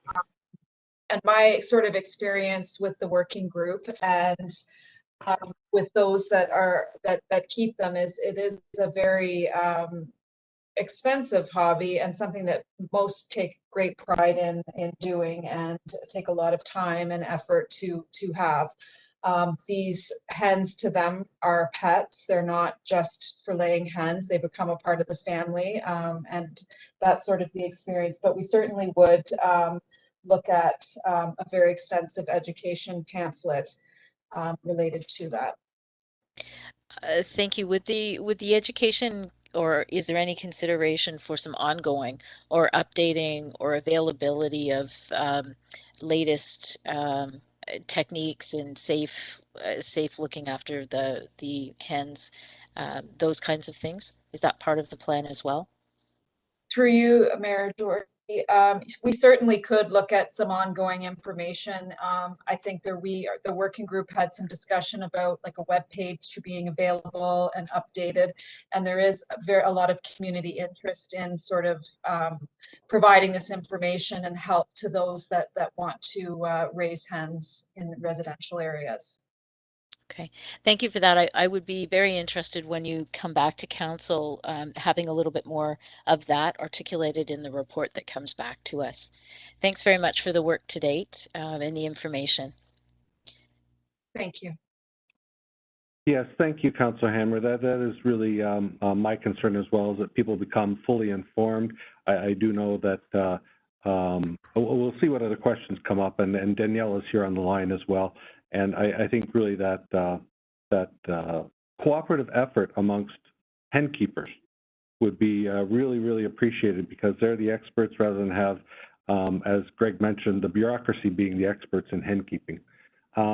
Over to Councillor Bonagor, Bodley, Vasic, and Henry. So please go ahead, Councillor Bonagor. Thank you. Through you, Mayor Jaworski. I want to thank all of the delegates for coming and speaking with us today. You prompted a few questions for me and some things I've already been thinking about. I think Mr. Mikolenko had a really good point. I don't think we should just cut and paste from Kitchener.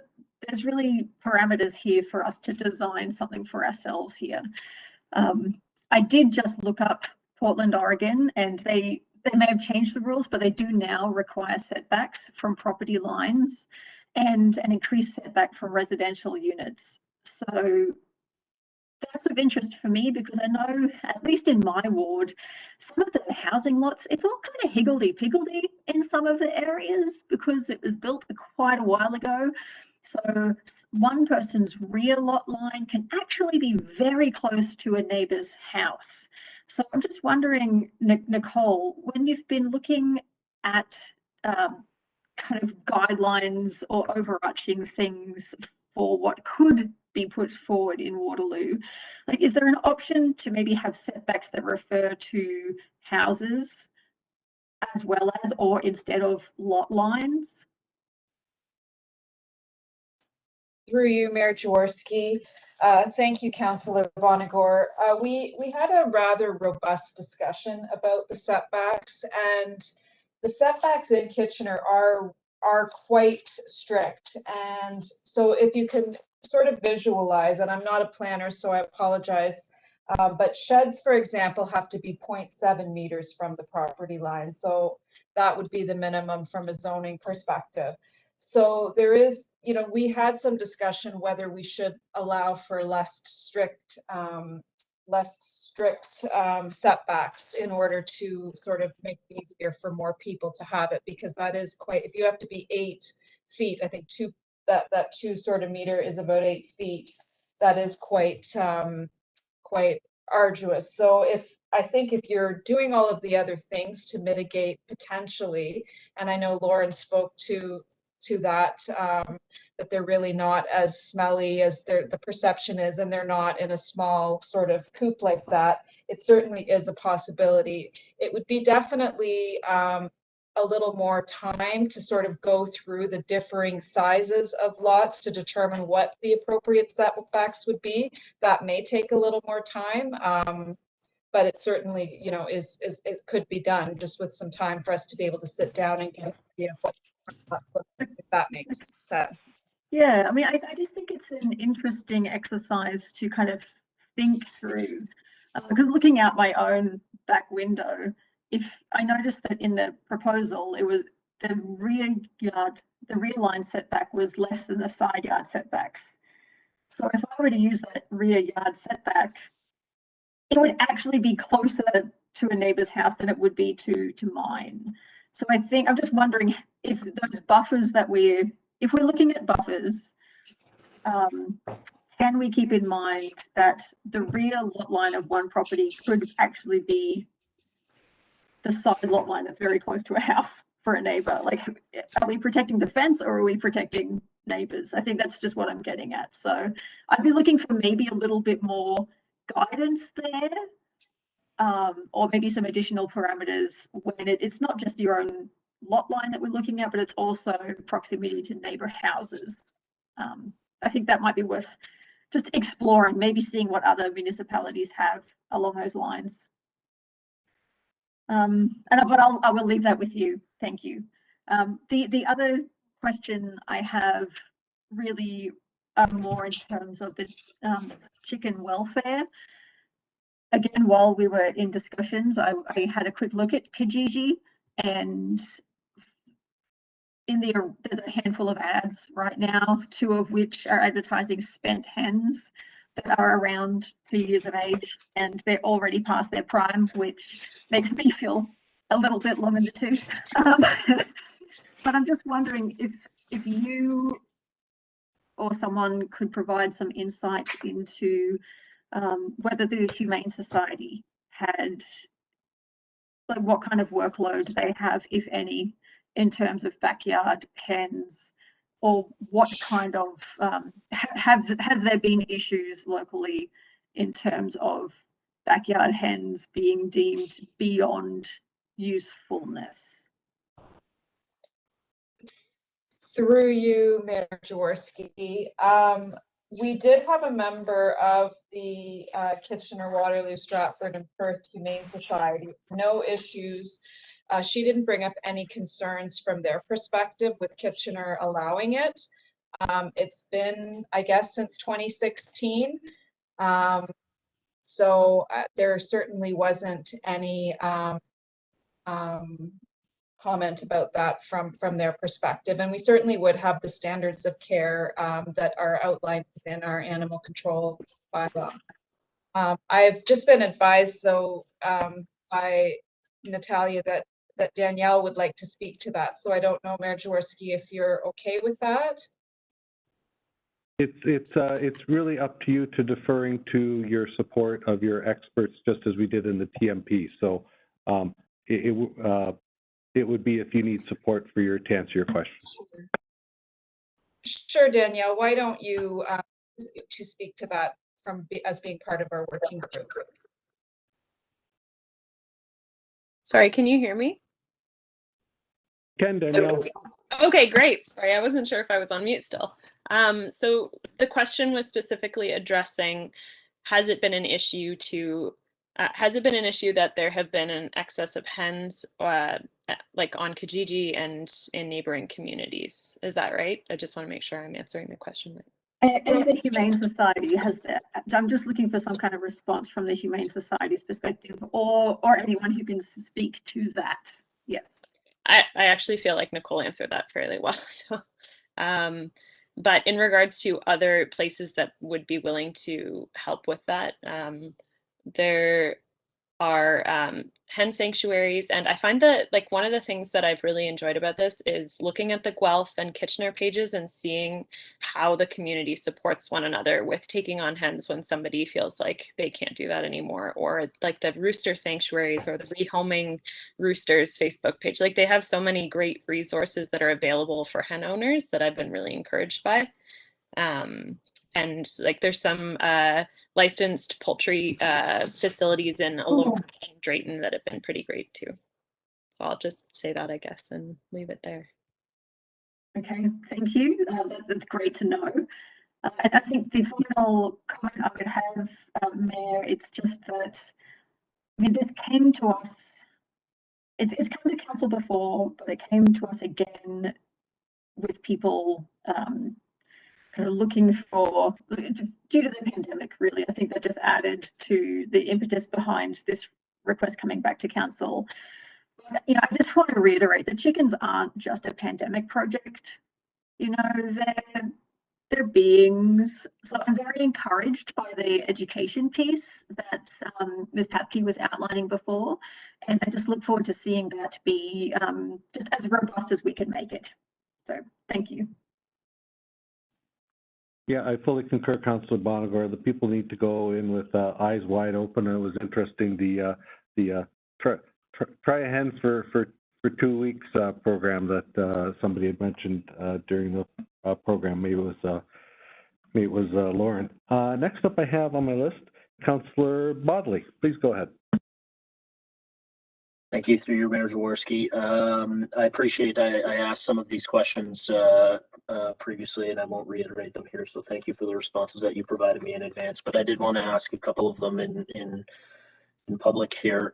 So a few of the concerns from constituents that I've had really struck with me that I'm looking for some feedback on, and perhaps this is part of the education piece. And really, it's looking at things through a COVID pandemic world, I guess. And so I'm curious about how much discussion came up in the working group around controlling infectious disease transmission associated with backyard chickens. I know that there are at least some papers out there that suggest that there is limited awareness amongst backyard chicken owners as to the potential transmission of infectious diseases.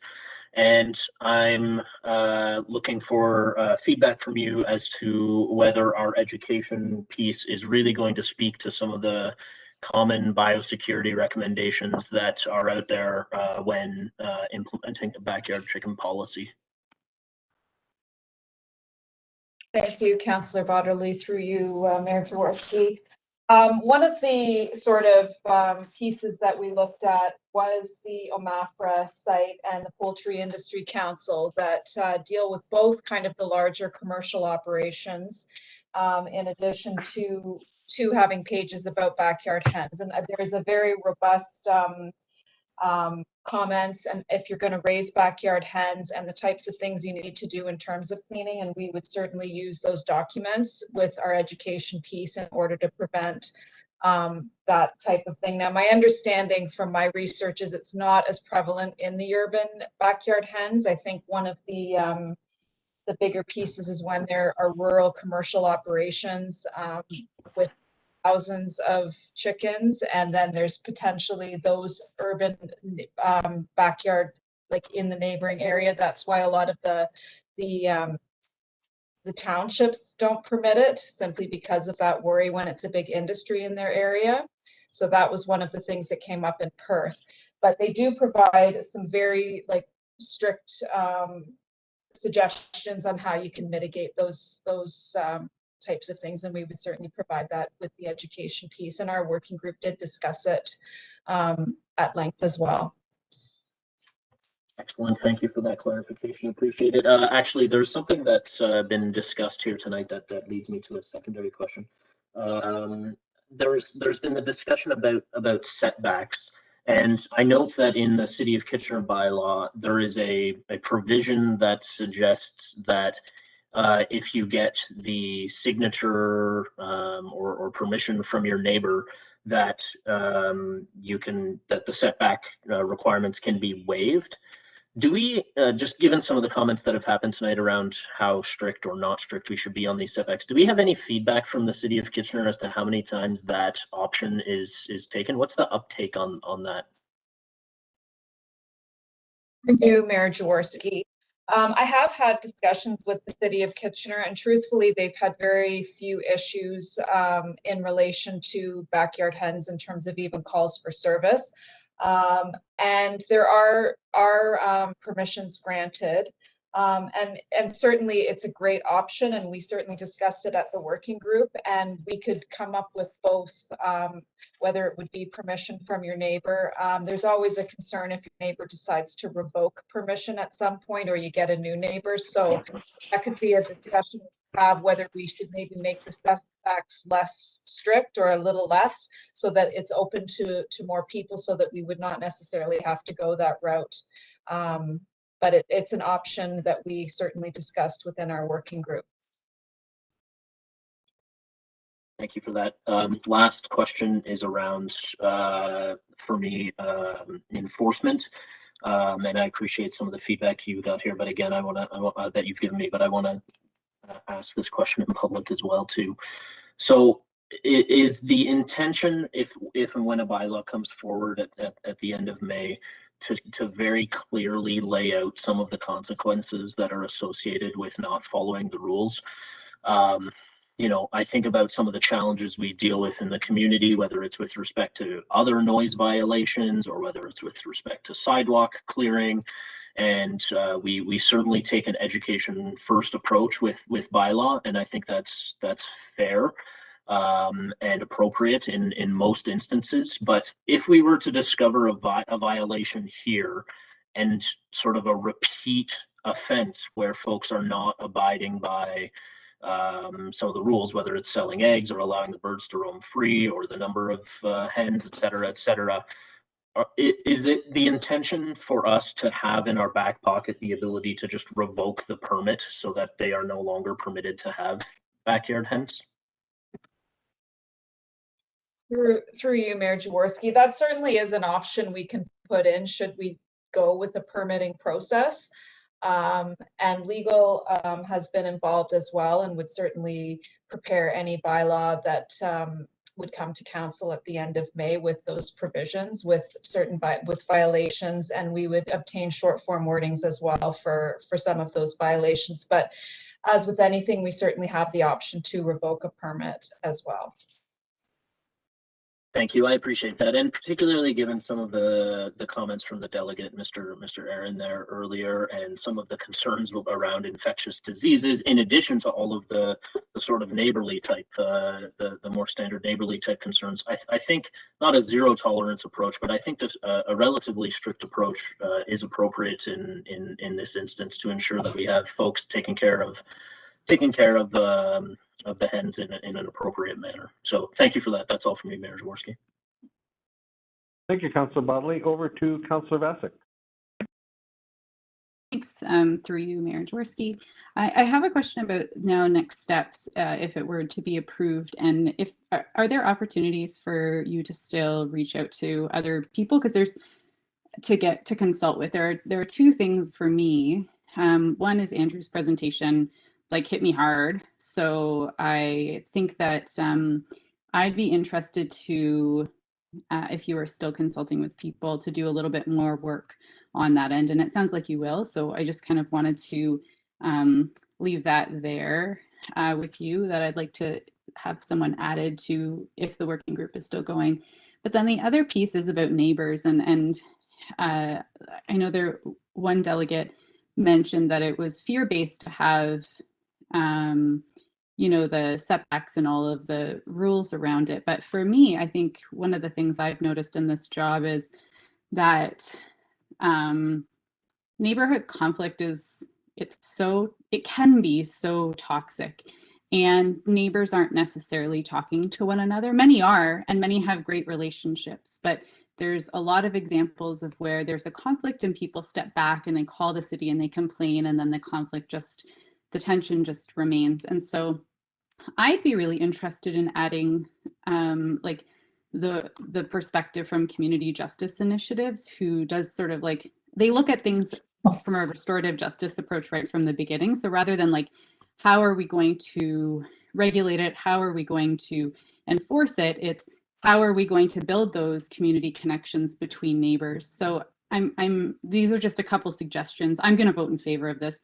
And these are just a couple suggestions about things I'd really like to see up front, because for me, it's also about culture change in neighborhoods and between neighbors as well. So if we're implementing new bylaws that can be enforced, I want to really start thinking about how do we add a restorative justice lens to the beginning of the process. So I guess not really questions, but more comments and my perspective on it going forward.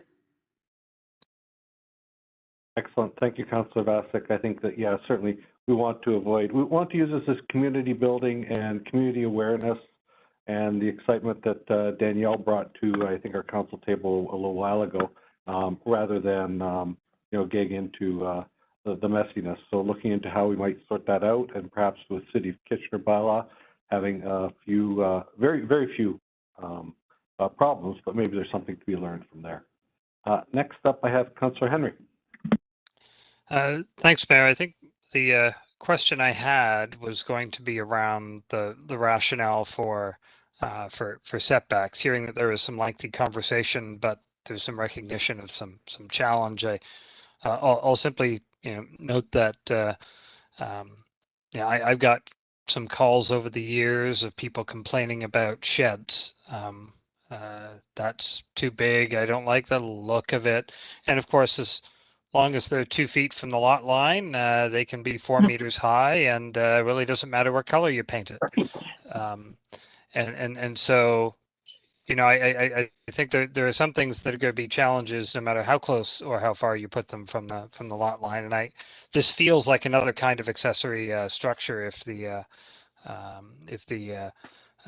issues, nuisance issues, are really generally overblown and are mostly relationship issues. So I take that as you will.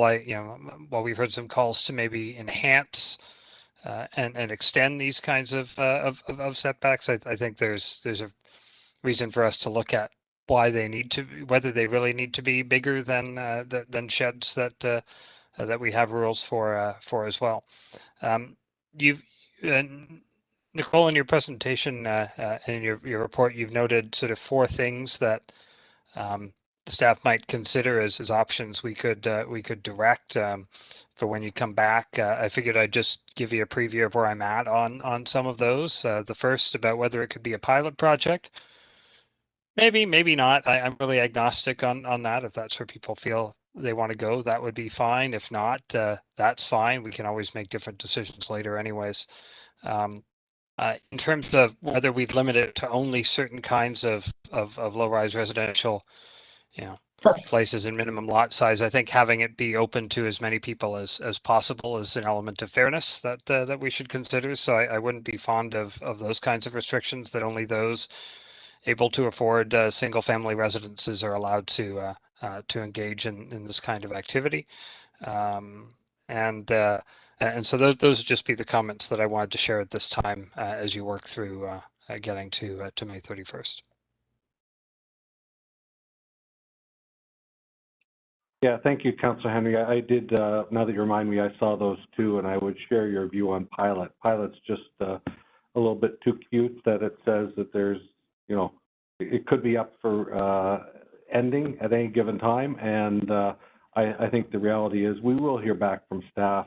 So the pilot is not necessary. If for some reason council today thinks this is something that should majorly change on this, they can make that decision at that point in time. Next up, I think I have Councillor V. To go ahead, please.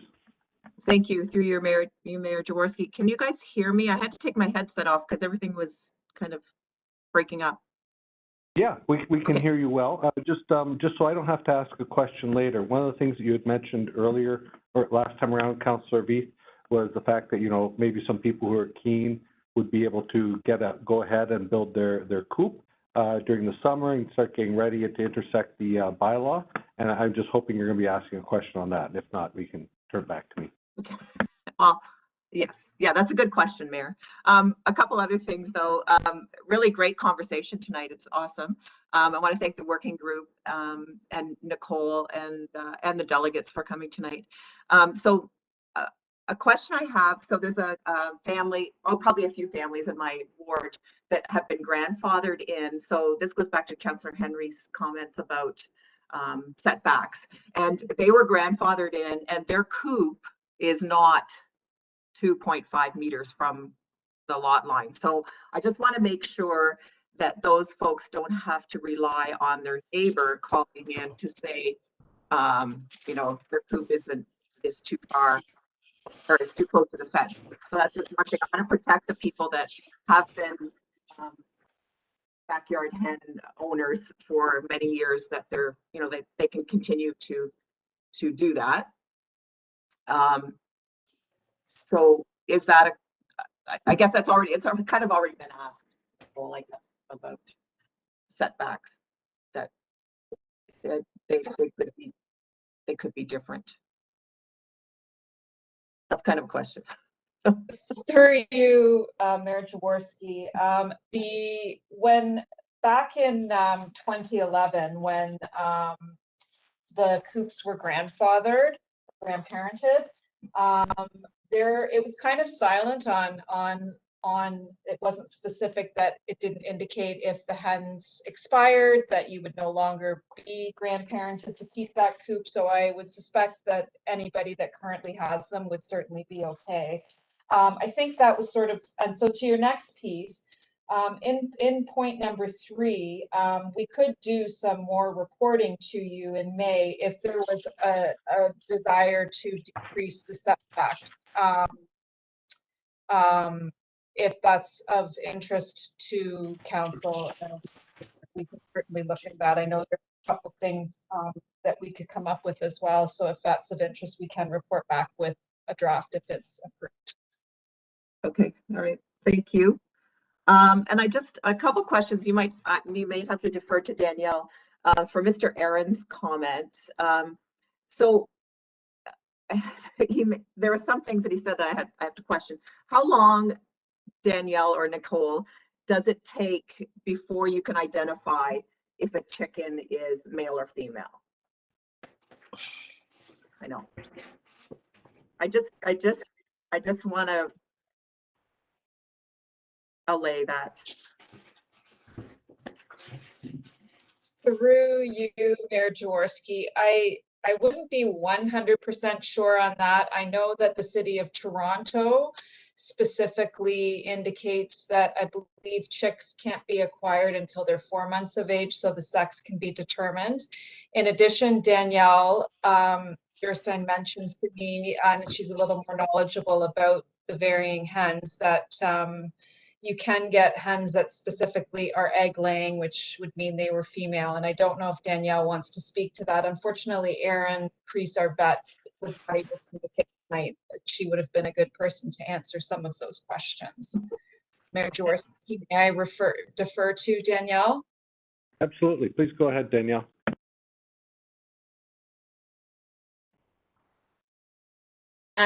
So in preparation for the possibility of backyard hens, I've done a bit of research on what's available locally, and there are a bunch of larger operations we have here, like Frey's and Bonnie's, and a few other that are like smaller that deal with heritage breeds, and most of them will sell ready to lay hens at 6 weeks, which can mostly with a higher percentage be identified as female. I would be rare, I think, to end up with a rooster in that scenario. I think where most of the issue lies is when people have eggs or very young chicks delivered to their homes and then they don't know for several weeks. But I think that's what's being referenced there, and that can be an issue. So one of the ways to deal with that would be to buy ready to lay hens and to have that in our information to share with families that are looking at a permit. Thank you. And just one more question, and then I have a couple comments. And is there a place for roosters that don't, you know, because we don't want them, right? Yeah. Is there a safe and a happy place for roosters to go? Oh, there's both. Okay. So there are rooster sanctuaries that are available, and we will have at least one, if not two, on our resource document that we'll be bringing back. And yeah, that's one of the things I wanted to make sure was there. There are also options to bring them to the licensed poultry facilities.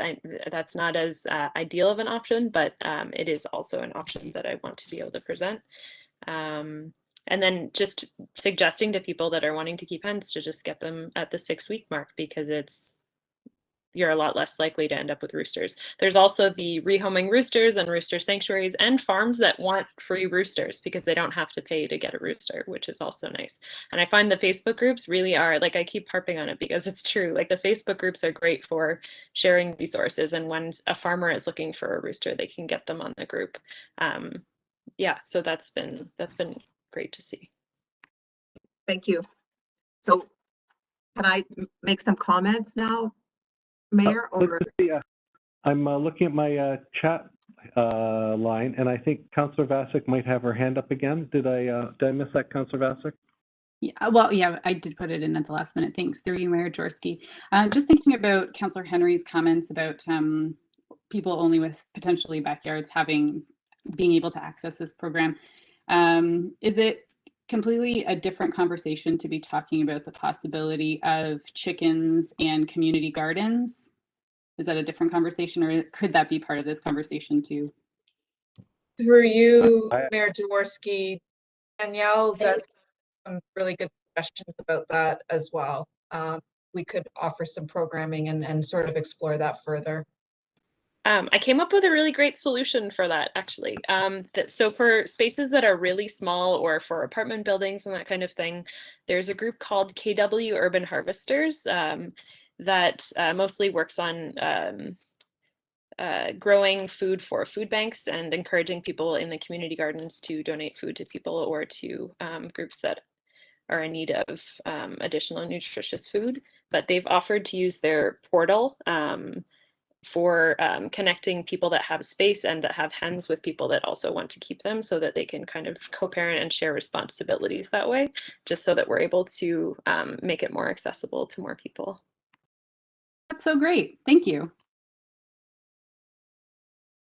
Excellent. So I'll turn back to Councillor Vies. Please go ahead. Thank you, through you, Mayor Jaworski. I just, some comments about like at the last, when this came forward back in February, and right away, well, I don't know, maybe it's before then, the Facebook page was set up, and there's 157 or so members.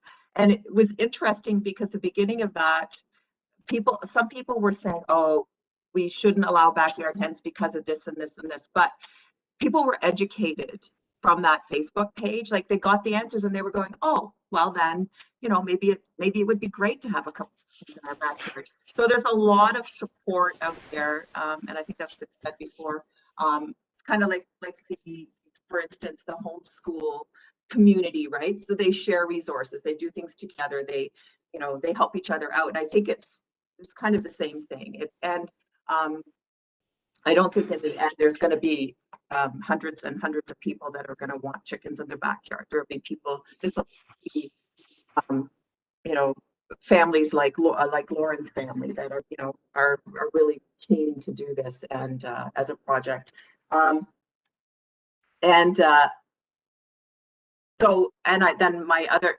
one more comment. If this goes, hopefully this will pass. At the end of May, lots of time, I believe, right? Through you, Mayor Jaworski. Yeah, I think there should be. We will work if it's passed to get everything up and running. It will just depend more on what kind of a report we want back in terms of setbacks and so forth in May. Right. Okay. Thank you. All right. So on that note, I would be happy to move this recommendation as printed and vote in favor if now's the time. Sure, and look for a seconder. Anybody else who's really keen on the backyard chickens? I have an I will from Councillor Vasic. Please go ahead, Councillor Vasic. Yes, I second this motion to create the bylaw and vote in favor.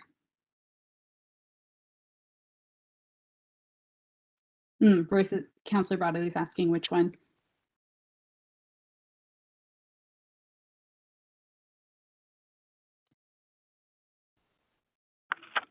Councillor Bodley, please let me know your question.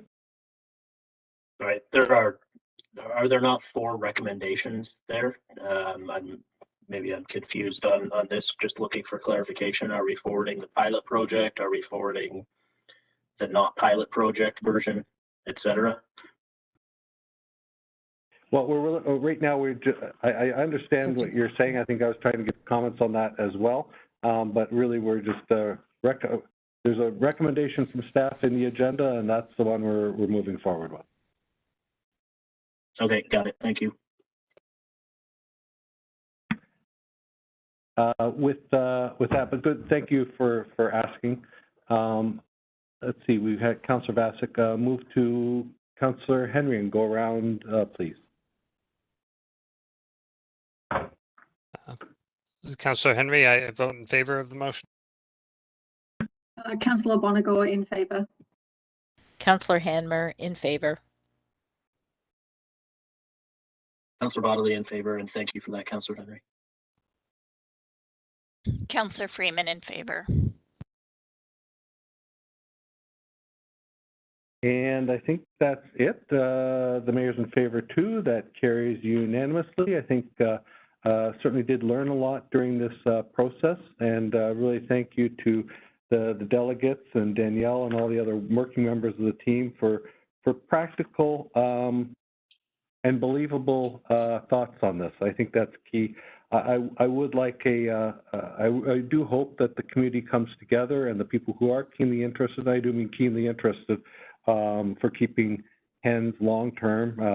You know, I think somebody mentioned something about COVID pets earlier. That, you know, I truly believe that's happening with cats and dogs right now, and you know, it certainly can't be the same with chickens, because we know they're a long-term commitment. But I do feel that people who are interested in this become very well educated and make a decision and work on this over a period of weeks and come to a decision with their loved ones at home, and ideally engage with the neighbors as well. And I think once they're well informed, people understand what's going on. So with that, I will call a recess for 5 minutes, and we'll be back here to start the formals. Thank you.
We're about to come back. I just want to make sure that councillors know we'll be starting with a roll call just to see who's back at this point in time.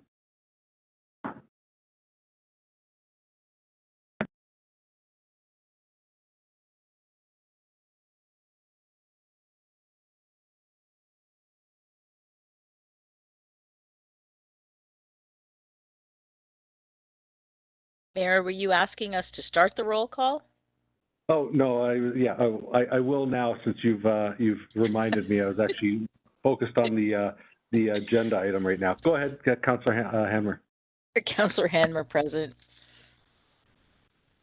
Councillor Bodley here. Councillor Veith present.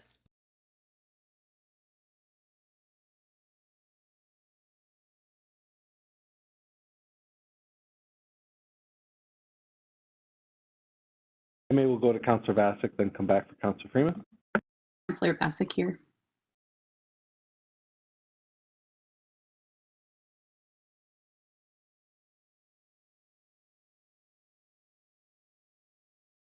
Councillor Henry here. Councillor Bonigo here. And then I'll just check back with Councillor Freeman.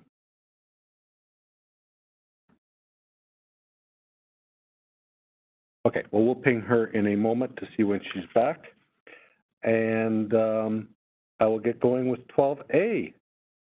For anybody who would like to speak at this public planning meeting happening now, please call the clerk's office at 519-747-8705. That's 519-747-8705. This is a formal public meeting to consider zoning bylaw amendment Z2006 to remove the holding symbol from 364 Woolwich Street, Sunvest Homes Corporation. Any persons who want further notice of this application, including the passage of any bylaw, should contact the planner, John Voss, at 519-747-8527 or at john.voss@waterloo.ca. That's john.vos@waterloo.ca. Will the clerk please advise council of the method used to give notice of this meeting and the dates notice was given? Notice was advertised in the Waterloo Chronicle on April 1st, 2021, and mailed or emailed to all property owners within 120 meters of the subject property and to all persons who requested further notice.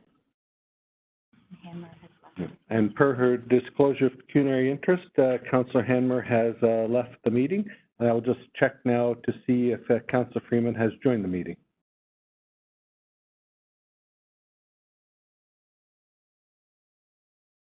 The planner, John Voss, will now give a brief overview of this application. Please go ahead, John. Good evening, Mayor Jaworski, councillors, and members of the public. As noted, this is the public meeting for 364 Woolwich Street. Next slide, please. And we'll proceed to the next slide after that. Thank you. The subject property is located within the Lexington neighborhood, 364 Woolwich Street, as noted. It's on the north side of Woolwich Street at the corner with Lexington Crescent. The property is currently developed with a single detached dwelling. The owner is proposing to redevelop the property with up to 3 single detached dwellings. Next slide. Property is currently zoned holding residential 3 and site-specific regulations C214, which provides site-specific lot area and lot frontage regulations. The application tonight is to remove the holding symbol in order to allow for development to proceed with those site-specific regulations. Next slide, please. In order to lift the holding symbol, the applicant must verify the following information. Number 1, street trees and their root zones will not be impacted, including the large elm tree on Woolwich Street. Number 2, development on the lands will not impact the Walter Bean Grand River Trail along the frontage on Woolwich Street. Next slide, please. Number 3, private services on nearby lands will not be permanently disrupted or degraded as a result of development or home construction on the lands. Number 4, the building frontages will be located at least 0.5 meters above the maximum elevation of the seasonally high groundwater table and or maximum elevation of any groundwater mounding. Number 5, development on the land will be compatible with nearby residential properties, and that the planned residential character on the north side of Woolwich Street will not be adversely impacted. Staff have reviewed all 5 of these and conclude that they have been satisfied. Next slide, please. To address compatibility, the applicant has prepared a block plan report, which analyzes the existing lot fabric for the surrounding area and identifies where future lot division could occur and where it should be discouraged. For example, lots fronting on Woolwich Street may have potential to be divided, while lots fronting Lexington Crescent and Cedar Cliff would be discouraged from future lot division, primarily due to the lack of municipal services. Next slide, please.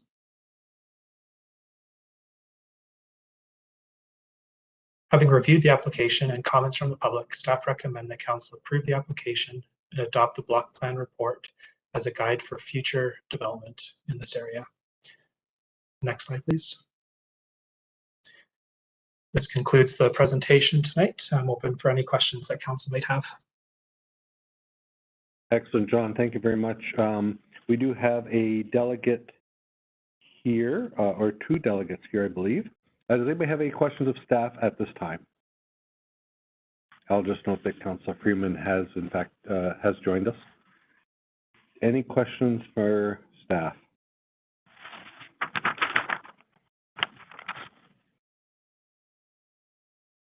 And seeing none, John, just one moment, please, and I will go to our delegations. I think I do have Dave Galbraith here, Senior Planner, IBI Group, to present. Please go ahead, Dave. Good evening, Mayor Jaworski, members of council. My name is Dave Galbraith, and I'm an Associate Manager of Planning with IBI Group here tonight on behalf of the applicant. Thank you, John, for your presentation and your overview of the application. I have reviewed the city staff report in advance of this meeting and concur with the recommendations to remove the holding provision. As detailed in Mr. Voss's presentation, the purpose of the application before council is to remove a holding provision which applies to the site. The existing holding provision was applied to the property at the time of the last municipal comprehensive review of the city's zoning bylaw, as it was determined that at the time that further study was warranted with regards to servicing, hydrogeological impacts, impacts on adjacent multi-use trail, and the impacts from a large elm tree adjacent to the site. In addition to this, the holding provision also required the preparation of a block plan to assess the compatibility of the redevelopment of the property with adjacent residential uses and the planned character of the north side of Woolwich Street. We were retained by the applicant to prepare this block plan, which is now before council for consideration. In the fall of 2020, an application was submitted to the city, which included the various technical studies addressing the matters set out in the holding bylaw. Of note, the block plan contemplated the subdivision of the existing property into a 20-meter wide corner lot and 2 internal lots with 15.8 meters of frontage. It also assessed the compatibility of the proposed lotting with the surrounding context. These lots would be created by way of a future severance application, which is currently slated to be considered by the Committee of Adjustment in May of this year. The block plan found that that these lots proposed were larger than the lot south of Woolwich, which averaged 12.8 meters in frontage, but smaller than those set back from Woolwich to the north, particularly along Lexington Crescent, which tend to have wider frontages and which are in large part reflective of the historic and current servicing of the area. In our opinion, these lots, albeit smaller than those on Lexington, can accommodate fairly large single detached residences indicative of the area, and that the proposed lot sizes provide a suitable transition in terms of density from the higher density area to the south to the lower density to the north. Following the informal public meeting on this application earlier this year in February and discussions with my client, they've agreed to the planting of some coniferous trees toward the rear of their site, which will help mitigate some visual concerns associated with the redevelopment of the site. In our opinion, the tests for the removal of the holding provision have been satisfied, and the proposed low-density residential uses will provide a compatible housing option on the site while maintaining the low-density character of the area. Thank you for the opportunity to speak with respect to the application tonight, and I'm available for any questions you might have.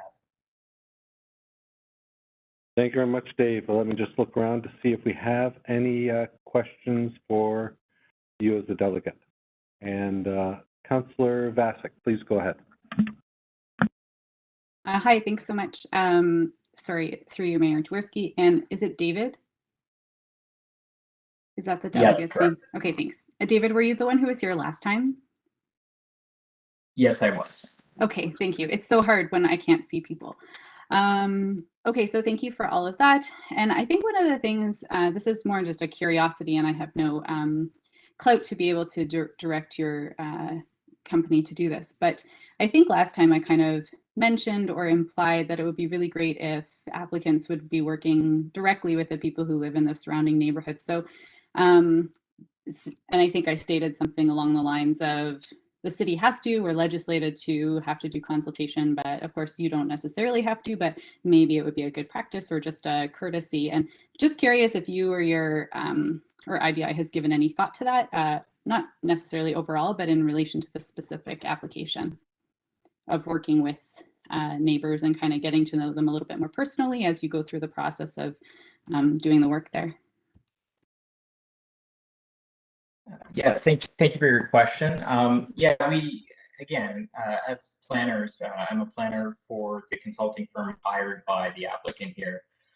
We do work with city staff, so in this case, Joel and John, to respond to city comments. In addition to that, it's not uncommon for clients to discuss with neighbors, and I understand that was the case earlier on in this project, but typically, again, we work through city staff, and that's typically how land use planning applications are considered moving forward. So okay, so the answer is you think it was, your firm did at the beginning work directly with neighbors, but that's not typically how it works. Sorry, if I may. We worked through city staff, but then my client, who is the developer here, had some discussions with the neighbors. Right. Okay. Well, anyways, just my wish that that might continue moving forward. Just a suggestion. I think the more we build relationships with people and actually have conversations, the more we get an understanding for where they're at, and the more we might be able to compromise and work towards solutions. And I understand that there's a planning process, but I also know that there's a human element to this. And so just a suggestion, and thanks for all your work on this. Thank you. And I see no further questions for you, Dave. And I do note that Councillor Boniger will have questions for staff after delegates. So thank you very much. And I'll now just check with Natalia to see if our next delegate is here. And that is Rainer Mueller. Yes, hello. Oh, good. We can hear you. Please go ahead, Rainer. Good. Can you still hear me? Yes, you sound great. Great. Thank you. Mayor Jaworski and members of council, tonight marks the culmination of 3 months of review and exchange on this proposal.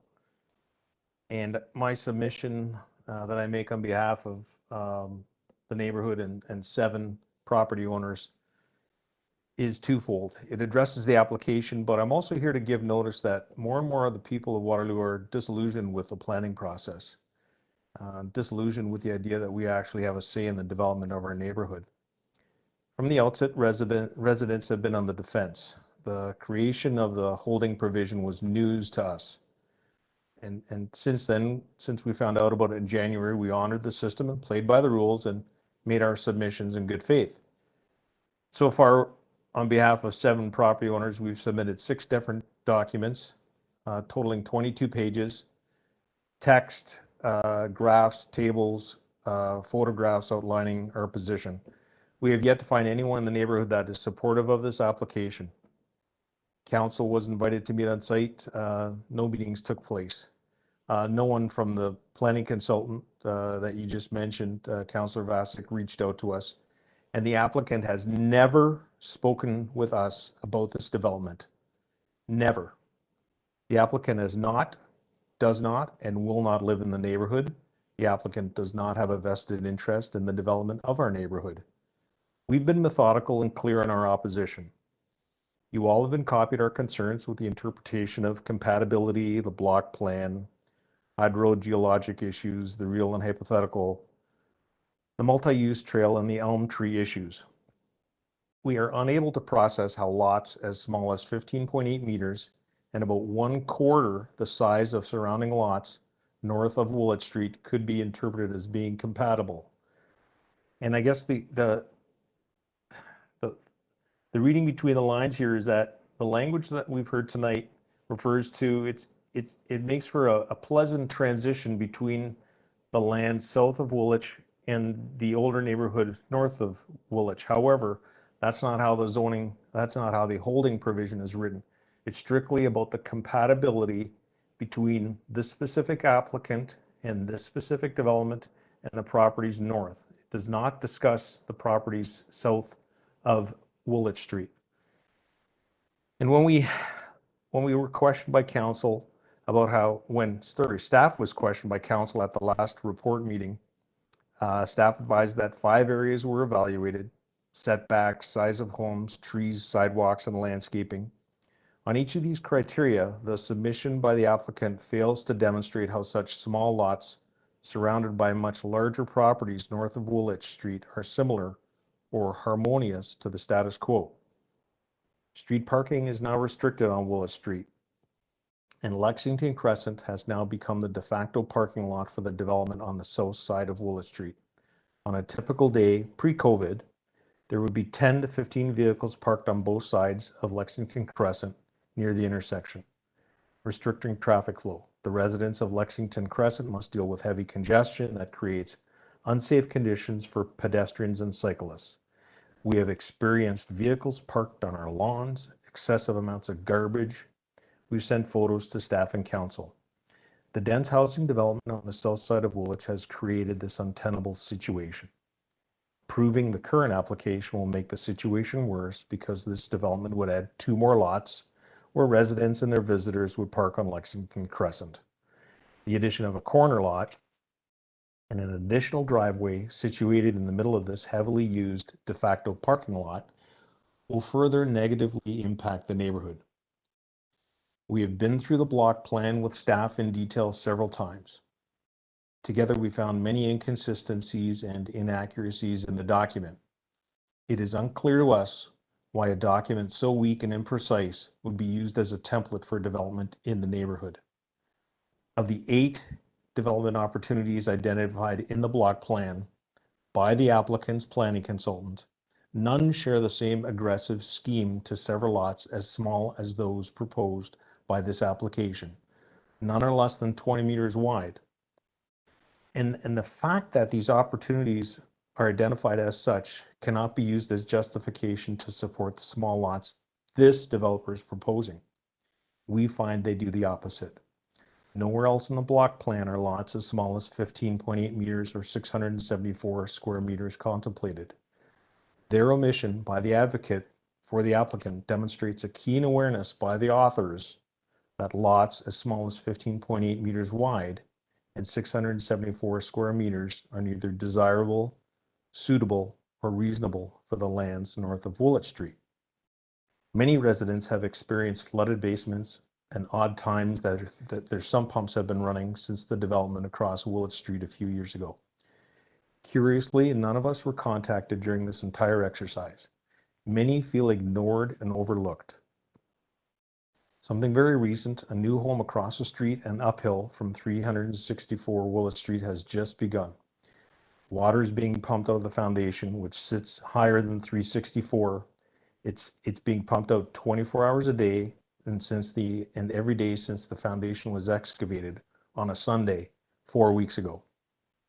With respect to the multi-use trail, the assessment report completed by IBI indicates that currently there are potential conflicts at the trail due to cars entering and exiting the property across the trail at this location.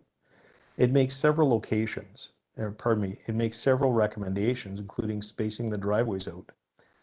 But how about eliminating one driveway by limiting the number of new lots from 3 down to 2? It was only luck and good fortune that we were able to point out that the elm tree at 358 Woolwich Street was not being protected in the block plan.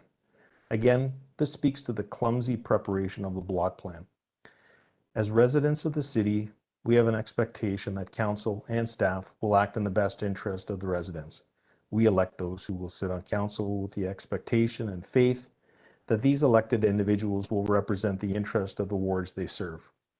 It is disheartening when many residents of a ward oppose a proposal and then see council ignore those opinions. Doing so means that the voice of those that are directly affected is not being heard. About 7 or 8 years ago, it was these same residents that made our opposition to the development of the land south of Woolwich Street. We offered recommendations to the development plan that would have made the development more suitable. Details like reducing the density and backlotting onto Woolwich Street were just a couple of them.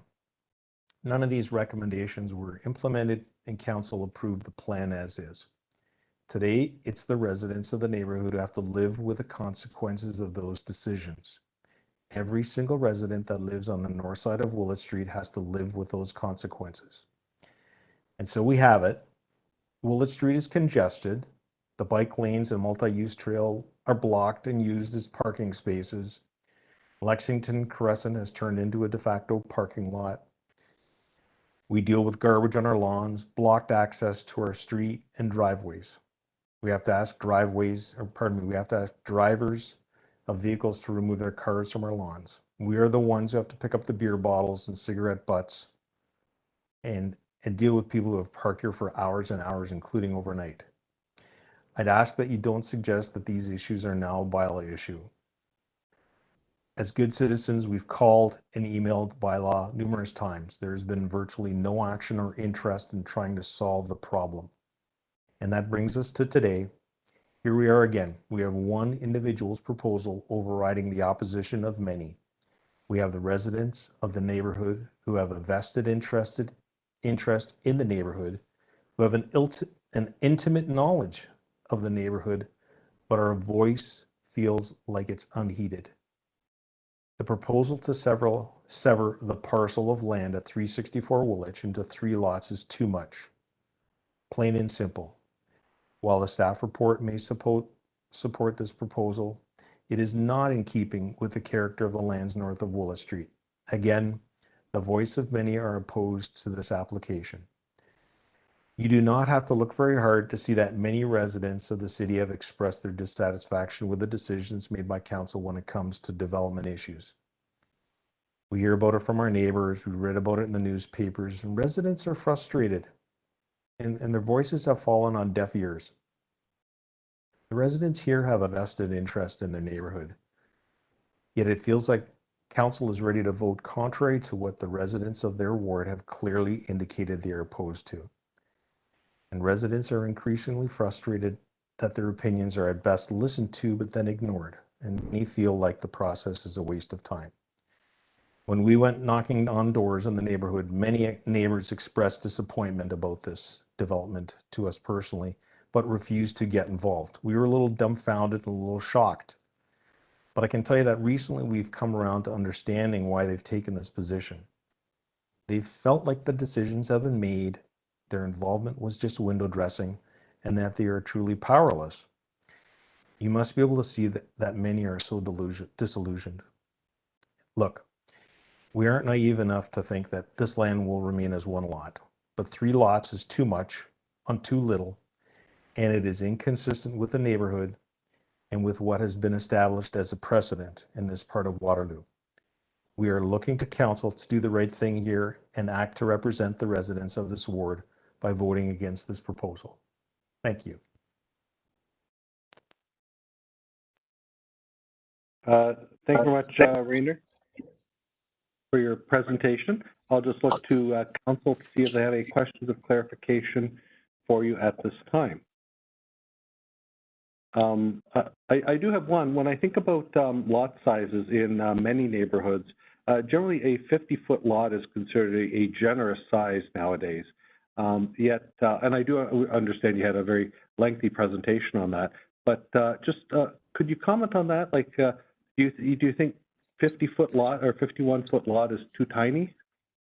No, Mr. Mayor, we've been asked to respond to a holding provision here, and as such, in the detail of meeting certain criteria within the holding provision, it says, are these lands compatible with the lands, is this development, sorry, compatible with the lands north of Woollet Street? And that's staff's language, that is council's language that was adopted 3 or 4 years ago when this was put in place. And so I'm as a neighbor and a resident and somebody that would be circulated on this application, really reflecting back that, no, it really doesn't feel compatible with this area because the lots are on average 4 times the size. They're on average three or 4 times the width. And on that basis, that's how we deem it not to be compatible. Yeah, I mean, all kinds of development on the west side of Waterloo, lots are much smaller. However, that was not the terms of the criteria developed in this holding provision. And that's the narrow focus that we look through. Okay, thank you. I'll just look to council. I do see a number of hands up to ask questions of staff once the delegates are done. I'll do sort of a last call. Is there any questions for our delegate here today?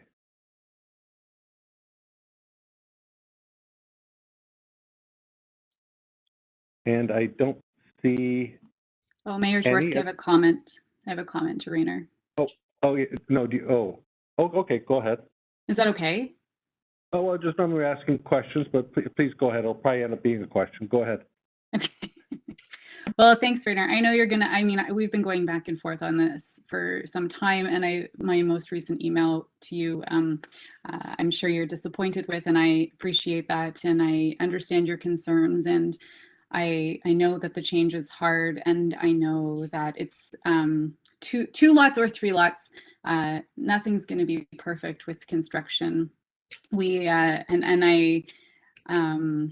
I just wanted to say that I appreciate that the change is tough, and I know this lot is right beside yours, and I know that you don't feel heard as well as your residents, neighbors, and I don't think there's anything I can say that will make you feel like I've heard you.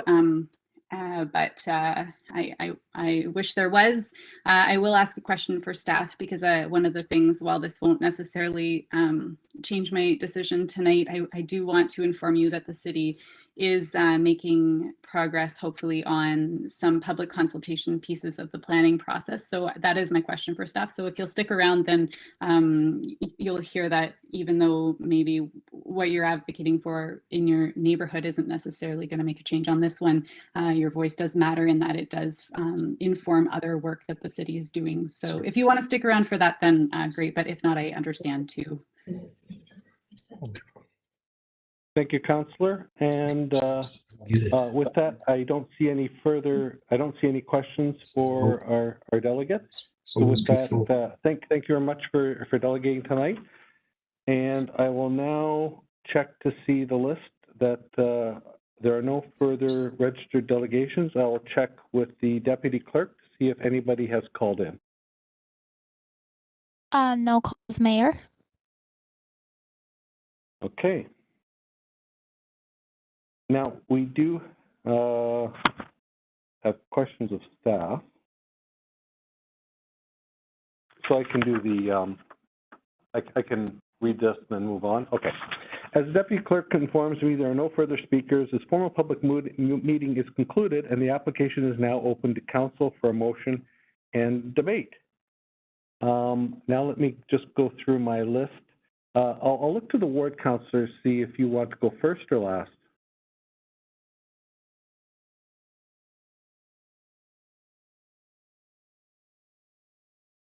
Oh, sorry, about the question? Yeah. So I have on my list here Councillor Bonagor, Councillor Freeman. Well, why don't I just yeah. I'll ask mine now since it just flows from what I said to Rainer. Go ahead. So maybe if Joel could comment on the RFP that's currently out around the planning process and any public consultation pieces around that project, just so we can get an update as council and Rainer can be informed about that as well. Sure. Through you, Mayor Jaworski, to Councillor Vasic. As council is aware, the province has recently reduce the timelines with respect to municipalities processing planning applications, which has been a challenge for most municipalities in ensuring that there's meaningful engagement through the planning processes that we undertake. The city has for a long time undertaken a two-step engagement process, holding an informal and a formal public meeting. Even in this case, an informal wasn't required, but we felt it prudent that an informal be held for this particular holding application before the formal hearing. So the city does try to go above and beyond in terms of its engagement. And further to that process, we have secured monies from the province to seek outside consulting services to further streamline the consultation and engagement process for land use planning in the city of Waterloo, recognizing that our timelines for applications are getting shorter and shorter. So we're looking to try and meet the province's timelines for condensed planning applications while at the same time fulfilling meaningful engagement, which is a bit of a challenge and a balance. And to make sure that we're kind of being leading edge, we are reaching out to outside consulting services to assist us in that regard. Thank you. Thanks, Joel. Okay, I will go to Councillor Bonagor and then Councillor Freeman, please. Thank you. Through you, Mayor Jaworski, I just have some questions for staff on this one. So am I correct in kind of reading this situation that this block plan was created by the people wanting to sever this lot? Through you, Mayor Jaworski, to Councillor Bonagor, the block plan report and the block plan was prepared by the same company that is acting on behalf of the applicant. So that is somewhat correct, yes, IBI Group.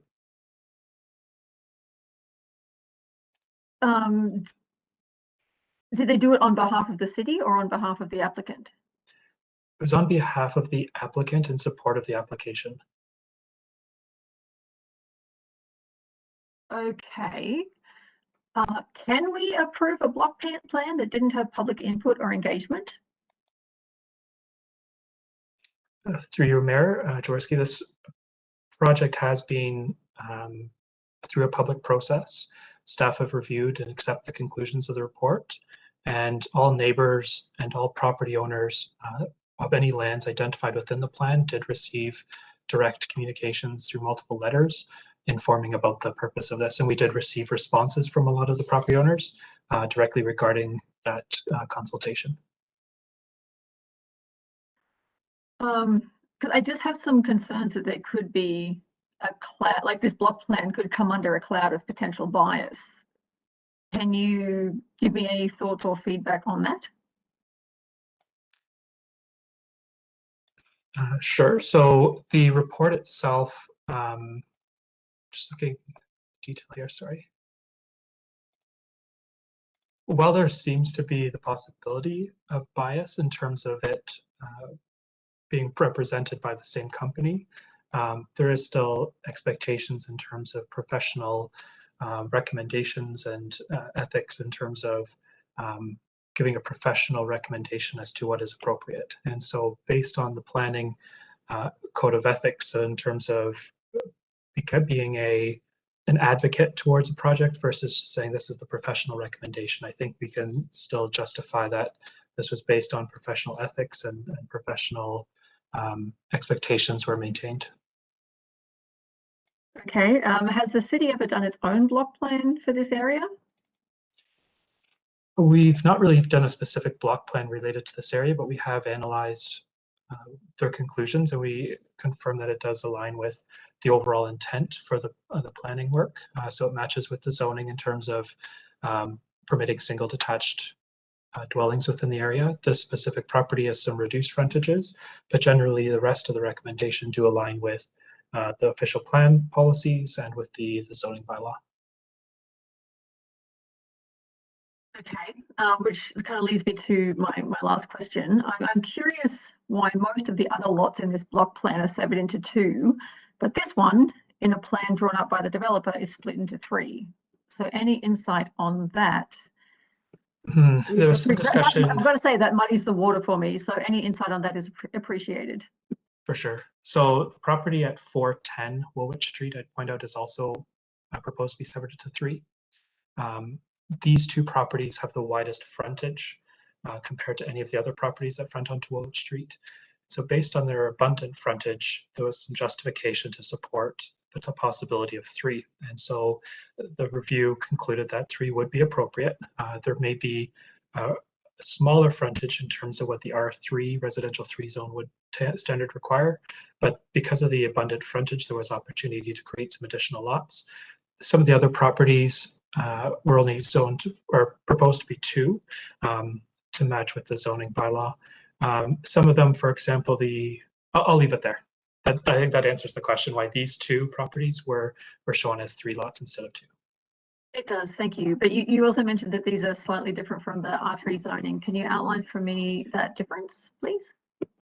For sure. So in case this property as a case example, the standard requirement for frontage is actually reduced to the site-specific bylaw.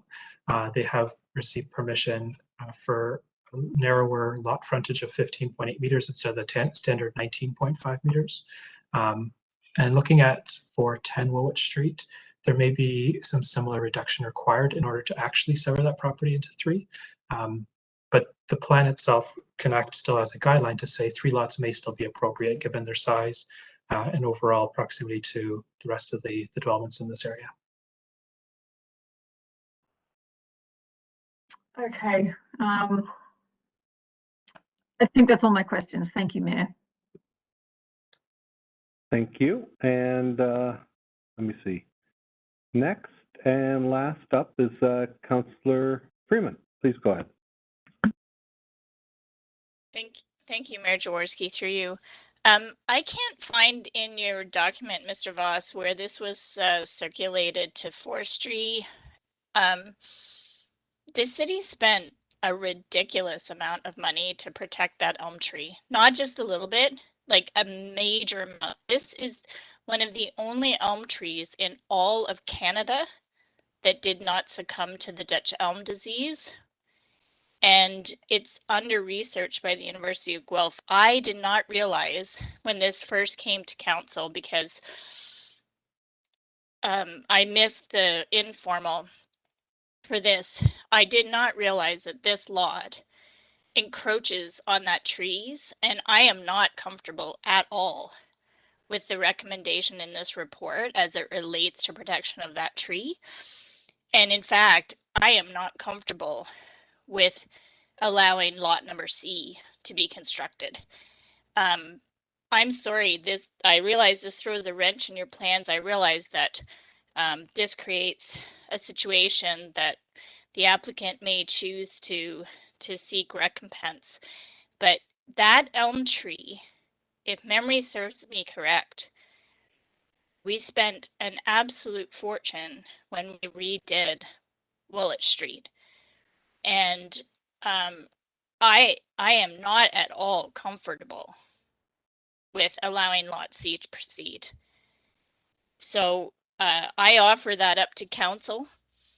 I offer it up for this block plan to go back, but until I hear from forestry that no damage whatsoever will come to that tree, and that I hear from the staff that were heavily involved in not only protecting that tree, but reconstructing Woolwich Street, that Lot C will not, absolutely will not cause damage to that tree, I'm not comfortable with this.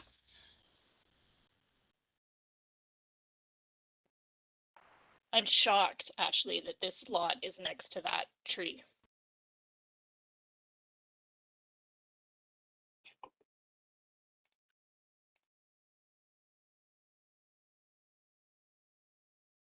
I'll just look to see if staff have any knowledge of forestry with respect to the elm tree in question. Through you, Mayor Jaworski, to Councillor Freeman. An arborist report was prepared that thoroughly analyzed the existing tree condition and the potential impacts of what could occur with development on these lands. The report was reviewed by engineering services particularly by John Griffin at the time, as a landscape architect, and his knowledge of trees. It wasn't reviewed by forestry, and I suggest that if council isn't satisfied that all of 5 conditions has been satisfied, then we can explore other opportunities to pursue with that, making sure that council is very satisfied. Yeah, I'm sorry. I have to defer this for that reason alone. That tree is so important to not just Waterloo, but more broadly the city or to the country. I want to know.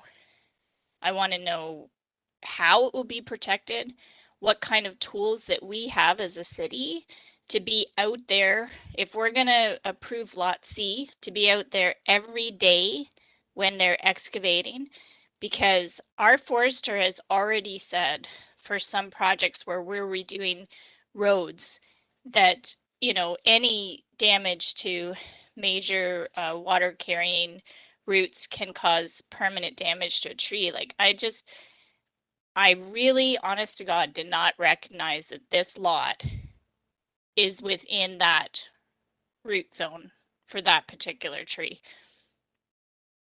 I am not a particular tree hugger, but in this particular case, this is not the first time that I've held tight to this tree.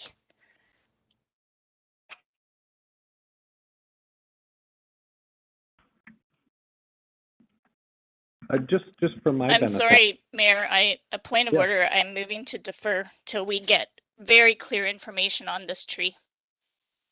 And Yeah, I don't was know if just there's a wondering seconder. I just was wondering about the tree itself. I do remember the tree that might have been before my time. And this is the one and the same. Is there only one on the on that side of town? There's only one in the country. Yeah, I thought it was on Woolwich. That's why I just. And when you walk on that, there's actually a wooden pathway that's been elevated above that tree to protect its roots. Like, honestly, this is shocking to me. May I jump in? It's Jen. Hello. Yeah, hold on. I'm just conferring with Julie because the Councillor Freeman has a point about her motion to defer. Mm-hmm.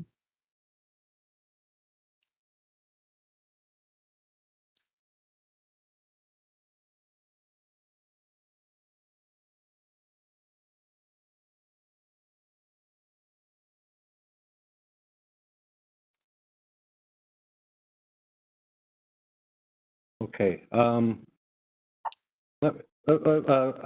heard you, Councillor Freeman. I just want to hear what Councillor Vasek has to say.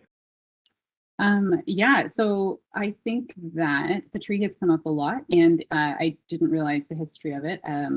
So I think that that's I realize how important it was. When I talked to staff, and I was assured that it would be sufficiently protected, but it sounds like there's more history to the tree than I knew about. So I'm happy to defer it if forestry wants to take a much cleaner look at it.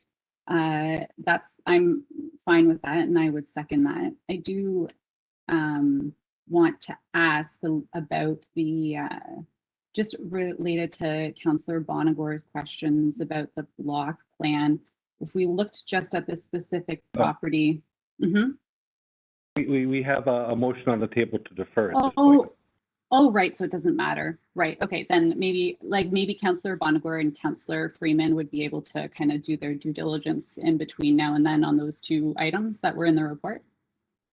Is that kind of that? Yeah. Okay. All right. Great. Then I'll second it. That's okay. Great. Thanks for. Now I just go ahead, Councillor Vasek. Sorry. Oh, I was just going to say thanks, Councillor Freeman, for alerting us to the how serious it was. Yeah. So thanks. Okay, thank you. I think I'd like Councillor Freeman, just so we have it on for the minutes and that, could you just review the reason for deferral so we have it formally? I'm deferring this till we receive feedback from the city's forester, and that there is no chance that any damage to that elm tree would come if Lot C is allowed to proceed, and what tools the city has to ensure that any development on Lot C does not impact that tree during construction, because I need to know we have a toolkit to enforce protection of that tree before I will allow that lot to proceed. Got it. Okay, now I will just look to planning staff if they have some comments or clarity on that before we take the vote. No, Mayor Jaworski, I don't think there's any additional comments needed at this time. Okay, any questions on the deferral? Councillor Henry has his hand up. Please go ahead. Having been moved, no response to this comment could be in order, so I'm not expecting one. I would have preferred the opportunity to dive in based on what we have to the concerns Councillor Freeman raised, to reviewing the arborist report and what consideration staff gave to it. That option is not available to me under a motion to defer. I would have preferred to have had the opportunity to investigate and review those matters having been raised, but it's been on the table, and I don't see a problem in waiting for those answers in another forum. I would have just preferred to see what answers I could get today. Thank you. Any further commentary from council? So conveniently, we have it moved by Councillor Freeman, seconded by Councillor Vasek. We'll go around the horn with voting on the deferral.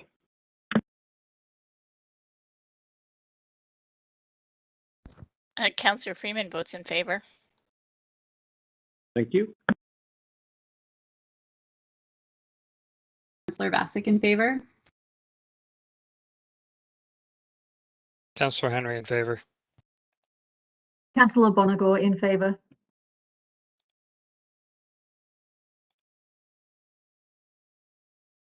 And Councillor Hanmer is absent for this item for her. Yeah, sorry, I just recognized that. My apologies. Councillor Waterloo in favor. Councillor Veith in favor. And that's me. The mayor's in favor too. Okay, so item deferred for now based on the elm tree in particular. Oh. Okay. That one. This one? Yeah. So if anyone watching tonight would like to receive further notice of this application after the meeting, please contact the planner, John Voss, at 519-747-8527 or at john.voss@waterloo.ca. That's john.vos@waterloo.ca.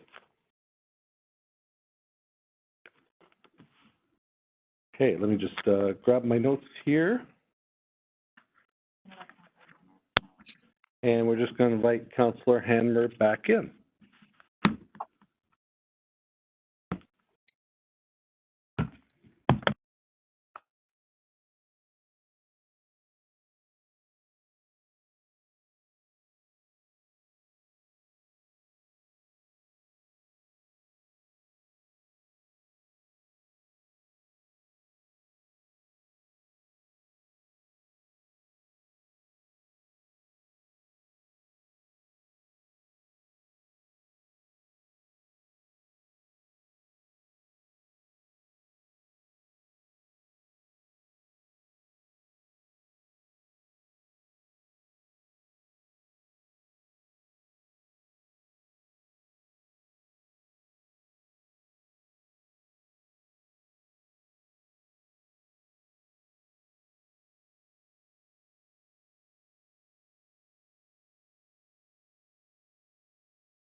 All right, welcome back, Councillor Hanmer. We move on to item 12B. And if you'd like to speak at this public planning meeting, please call the clerk's office at 519-747-8705. This is a formal public meeting to consider zone change application Z18-14, John Perks and Stelka Avram for 319, 337, and 343 Woolwich Street. Any persons who want further notice of this application, including the passage of any bylaw, should contact the planner, Rita Zylock, at 519-747-8650, or at rita.zylock at waterloo.ca. That's RITA.SZILOCK at waterloo.ca. Will the clerk please advise council of the method used to give notice of this meeting and the dates notice was given? Notice was advertised in the Waterloo Chronicle on April 1st, 2021, and mailed or emailed to all property owners within 120 meters of the subject property and to all persons who requested further notice. The planner, Rita Zylock, will now give a brief overview of the application. Thank you, Mayor Jaworski. Good evening, members of council, ladies and gentlemen. This is a formal public meeting for 319, 337, 343 Woolwich Street, zone change application Z1814. The application was submitted by John Perks and Stelka Avram, represented here this evening by Scott Patterson from Patterson Planning Consultants. Next slide, please. The subject site is located on the east side of Waterloo, near the intersection of Woolwich Street and Kiwanis Park Drive at the border of Waterloo and Kitchener. Next slide, please. The L-shaped site is a 3-lot consolidation uniquely situated with frontage on 2 separate portions of Woolwich Street. The site contains 3 single detached homes and occupies almost the entire southwest quadrant of the Woolwich Street, Kiwanis Park Drive, and Falcon Ridge Drive intersection, with the exception of 333 Woolwich Street, a remnant parcel. In terms of the surrounding lands, the subject site is surrounded by city-owned lands to the south, southwest, and west, containing a locally significant wetland, the Melitzer Creek provincially significant wetland and woodlot, and a hedgerow. Single detached homes are located to the west and northwest. An estate residential lot is located to the north. Single detached homes are located to the east and northeast. And finally, a portion of the Woolwich Estate subdivision currently being developed with townhomes is located to the south of the site. Next slide, please. The applicant submitted their zone change application in 2018. The original proposal is shown on this slide. It consisted of 10 single detached lots shown in orange, 22 townhouse units shown in red, 11 visitor parking spaces were included within the townhouse block, and 585 square meters of environmental buffer was proposed, but the applicant at the time wanted to retain that buffer as part of the townhouse block. Next slide, please. Since their original submission, the applicant has made a number of changes to their proposed development to address comments received from staff, commenting agencies, and the public. The current proposal contains a reduced number of residential units and a larger environmental buffer that would be conveyed to the city. Overall, the applicant's current proposal contains 8 single detached lots, shown in orange. These would front onto Woolwich Street. 16 townhouse units, shown in red, located behind the single detached homes. 6 visitor parking spaces would be located within the townhouse block, and 2,000 square meters of environmental buffer lands would be conveyed to the city, shown in green. Next slide, please. These are conceptual images of the proposed townhouses submitted by the applicant. Next slide, please. In terms of the official plan, the subject site is designated low-density residential, which allows for single detached dwellings and townhomes. The area to the south and southwest of the subject site is designated open space, which does not allow any development and contains core natural features and supporting natural features. Next slide, please. In terms of the zoning bylaw, the subject site is zone change application, or ZC, in the new citywide zoning bylaw, because this application was received prior to the new zoning bylaw coming into effect. At the time of the application submission in 2018, the site was zoned agriculture in zoning bylaw 1418. Next slide, please. The following are some of the items considered and evaluated through staff's review of the zone change application. In evaluating the application, staff considered whether the proposed development was context sensitive and fit in with the surrounding neighborhood. Staff evaluated the application against existing planning policy, the existing planning policy framework, had consideration for the protection of the natural features and appropriateness of the environmental buffer. Staff considered the groundwater table and the proximity of the proposed driveways to the existing roundabout and sightlines. The internal walkway and pedestrian linkage to the multi-use trail along Woolwich Street was also considered. Impacts on the remnant parcel 333 Woolwich Street were considered as well. And staff considered comments received from commenting agencies, the public, and members of council. Next slide, please. Staff is recommending that 319, 337, 343 Woolwich Street be rezoned from zone change applications at C to conservation OS3 zone for the environmental buffer, residential 4 zone for the single detached lots, residential 8 zone with site-specific provisions for the townhouse block. Next slide, please. This plan shows the recommended zone change on the subject site, with the R4 zone shown in orange, the R8 zone shown in red, and the OS3 zone shown in green. Next slide, please. The recommended R8 site-specific provisions are listed on this slide. In the interest of time, I will ask that we move on to the next slide, which illustrates the staff recommended site-specific provisions using the conceptual site plan as visual aid. Starting along the northerly property line, staff is recommending that Block A have a minimum side yard setback of 1.8 meters, and Block B have a minimum rear yard setback of 6.9 meters, whereas the bylaw requires 7.5 meters.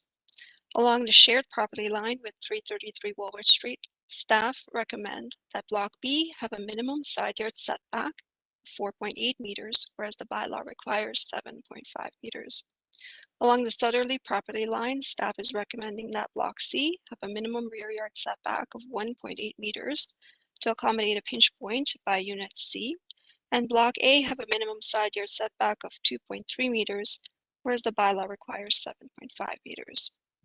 In addition, staff is recommending that Townhouse Block A be permitted to have 7 units, whereas the bylaw permits a maximum of 6 units in a townhouse building.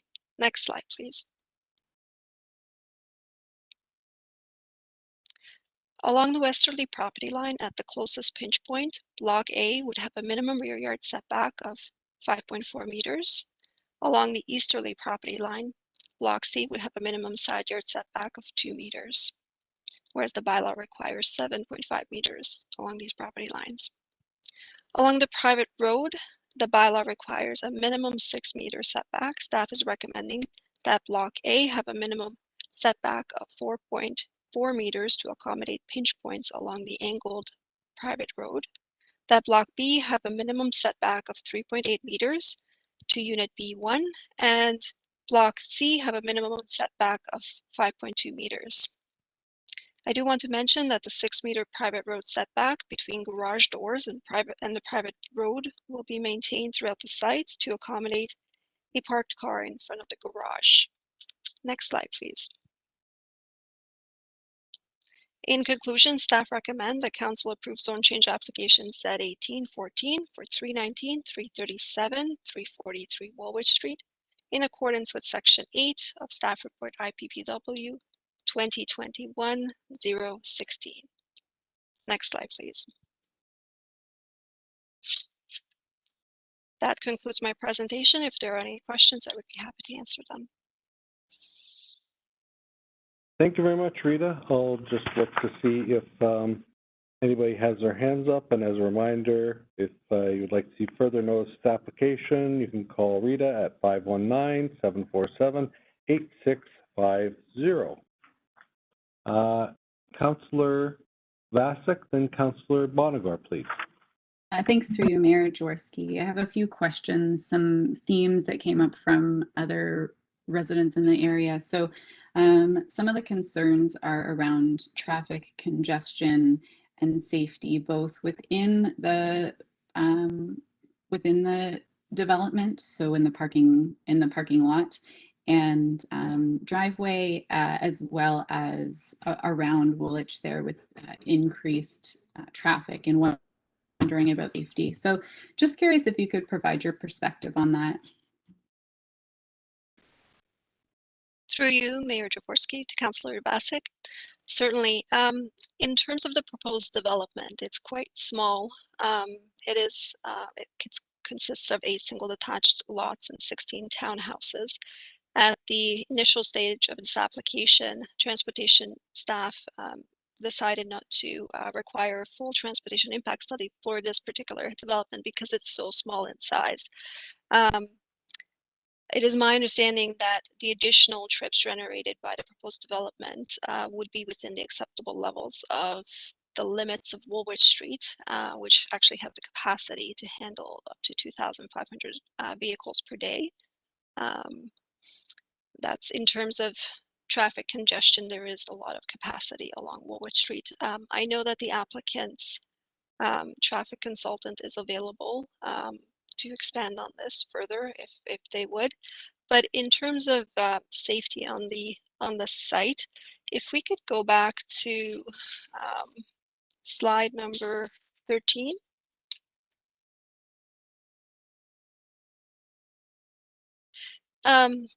Right at the top there between lot 2 and 3, where the driveway comes in, as part of just a standard site plan process, we do require sightline triangles to be provided. So I'm not sure if you can see it on that slide, but there's 2 3x3 sightline triangles there to ensure that there is, sufficient clear sight from a driver's perspective exiting the site. In addition, staff did raise a concern at the onset of this application with respect to safety in terms of all of these lots and driveways being in proximity of the roundabout. And to address this concern, the applicant did submit an access review study and sightline review study to staff's satisfaction. I hope that addresses your question. If there is more, if you would like more information, again, the applicant's traffic consultant is available. I understand.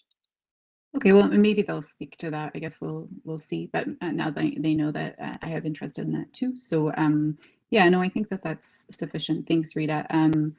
And then another question is just confirming if parking on site is sufficient for residents and visitors.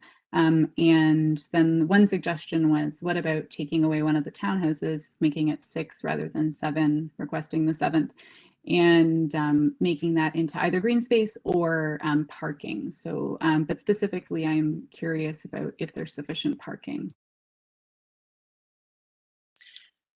Certainly. So in my opinion, Councillor Vasek, I do think that there's sufficient parking on this site. The requirement of the bylaw is that, so specifically now we're talking about the townhouse block, the requirement is that each of the townhouse units have 1 parking space. So that's 16 parking spaces. You can see the garages, that would be the 16 spaces.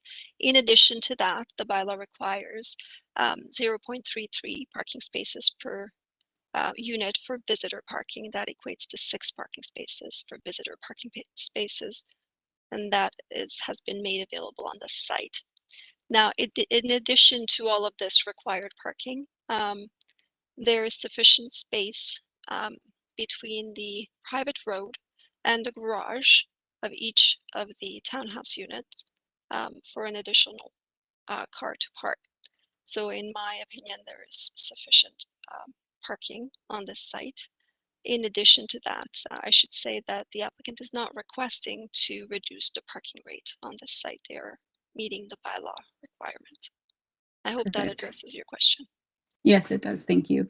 And then there's also big consideration for Militzer Creek, the woodland and the wetland around there too. So I'm just curious, how have you considered that, to consider the environmental concerns that a new development might bring to the area, and knowing that we are concerned with our green space and wildlife, and yeah, so if you could just speak a little bit more to that in addition to what's in the report. Certainly. So as you have mentioned, the Militzer Creek wetland and woodlot is located adjacent to the site to the southwest of the site. As it is the requirement with any wetland or woodlot complex, appropriate environmental buffers have to be set, and mitigation measures to ensure the protection of the natural features. These environmental buffers that I have shown through my presentation were established through the submitted scoped environmental impact study and the addendum scoped environmental study. And city GRCA and regional staff thoroughly reviewed these studies and were satisfied that an appropriate buffer was established through the studies, and is now being protected by zoning the buffer OS3 and conveying the land to city for city ownership to ensure that it is protected in the future. Thank you. There are some residents interested in working with the city to take good care of this area. Would that be possible to connect them with you to talk through that process and how they might be of assistance? Absolutely, I will try and help them out as best as I can. Okay, great. Thank you very much, Rita. Thanks. Thank you very much. I'll now go to Councillor Bonagor, please. Thank you, Mayor Jaworski. Just a few questions. Rita, I'm wondering, can you provide just some rationale for permitting 7 units in Block A as opposed to the standard 6? Certainly, through you, Mayor Jaworski, to Councillor Bonagor.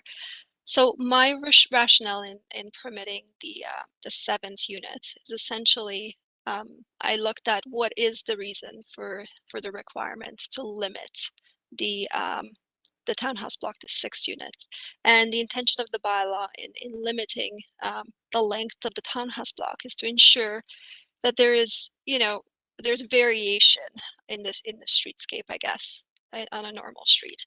As you can see, this is a little bit different. It's internal to the site, but you can see that Block A actually, there's a lot of variation because there's a lot of movement in Block A. You can see it's being staggered. So in this instance, because Block A is staggered, and because there's variation in the elevation, I felt that it was appropriate to extend that block because I don't think it would be a monotone block with no variation. I hope that addresses your question. Yeah, it certainly does. Thank you. My next question is about the environmental buffer that's proposed. Is that to be fenced off? Yes, it is to be fenced off. That environmental buffer is not supposed to be touched, so it will be fenced off with the appropriate fencing, for sure. Okay, I was just wondering if some of the some residents might inadvertently consider it as kind of rear yard or private yard space, but it sounds like if it's fenced off, that wouldn't happen. And the final question is just with the proposal that's before us, the one lane, the one access road. I'm just wondering if you could kind of lead me through how you imagine truck deliveries, people moving in and out, like how that would work with that within this design.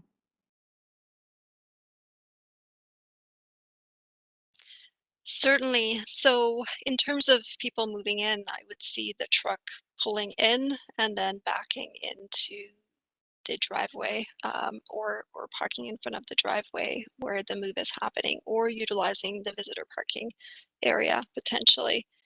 Deliveries could happen by utilizing the visitor parking area again.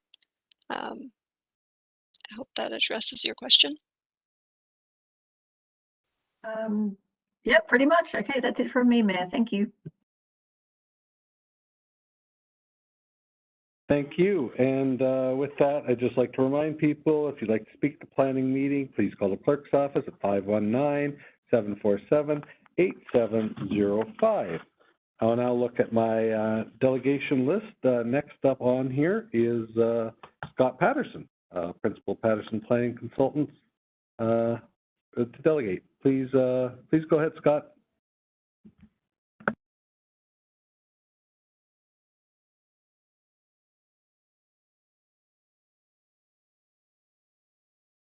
Wait, Scott was just, oh no, Scott, are you delegating tonight on this one?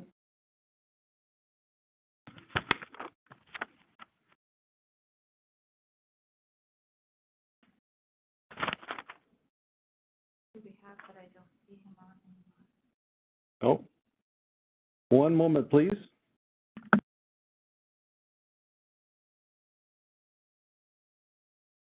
I'll just check with Rita. Did you have it as Scott being a delegate for this tonight?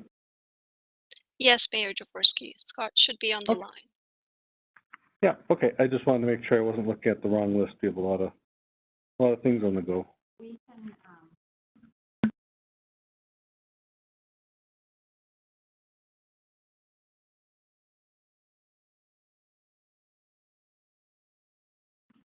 Okay, I will now go to Scott Patterson. Can you hear me, Scott?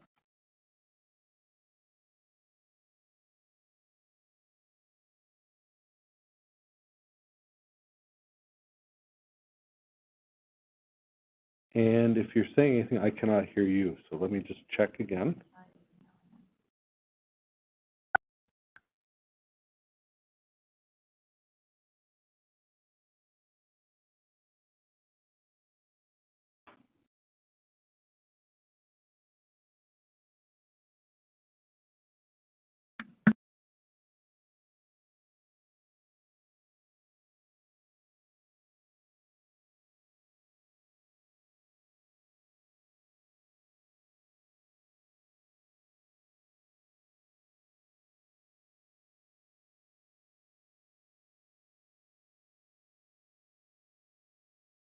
Okay, so while we try and figure out what's up with that item, I do have a third delegate here, Melanie Hanson. And I'll just check to see if Melanie is here. And based on her registration time, we'll have 5 minutes to speak. Are you here, Melanie?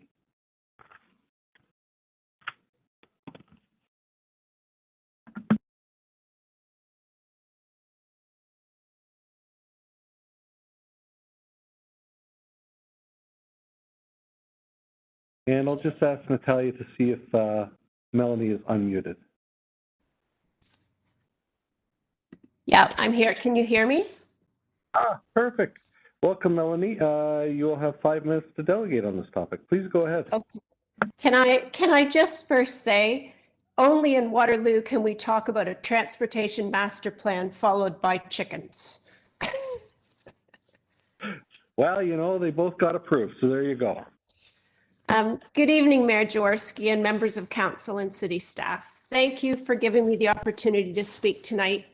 I'm speaking on behalf of 7 homeowners who live near the proposed development on Woolwich Street, the majority of whom were not informed about this development until the formal notice was circulated April 1st, 2021. We're concerned with the proposed zoning bylaw amendment, specifically how density impacts site traffic and resident parking, and the development's impact on the safety of our neighborhood. The roadway into the site has no turnaround or second point of egress, which makes no sense functionally when you look at other developments in the area. I know we talked earlier, or city staff talked earlier, about how service vehicles and delivery trucks will be able to move into the site. But, you know, the maneuverability is tight. And will some of these large trucks, will they block the service entrance? Will they park on Woolwich Street? Will they have to reverse out of the development? We looked at Riverstone Estates, which is up at 460 Woolwich Street, and feel that it's a really good example of how well traffic flow plan, a well thought out traffic flow plan with a turnaround included in the development could potentially be used here. We just find the proposed development is lacking functionality for maneuverability from a user's perspective. It needs to work better. Residents also do not seem to have adequate parking for a second vehicle.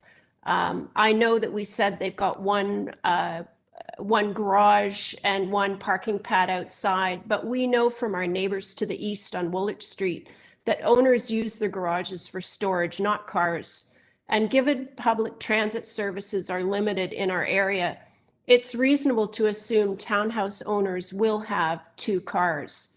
So where are the residents going to park the second car? The roadway into the development is too narrow to enable parking on either side of the road. And townhouse units only have parking for 1 car in the driveway.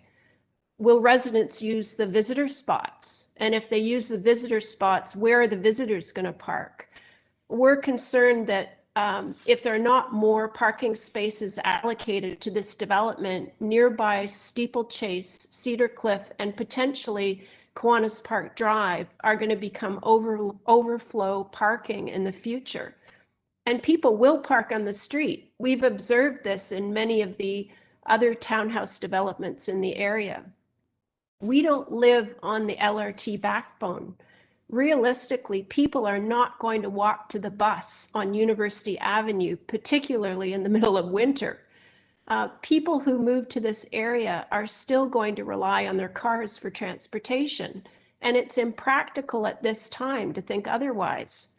The proposed parking needs to address the more realistic needs of its future residents. Safety is also an increasing issue. Traffic is increasing on Woolwich Street, given it represents the main artery into an area undergoing intensified development, and it will only get busier. The proposed development, together with other planned and soon-to-be planned developments, will add more traffic to Woolwich Street, creating more unsafe situations for the families and children who currently live and play in the neighborhood. For safety's sake, how much density must we have before it's considered enough in our area? We've been fortunate to attract a growing number of families to our neighborhood over the years, and the families have added a welcome vibrancy. We're concerned what the cumulative effect of the proposed development and other developments will have on the character and vibrancy of our neighborhood. Unsafe streets are not family friendly. Understand we are not against development. We just want well thought out development which positively impacts our surroundings. And rather than deal with the consequences of overdensity in our area when the developers have moved on, we recommend council to not pass the zoning bylaw amendment as it stands, but vote to amend the plan in terms of parking and site maneuverability and address traffic safety in our neighborhood to keep the kids safe. Thanks for the opportunity to speak tonight. Thank you very much, Melanie, and excellent timing on your presentation tonight, on your delegation tonight. I'll just look to see if anybody has their hand up, and I do see Councillor Bassick. Please go ahead. Thanks through you, Mayor Jaworski. Thanks, Melanie, for coming to present. I'm just curious about the turning around in the actual parking and driveway area here. As you were talking with the 7 other households, did you have an idea of what an alternative might be? We looked at the development further up Woolwich Street, and they have a turnaround area and parking is kind of in the middle of it. And it just makes for a really seamless flow as you go into that development. And to me, it really made sense so that you didn't end up with service vehicles. And like, what happens if all the visitor parking is occupied and service vehicles come in? And sometimes they're not small, sometimes they're large vehicles. What are they going to do if they can't? Are they going to back all the way out? Are they going to reverse onto Woolwich Street? Like, the plan just doesn't seem to have the flow or the maneuverability that I would expect. I know it's small, but it doesn't take much to do it right the first time instead of screwing it up for every delivery driver and moving truck and whatever down the road. Okay, thanks. Thanks for delegating. Okay, I see no further questions. Thank you very much, Melanie, for coming here tonight. Next up, I will go back to Scott Patterson. I believe he's called back in on a good line. Scott, are you there? Good evening, Mayor Jaworski. Can you hear me? I can hear you now. Wonderful. Perfect. My apologies about that. No worries. So yes, good evening, Mayor and members of Council. As noted, my name is Scott Patterson, and I'm pleased to be with you tonight regarding the lands at 319, 337, and 343 Woolwich Street. With me tonight, I have Mr. Kevin Butt of RJ Burnside and Associates, and Kevin was responsible for the environmental review aspects of the project. Also with me is Mr. Sandy Anderson of Chung and Vanderdolen. Sandy was responsible for the hydrogeological components of the project. And lastly, we have Mr. Jim Mallett of Paradigm Transportation Solutions. Jim provided comment on traffic and driveway locations as part of the project.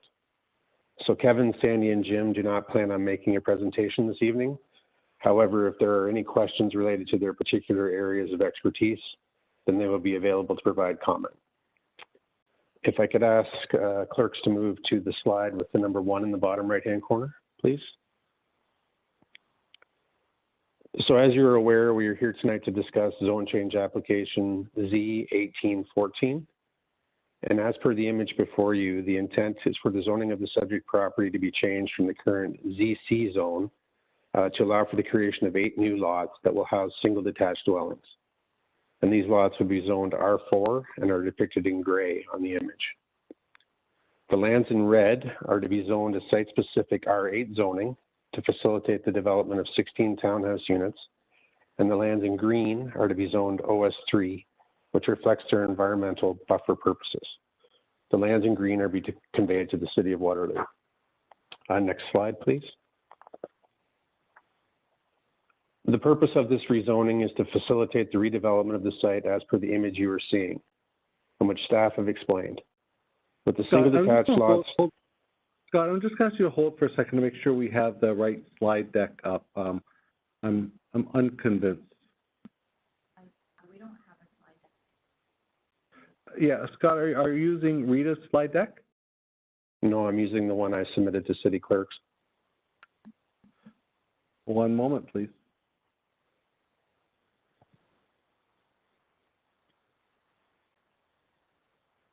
Yeah, let's just pause for a second while we make sure we have the right presentation up, Scott.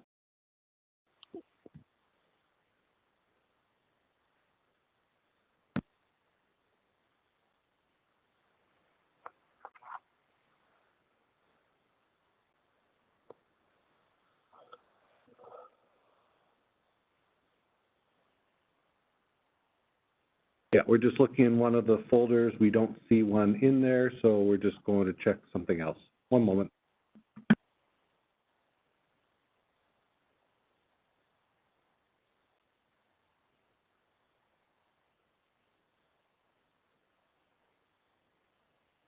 Hey, Scott, we're looking through our folders. We don't have to see anything here. If you happen to have email handy, or maybe Kevin or somebody else might have it, if they could forward it in to us, we see that and can put it up on the screen. Mayor Jaworski, it's Rita. I just forwarded it to clerk info. Oh, wonderful. Okay, let's just wait till I get the high five from Deputy Clerk that we're able to present it. So one moment.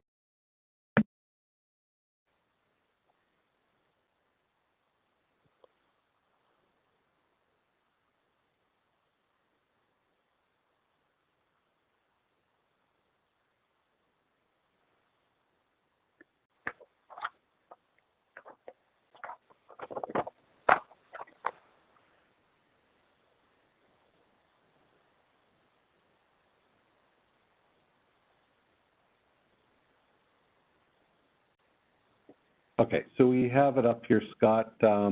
It's the title slide, then there's a another slide. Let's see, let's go forward. And that's the outline of the lot which you've discussed. And let's go to the slide that's numbered 2, next one.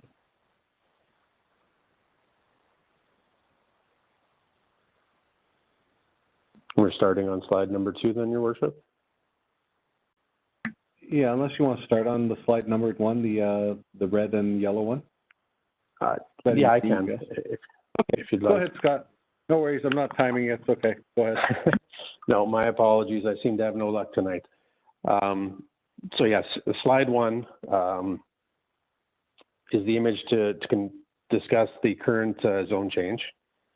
And it's basically to outline the change from the ZC zone to allow for the creation of the 8 new lots that will house single detached dwellings.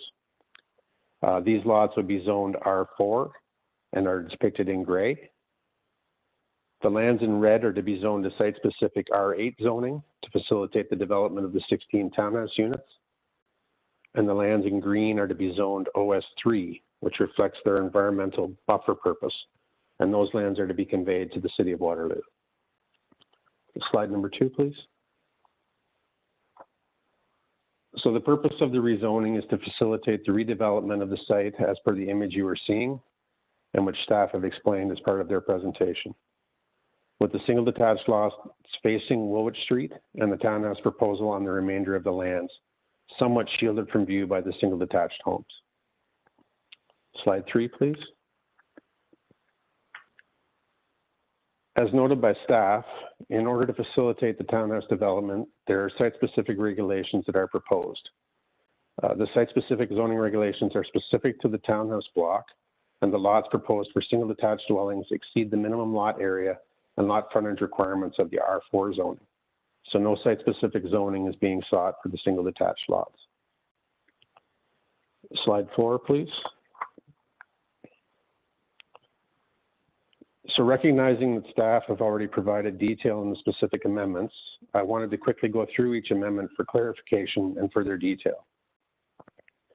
The first being the reduction of the interior lot line setback from 7.5 meters to 1.8 meters.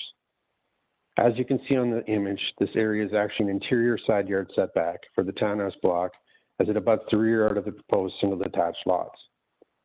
A typical interior side yard setback would be 1.2 meters, as staff had noted in their written report. On this basis, we see the reduction in setback in this area as appropriate to support the creation of this townhouse block. Slide 5, please. The next site-specific regulation is related to what is also referred to as an interior lot line. However, it acts as a rear yard area for the proposed townhouse block. The 5.4 meter requested is the minimum pinch point to the required buffer area. As noted in the staff report, each townhouse unit has a sufficient rear yard amenity area, and the units will back onto a buffer instead of other residential uses. As such, I believe this reduction to be appropriate. Slide 6, please. The next site-specific request is for a reduction in the rear yard setback as it applies to this property from 7.5 meters to 1.8 meters. Again, this is a pinch point for the one particular unit. It is proposed and will be detailed through the site plan approval process that the area outlined in green will function as the private amenity area associated with this unit. Slide 7, please. A reduction in the interior side yard setback at this location is requested from 7.5 meters to 2 meters. Again, this area will function as an interior side yard for the townhouse unit and will be against the rear lot line of the proposed single detached lots. Slide 8, please. A reduction in the interior side yard setback in this location is also requested. As noted, this is the area abutting 333 Woolwich Street. The setback proposed in this area is 4.8 meters, and this amount has been vetted through city staff to ensure proper drainage can occur, as well as a suitable area for fencing and landscape buffering. This will be further detailed through the site plan approval process.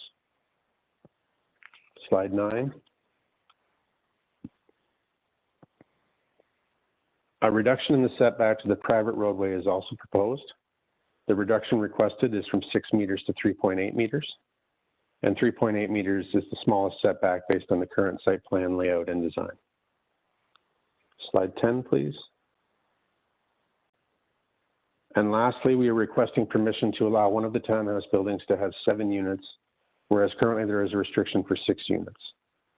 As detailed in the staff report, the proposed building in this location has a staggered frontage that corresponds to the proposed environmental buffer in the rear yard. A 7-unit block in this location maximizes the use of the property, and due to the changes along the frontage of the building, I believe that the urban design related requirements that led to the 6-unit maximum are being addressed. Slide 11, please. So I provide this illustration to council to help illustrate why site-specific provisions in the zoning for the townhouse block are appropriate and necessary. When all of the zoning setbacks are applied to this particular property, the end result would be that the areas in red are what would be left for development. So given the irregular shape of the property and the environmental buffer that is required, it was difficult to create a layout that fit the property. In order to do so, site-specific regulations in the zoning are needed and appropriate. In this instance, I would respectfully suggest to council that the process of the zoning bylaw amendment has worked as it should. Through the studies and materials that were prepared, we determined the buildable envelope on the property. And then through a series of concepts and modifications, we came up with the layout that is presented to you for consideration. Each zoning regulation was reviewed and discussed with staff to determine if it was appropriate or if a tweak could be made to the layout to come to a different result. Ultimately, through that process of review, the site plan layout materialized and the site-specific regulations became clear. Slide 12, please. So with this being said, and for the reasons I have outlined, we are here tonight in full support of the staff recommendation outlined in their report. Recognizing that there are additional approval processes to go through to create the single detached lots and site plan approval for the townhouse block. We would like to thank Rita and all city staff that have been involved in this project for their efforts. As detailed in the staff report, we would ask for your approval of the zone change at this time. This concludes my presentation. And as noted, I, as well as the other mentioned consultants, are available to answer any questions council may have. Excellent. Thank you, Mr. Patterson, and glad we got that done right. I'll just look to councillors to see if there's any questions at this time.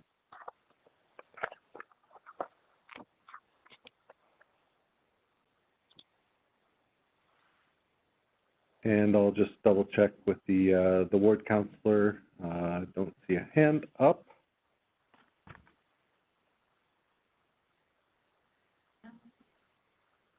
And let's see, we do have one question for staff. Okay, thank you very much, Scott. I think we're good here from a delegation perspective. I think we're fine. And so now I'll just check to see. I don't have any further registered delegations. I'll just check to see with Deputy Clerk if there's been a call-in. No calls, Mayor. Thank you very much. And with that, as the Deputy Clerk informs me, there are no further speakers. This formal public meeting is concluded and the application is now open to council for a motion and debate. If anyone would like to receive further notices of the application, please contact the planner, Rita Zelak, at 519-747-8650. And I do see Councillor Hammer has a question of staff, and Councillor Vasic is prepared to move it. But let's go with Councillor Hammer. Do you want to go with your question first? Thank you, Mayor. Through you, question to Ms. Solik. Thanks very much for the presentation tonight. I'm just curious, hearing from the resident this evening regarding a turnaround for larger vehicles in the site. Just curious if that was considered, and if it was, what was, obviously the outcome is it's not there right now, but I'm just curious if that's something that was considered or something that could be considered. Through you, Mayor Jaworski, to Councillor Henner, thank you for the opportunity to address that that comment from the resident, from Ms. Hansen. I don't think I explained myself fully enough when I talked about the turnaround movement previously. If I could get my slide back up, is that okay? Specifically slide 13 or 14. It is something that we do consider. It's something that gets considered through the site plan process, through the detailed design process. I do want to mention that for a larger truck, for example, a garbage truck, there will be garbage collection within this townhouse block. The way I would see the turnaround movement for a larger truck would be the truck comes in, let's say it's picking up garbage in front of block A, it turns, picks up garbage in front of block C, and then it would use that fork in the internal private road there to turn around. That's how I see it happening. But it is something that gets reviewed, the turnaround movement for trucks, delivery vehicles, or garbage truck through the site plan process. Thank you. That's helpful for the clarification, and hopefully the delegate is still on that. The consideration for the turnaround is something at site approval and not necessarily something that has to be resolved this evening. So thank you for the clarification. Thank you, Councillor Hanmer. I will turn it over to the Ward Councillor, Councillor Vasek. Thanks, Mayor Jaworski, through you. Thanks, Rita. I thought your description of the turnaround was good, which is why I didn't follow up on the delegate. I was just curious if the delegate had another suggestion for your consideration. So just wanted the delegate to know that I wasn't ignoring their question, that's all. So I thought your description was good. I'm going to move this, and I know also that there's quite a lot of disappointment with this new development. I appreciate many of the concerns, and I will connect you with as many people who would like to speak about any of the site-specific pieces going forward. We need a mix of housing throughout the city for all income levels, and I think that is what drives us needing to find land and other land after this too. And this isn't going to be, this is going to be, these will be pricey homes too. So even the townhouses are going to be, I suspect, in fitting with the neighborhood character, even though it is going to be different than exactly what is there now. So while I recognize this is a change, I also just want to say, you know, the community appreciates making space for new homes, for new families who can move to different parts of the city. So I hope moving forward, we can figure out some of the nuances through site plan process that satisfy some of the neighbors' concerns. And I appreciate everyone's patience going through the process. And thank you for especially that environmental buffer back there. That's so important in that area. So thank you. I move to approve staff recommendations, and I vote in favor. Excellent. I'll look to your adjacent ward councillor to consider as well. I'm happy to do that, Mayor. I just wanted to know if we needed to read the information with regard to the zoning application. Oh, the bill. Yeah. Oh, absolutely, yes. Thank you very much, Councillor Freeman, for catching that. Councillor Vasek, do you have that in front of you? It was in Outlook earlier. And if not, I can probably read it for you. Do I have a copy here? I have it open, if that's helpful. Thank you. I have it here. So that Councillor Vasek is moving it and saying, whereas Council has considered all written and oral submissions from the public and stakeholders, and whereas Council has considered the professional opinions of planning staff, therefore be it resolved that Council approves staff report IPPW 2021-016, and that Council approves zone change application Z1814, John Perks, Delica Avram, for 319, 337, 343 Willard Street in accordance with Section 8 of Staff Report IPPW 2021-06. That is correct. Councillor Vasek? Perfect. Good. I move that And- and vote in favor. It's Councillor Freeman, and I second the motion, and I also vote in favor. Councillor Henry in favor. Councillor Bonagor in favour. Councillor Hanmer in favor. Councillor Bodley in favor. Councillor Veith in favor. And I'm in favor too. That carries unanimously. Thank you for everybody weighing in. Thank you, Rita, for stick handling this.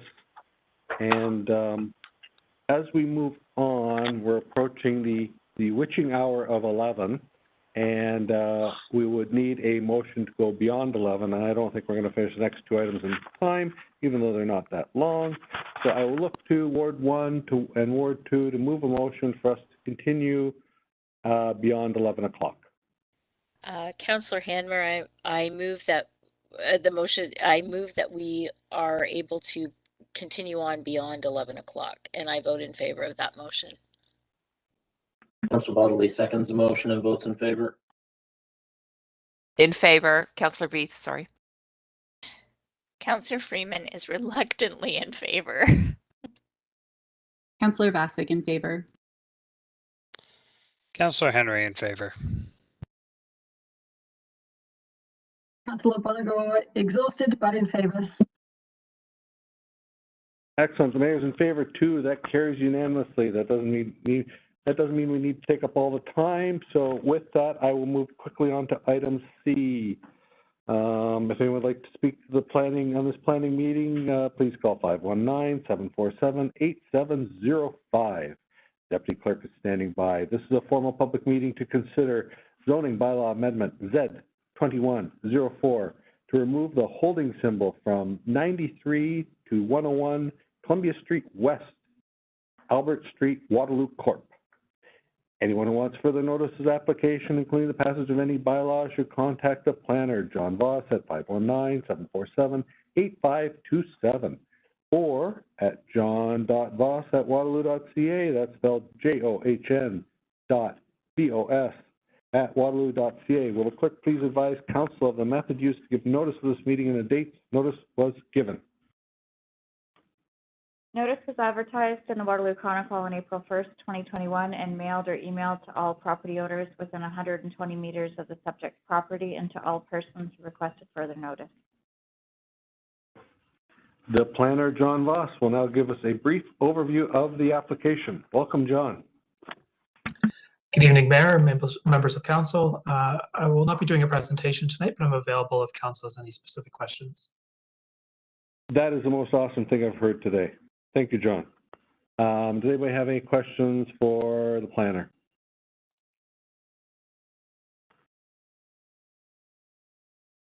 Seeing none, congratulations, John. And I will move on to the delegation. And Jenna Thibault, Senior Planner of Weston Consulting here, is available as well. Let's just welcome Jenna into tonight's council meeting. Thank you. Good evening, Mayor Jaworski and members of council. My name is Jenna Thibault, and I'm a planner with Weston Consulting, and I'm providing representation on behalf of the landowner, Albert Street Waterloo Corp. We've been working diligently with staff in order to advance this project, and I'm here to indicate our support of the staff recommendation for approval to lift the holding symbol from the property. Thank you, and I'm available to answer any questions that council may have. Awesome. Thank you, Jenna, for your concise presentation and making yourself available. I will now look to council to see if there's any questions of the delegate. Hearing none, I will now ask no other delegations on my list. I'll now ask the deputy clerk if the phones are ringing off the hook. Please go ahead, Natalia. Still no calls, Mayor. What wonderful news. As the deputy clerk informs me, there is no further speakers. This formal public meeting is concluded and the application is now open to council for a motion and debate. If anyone would like to receive further notice of the application, please contact the planner, John Voss, at 519-747-8527. I'll now look to the ward councillor, Councillor Henry, to take us forward. Please go ahead, Councillor Henry. Thank you, Mayor. I'd just like to say briefly, this is going to be, I think, a very strong addition to the Columbia streetscape, or whatever we can call the existing Columbia streetscape. I think seeing build out of the Northdale plan along Columbia at this important corner of Columbia and Albert will be, I think, very helpful to being able to rehabilitate some of that corridor as an active space conducive to pedestrians, and full, hopefully, in time with some ground floor retail activities that will help activate that important corner in the city. So with that, I'm happy to move the following motion.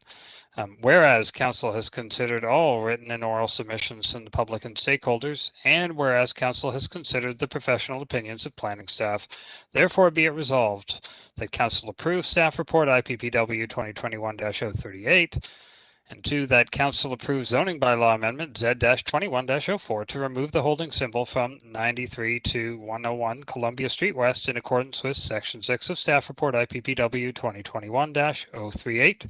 And I vote in favor of that motion.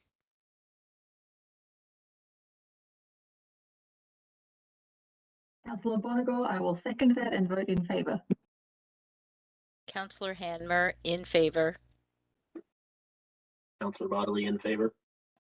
Councillor Veith, in favor. Councillor Freeman, in favor. Councillor Vassick, in favor.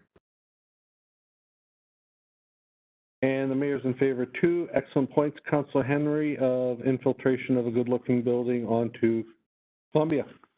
Will be an excellent addition. With that, I would like thanks, John, for that and sticking along and playing the game of council tonight. We move along to item D, which is a formal public meeting, right? Again? Yeah, here we go. This is a formal public meeting to consider the recommended COVID relief community improvement plan, CIP. Any persons who want further notice of the application, including passage of any bylaw, should contact Economic Development Officer Frederick Van Royen at 519-747-8530 or at cip@waterloo.ca. I would also make note that if anybody wants to get in on the conversation yet tonight, please call the clerk's office at 519-747-8705. And will the clerk please advise council of the method used to give notice of the meeting and the dates notice was given? Notice was advertised in the Waterloo Chronicle on April 1st, 2021, and emailed to all parties who registered and participated in the survey for the CIP through Engage Waterloo, and to all persons who requested further notice. Economic Development Officer Frederick Van Royen will now provide some introductory remarks on the recommended community improvement plan. Please go ahead, Frederick. Thank you, Mayor Jaworski and members of council. I'll try to be brief here. So I'm happy to bring forward the recommended COVID relief community improvement plan. After the informal public meeting on February 22nd, staff compiled all the responses from the survey on Engage Waterloo, which had 399 responses, and we've taken into consideration all comments received. Accordingly, we've made several adjustments since the draft CIP presented back in February. Just to highlight some of those changes, we've increased the maximum grant amount from $1,500 to $2,500 to provide a larger funding amount for eligible businesses in the city. We've modified some of the eligible costs based on comments received from the Ministry of Municipal Affairs and Housing. Primarily that some of the eligible costs in the draft CIP did not necessarily align with the eligible costs permitted under the Planning Act. And lastly, some of the eligible criteria was modified in order to provide greater flexibility and recognition of unique circumstances during the pandemic. And so should the recommended COVID relief CIP be approved, following the appeal period, staff would be looking to launch the program for June 1st. So thank you, and I'm more than happy to answer any questions. Excellent. Thank you very much, Frederick, for the attention to detail on this one. I do have a question or a hand up from Councillor V. Please go ahead, Councillor. Thank you, Mayor Jaworski, and thank you, Frederick, for this report. I had a couple constituents reach out to me with concerns that they they believe that local taxpayers shouldn't be supporting something like this, that the provincial and the federal governments have more money, more access, that that's where this kind of relief should come from. And so my first question is, are local businesses taking advantage of those the funds from the feds and the province, and do those, if they are they covering the kind of expenses that we have in mind for this project? Certainly, through you, Mayor Jaworski, to Councillor Veith. Yeah, my understanding would be that obviously businesses are taking full advantage of all of the funding programs that are available at the various levels of government. With respect to our program that's being proposed, it is different than the various levels of government. So the provincial level or the federal level, what they're funding in their programs is different than what we're funding. Ours is more related to physical and capital improvements, and those eligible costs that are permitted under the CIP program. And with respect to the province, it would be more related to PP more broadly, as well as in terms of providing income relief, wage subsidy. Those types of programs are more at the higher level. We've also been working with our partners at the region in terms of providing. There's a tourism adaptation and relief program that's being offered, which would also provide additional funds to businesses and for eligible costs that are different than the program we're offering. Okay, thank you. And where is the money from? Just so that the public will know. Like, yeah, certainly. So in terms of the funds for the recommended COVID relief CIP, there was actually a report to Council CAO 2020-19, believe at the beginning of, I guess it was approved back in January, where the funds were reallocated, the $1 million in project surplus funding from the existing Uptown Community Improvement Plan, and those funds are being reallocated or directed to this COVID relief CIP. right. Okay, thank you. Yes, and that's the other thing. I know that a lot of times this money doesn't get spent. It just doesn't get applied for. So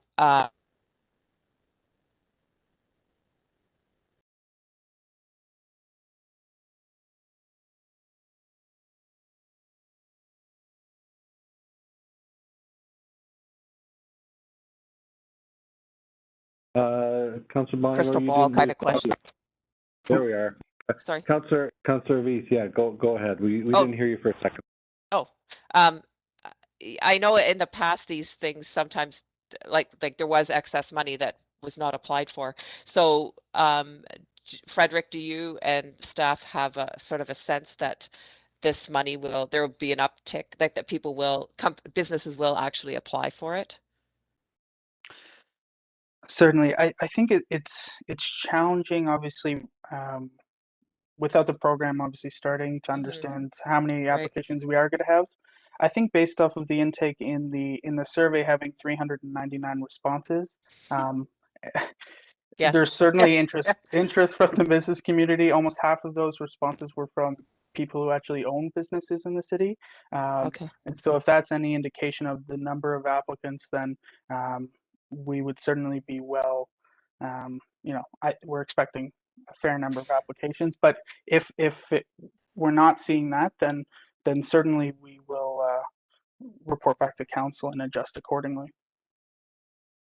Okay, and what's the application process? Is this like getting a patio license, like it's a one-pager on the website, or is it more complicated?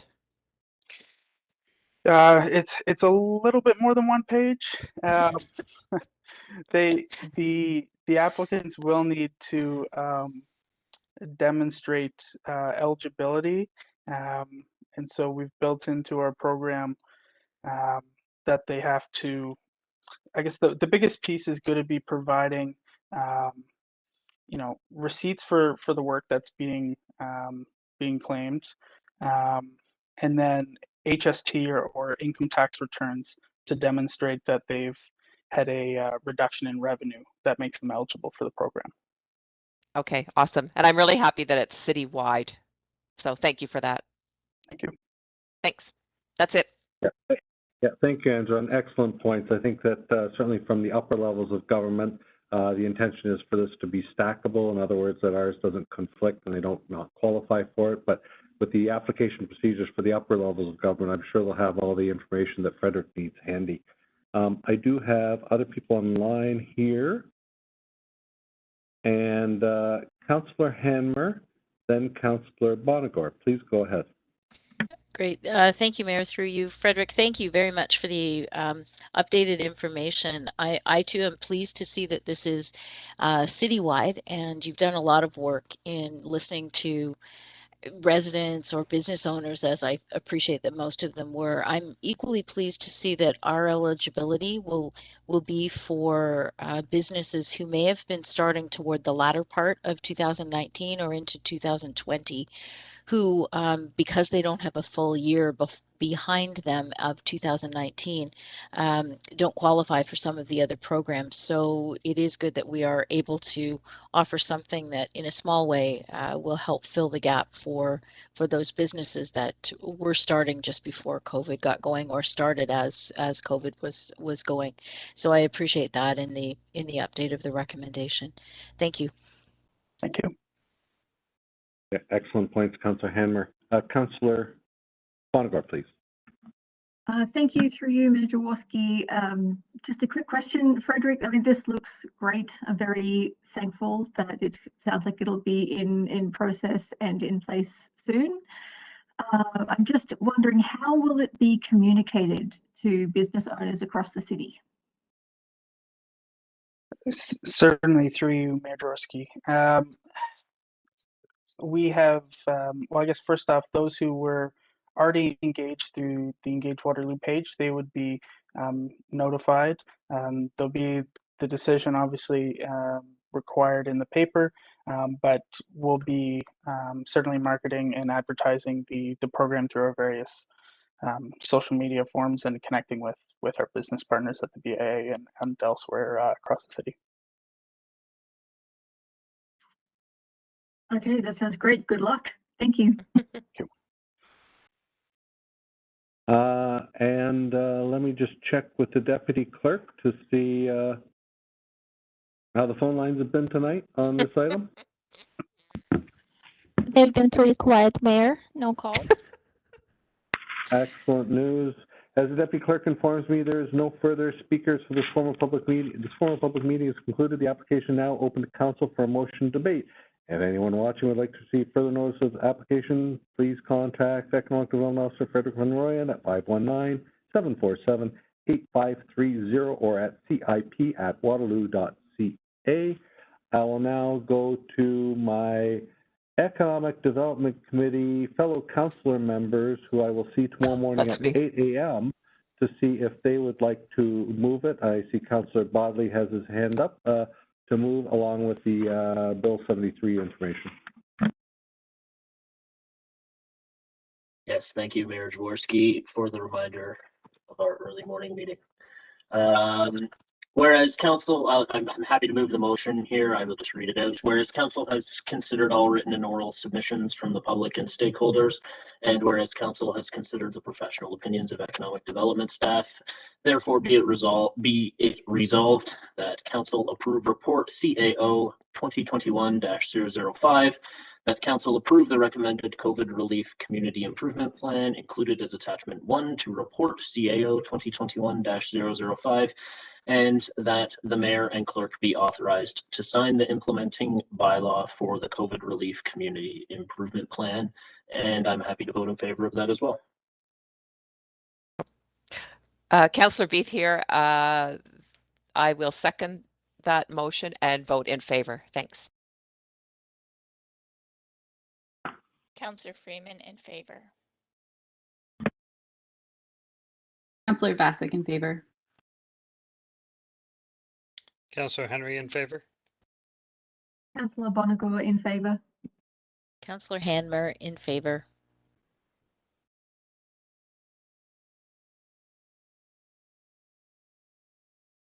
And the mayor's in favor too. That carries unanimously. Thanks very much, Frederick, for that. And all the effort of the community is providing input as we work to help our businesses survive, then thrive. Next up, I move on to see if there's any notices of motion.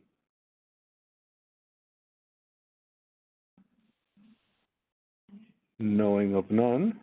Mayor? Yeah, there you are. Yeah, sorry, I was thinking you were going to say the words notice given at a previous meeting before you got to this one. Yes, I do have a notice of motion to file. I understand the clerk is ready, deputy clerk is ready to put it up on the screen, and then I'll start talking. Okay, one moment, please. I wondered if perhaps you changed your mind or maybe fell asleep. In which case, I would have been happy to move forward. Okay, I have it on my screen here. Please go ahead, Councillor Henry. Yes, I would. I intend to file this this motion for this notice of motion for paid sick leave and to seek council's indulgence to waive notice so we can consider it this evening. So I think should we look first to waive notice, or should I read it first? Okay, let's go to. We got a few of them on the run here. Councillor, let's. Where are we here? Oh. Councillor Bodley is happy to waive. Okay, let's go with Councillor Bodley, happy to waive. Waive notice of motion for Councillor Henry Singh. And let's see if I have a seconder for that. Yes, Councillor Bodley here, happy to waive the notice of motion. Thank you. Okay, and Councillor Freeman is seconding it. Okay, so you go ahead and move the waiving and vote. I'll go to Councillor Freeman, then we'll just go around the table.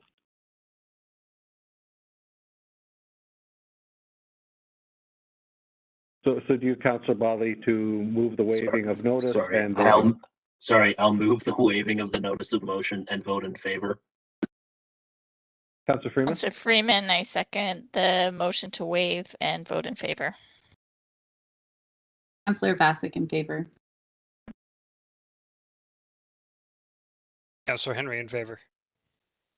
Councillor Bonagor in favor. Councillor Hanmer in favor. Councillor Veith in favor. And the mayor's in favor too. Please go ahead, Councillor Henry. So it is on the screen, but for people that it certainly is not screen readable. So I'll read it as well, and then I'll comment on it, and then we'll get into the moving and voting. Whereas the COVID-19 pandemic and workplace outbreaks have highlighted the crucial need for paid sick time, whereas workplace outbreaks are critical sites of COVID-19 transmission in our region, whereas the subset of frontline workers without access to paid sick leave are disproportionately lower income and racialized members of our community, whereas research shows those who do not have access to paid sick time are more likely to attend work when sick, and those most at risk for illnesses like COVID-19 are the least able to afford to stay home without pay. Whereas research also shows that access to paid sick time can help reduce the spread of influenza-like illnesses in the workplace, and whereas the Board of Health of Waterloo Region called on the provincial and federal governments to address the gaps in paid sick time at its January 6, 2021 meeting, therefore be it resolved that Council requests that the provincial government ensure employees have access to paid sick leave, that Council requests the Mayor to advocate to the provincial government for paid sick leave on behalf of City of Waterloo Council, and that this resolution be forwarded to the Premier of Ontario, the Ontario Minister of Labour, local MPPs, and the other councils in Waterloo Region. So I'll elaborate briefly. There's a lot in the motion. I think, you know, we've been observing and hearing and learning and knowing a lot more about what works and what doesn't work in our community and in our province during this pandemic. And for while the gaps in sick leave have certainly been present for a long time, the consequences broadly are being felt by all of us, those of us who are much more comfortable in our lot in life, in our privilege, in our access to certain things, so much so that we've taken it for granted. We can't take it for granted. Too many people haven't been able to access sick leave. They have had to make a difficult choice for their families to go to work even when they are sick, rather than do what we all know and what we know they want to do, which is to be able to stay home. But the choice between paying the rent, putting food on the table, and not going to work to be able to potentially keep you safe is just not a choice that anybody should have to face in our province. The time is now, and it's time for our council to join the voices of the Region of Waterloo Council and so many others across the province, including the science tables and others, in calling on the province to make this necessary change, whether temporarily, initially during the pandemic, if that's all this provincial government is inclined to do at this point, whether with the financial support of the federal government to enable it or not. It is something that whose time is right, whose time is now, and it's something that we need to move on. So I'm happy to bring this motion. I'm happy to move the motion as printed, and if we're there, and if we're at a time for a vote, I would vote in favor of it. Excellent. Do I have any questions or comments from council? I'm guessing no arguments. And with that, I might just go to, Councillor Hanmer would like to second. So Councillor Hanmer, please go ahead to second and vote, and then we'll go all around the circle. Thank you. Not to belabor things, I fully support everything that Councillor Henry has raised with this particular issue.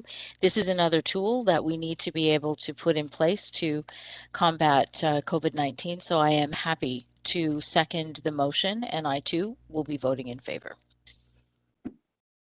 Councillor Bodley in favor. Councillor Veith in favor. Councillor Freeman in favor. Councillor Bassick in favor. Councillor Bonagor in favour, and if I could just add one short comment, I think it's really important that businesses support the workers that support businesses. So I'm very happy to vote in favour. Thank you, and I too vote in favor so we can continue our advocacy on this important issue to keep us all safe and keep us all whole.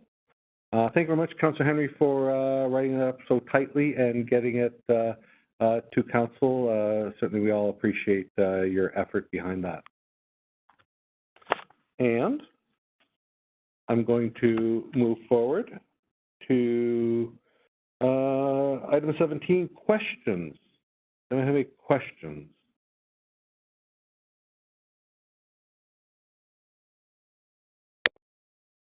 Well, I have a question for Councillor Bodley for his suggestion. Councillor Bodley, why did the chicken cross the road? Do you give up? Did it cross the road? Did it cross the road to safely go over to Woolwich Street and access beautiful Kiwanis Park, which is maybe not in the city of Waterloo, but still well used by Waterloo residents? Very close. It's because the city of Waterloo has a brand new transportation master plan to make it safe to be a pedestrian. But the chicken is not allowed to roam free, just so we're clear on that. Correct. Any other questions? Seeing none, any new business?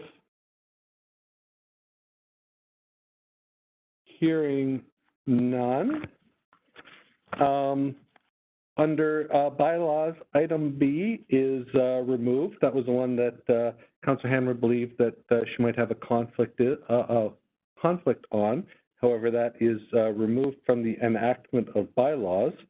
And there's bylaws A, no, not B, all the way through N, confirming this actions proceeding of council. Would you like to move that, Councillor Bodley? With delight, I would be happy to move the bylaws as printed minus B and vote in favor of them. Councillor Veith here. I will second that motion and vote in favor. Councillor Freeman, sorry, I just had one double question to make sure that the bylaw on the item we deferred is not included there. I just didn't have a chance to check it fast enough. Yeah, that is the B. That's for. Oh, right. Okay, good. Sorry, yeah. That's very helpful. Yes, I in favor. Yeah, good catch. Councillor Bassick in favor. Councillor Henry in favor. Councillor Bonagoy in favor. Councillor Hanmer in favor.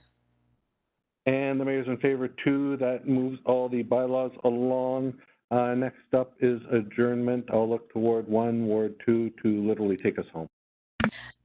Councillor Hanmer, I move that we adjourn this evening's meeting, and I vote in favor.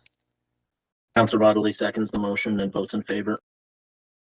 Councillor Veith in favor. Councillor Freeman in favor. Councillor Bassick in favor. Councillor Henry in favor. Councillor Bonagor in favor. The mayor's in favor too. That carries unanimously. Special thank you to the clerks and all the staff on the call tonight and this morning and this afternoon. See you all later.